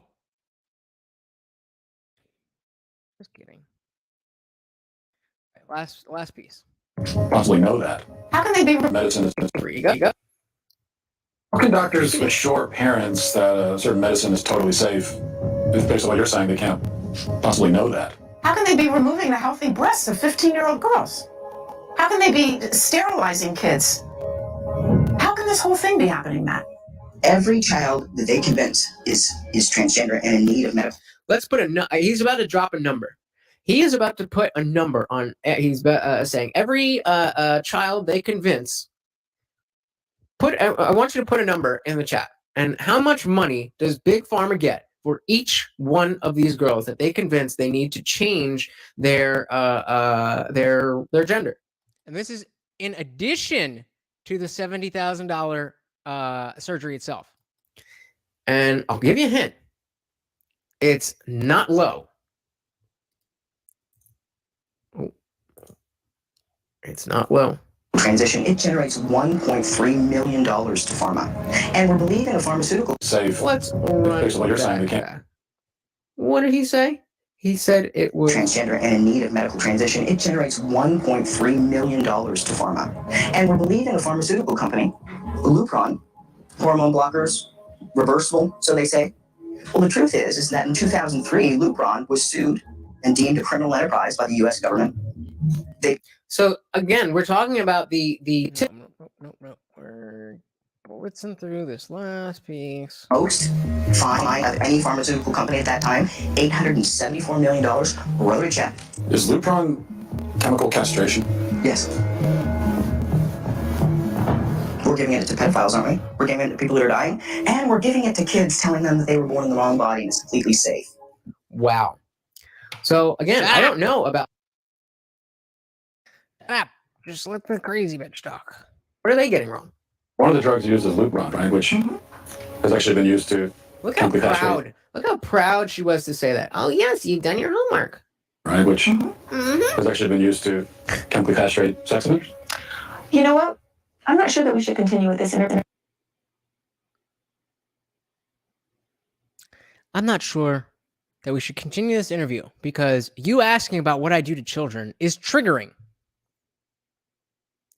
So maybe if Anirudh had seen this and if he had taken the time to actually learn about what other people think about something rather than just sticking his nose in a book and reading what he thinks is the relevant information, then we would be a little bit closer on this. To be fair, I think we are not too far off.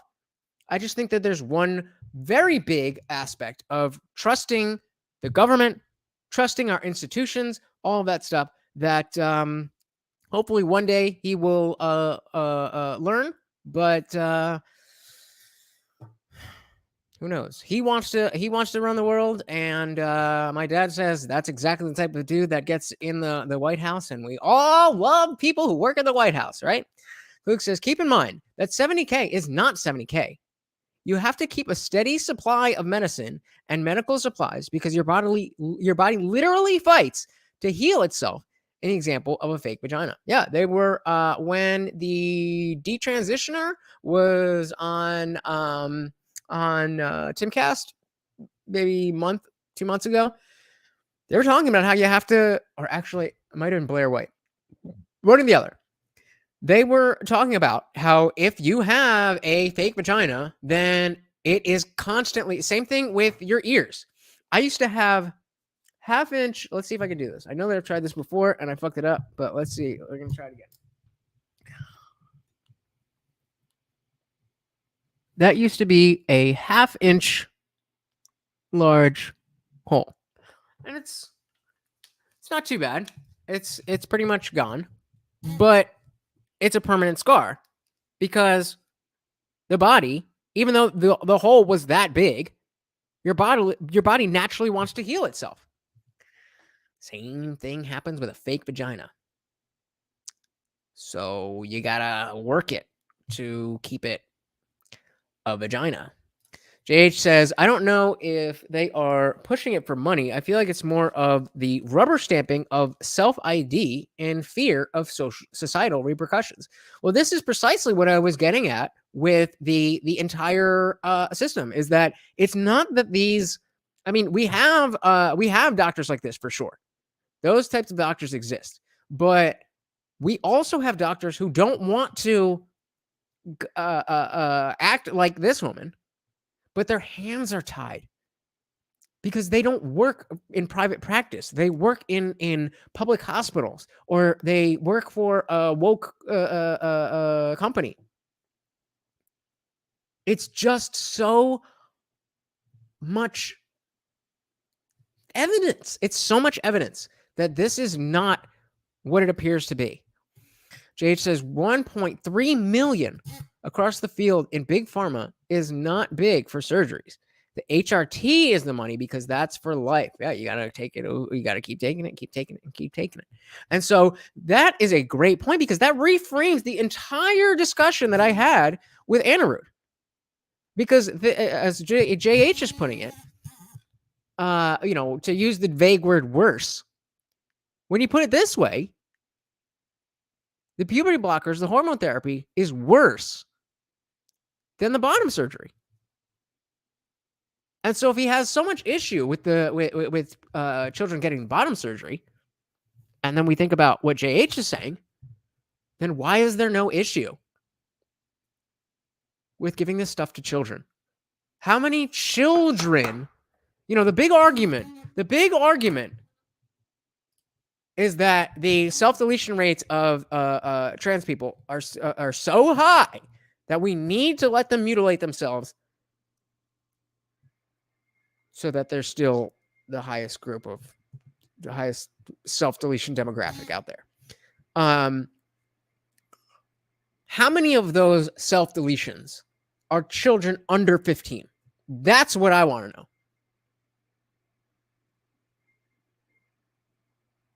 if there's not a significant number of children ending their lives, then we have no business doing this to children. I don't think we have business doing this to children anyway. But I mean, if there is some significant number of children self-deleting, then okay, I'm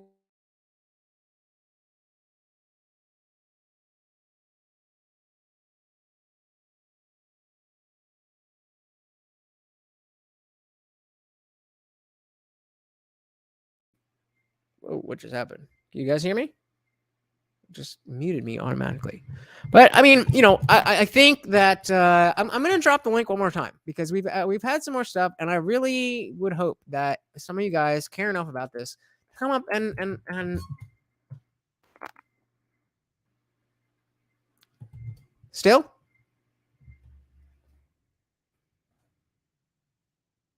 On that sound?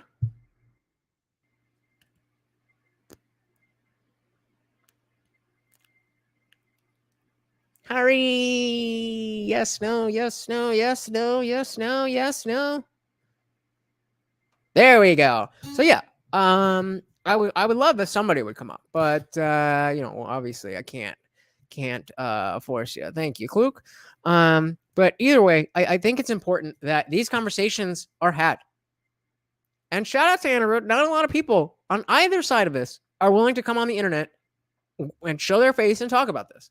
But unfortunately for him, I do not feel like he presented anything legitimate in the cultural issue of normalizing behavior that we don't want to normalize. Remember, in the very beginning, with the TikTok about the girl's plastic surgery, he was outraged. Stop telling people to get plastic surgery. We don't want to normalize that. Stop telling guys to take steroids to get bigger. We don't want that. But telling children that they can change their gender. Because here's the other question. If the self-deletion rate is so high among these people, and it's the acceptance of being trans or non-binary that has changed things, then where are all the children that deleted themselves before 2015? You would expect that if this was causing people to delete themselves, and the shame and guilt and not being accepted as part of society, you would see higher numbers when it wasn't accepted, and you would see a drastic decrease in that number when it is accepted. We haven't seen that, have we? It's all lip service. It's politically driven rhetoric. That's all it is. So I guess nobody wants to come up and talk to me. Can't force anybody. Really wish you would, but guess that's the end of the party. Except the party rages on in the Indian Jesus Discord server. The link is in the description. Just click it, join, and you are part of the 24-hour party. We got a bunch of people in there. We got more people joining. It's becoming more of a thing. You know, it starts out just me kind of posting just random shit, but as more of you get in there, then this person replies to that, and you know, people are making friends. We're doing cool things. We have a movie night coming out this Sunday. We're gonna be watching a if you haven't seen Everything Everywhere or Everywhere Everything All at Once, whichever one it is, we're gonna be watching that together in the Discord server on Sunday. So that's cool. Kluk says trans is a fraction of a fraction of a fraction of the population. Most of the ones who proclaim they are today are victims of social contagion.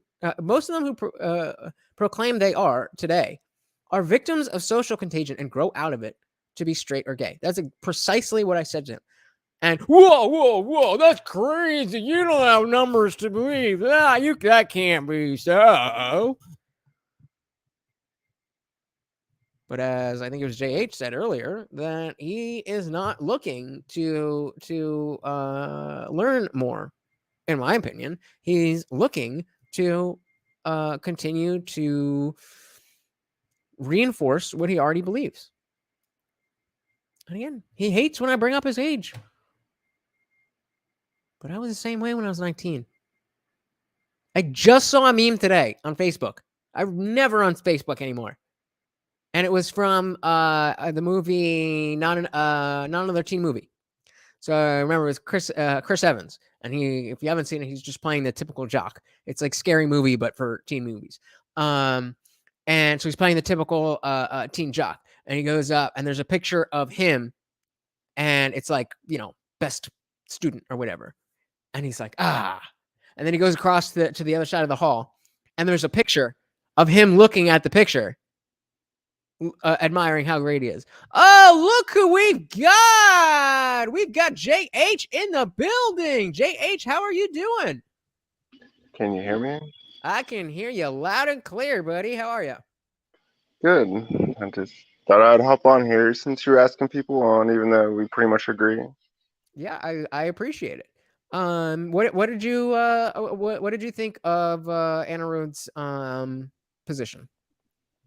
I mean, I missed probably most of it. I would say it was fair, but what I was just commenting on was just seemed like he was stuck in his perspective and wasn't willing to accept any outside sources or anything unless you had the direct link. Yeah, exactly. Yeah, and because he is willing to spend. I mean, it was like 3 a.m. when we were having this conversation yesterday. So the fact that he is this busy college student, postgrad student, and took the time to find a whole bunch of studies, only showed me one. And you know, I did not do any preparation for this conversation. It's just like that should be so easy to knock down my, you know, and if you agree, our position with all these numbers, facts, statistics, and studies and everything. But you can't. So what do you, I mean, if you had to say, not legally, let's just say, you know, just on a moral basis, what do you feel is the earliest age that a person should either take the hormones, or what's the earliest age you think they should be allowed to get the surgery? I mean, Not allowed. What do you, not allowed? But what do you think would be appropriate if that is the thing? You know, let's assume that person A is legitimately trans, but they start talking about it at 5 years old. At what age? well, there's no way to say for sure they're. Well, let's just assume. Let's just assume for whatever reason we've got a crystal ball, and we know that this child is eventually going to grow up and be a legitimate trans person, just for the sake of argument. Well, I mean, there's very little study out there to show long-term effects.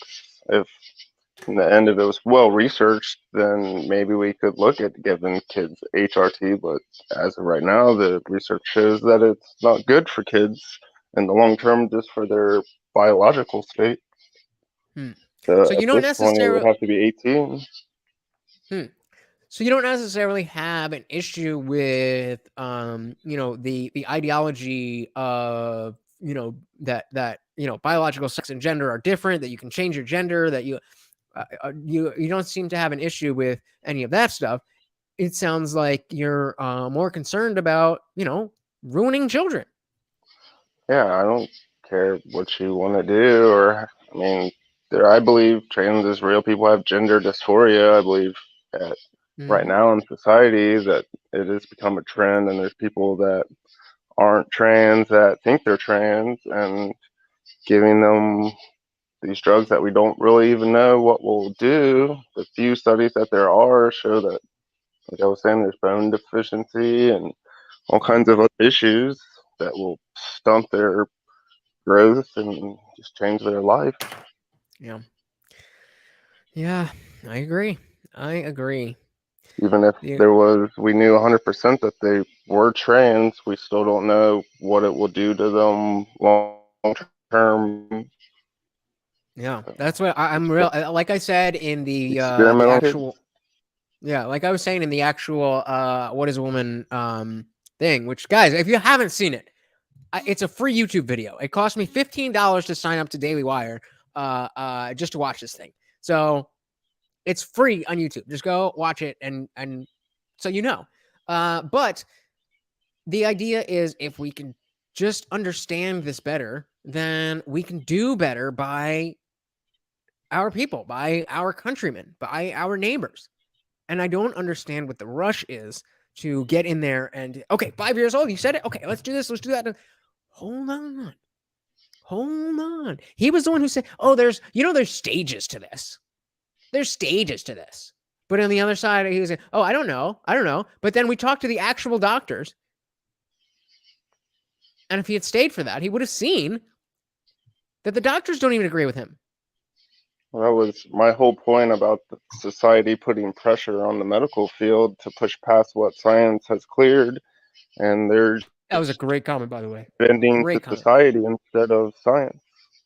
Absolutely, and great comment, because I wouldn't have thought to put it that way, but you're absolutely right. Is that you and he was saying science always moves faster than the institution. It's like, yes, dude, that's the point. We don't have the science yet. Just like we didn't have the science for the jab, but that was a little bit different because, as much as we knew at the time, that was an emergency situation. Now we know that that's all bullshit. But the gender bender stuff, there is no legitimate reason why a child needs to change their gender. Full stop. Full stop. Yeah. Especially when there's no way we can say for sure whether it's true or not. Right. Yeah. Anything else for the people, JH? Nope. Thanks for having me on. Any social media or anything you want to plug? Oh, no. No. I don't All do right. social media. It's corrupt. Just here. I love it. Hey, there we got a face. We got a face. Wrong button. All right, brother. Thank you for coming up. You have a good one. See ya. All right. So, we went over a lot. This is a little bit longer than I intended it to be, but unfortunately, it didn't really get as deep as I wanted it to be, because I have, let's put it this way. I have trouble speaking to Anirudh in a way that he can take seriously, because I don't know these numbers and statistics. He inherently thinks that because I don't know the statistics and I get my news from people reading the news instead of me taking the time to read the news myself, as if that's any different. He thinks he's, way smarter than he is. And he's very intelligent.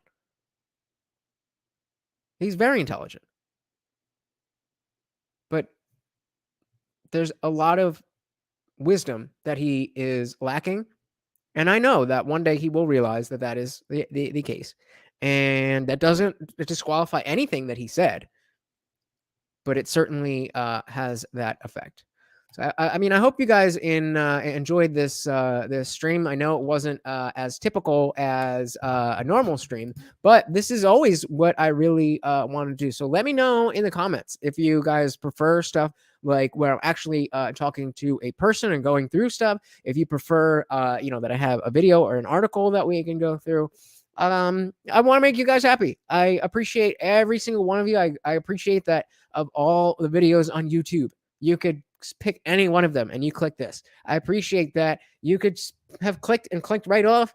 And what does it say here? The thing is an average view duration of 21 minutes. That's meaningful to me, guys. I really, really, really appreciate that. So thank you so much for hanging out. Again, the party continues in the Discord. Check out the description. The link is there. You just got to click it. And for now, it's free and you can just go in. I am going to make it a subscription thing for anybody who has not, once we reach a certain amount of members, like all of you guys who join it will be free. But after that, people are going to start to have to pay. So join now while it's free. While you are in the description there's also some support links. Also going across the bottom of the screen is my Cash App and Venmo. I would love if you could help out the channel, but even if you don't want to do any of that. And it is completely free. It's completely free to like, comment, subscribe, ring the bell, share us with your friends, all that good stuff. But even if you don't want to do that, I wish you would. But if you don't want, it's free. But even if you don't want to do that, you just want to sit at home and think about how great I am and how awesome this channel is, you can do that too. Until next time, I am Lutch, aka the Indian Jesus, here to resurrect the second coming of common sense. Until next time, I am out of here. Peace.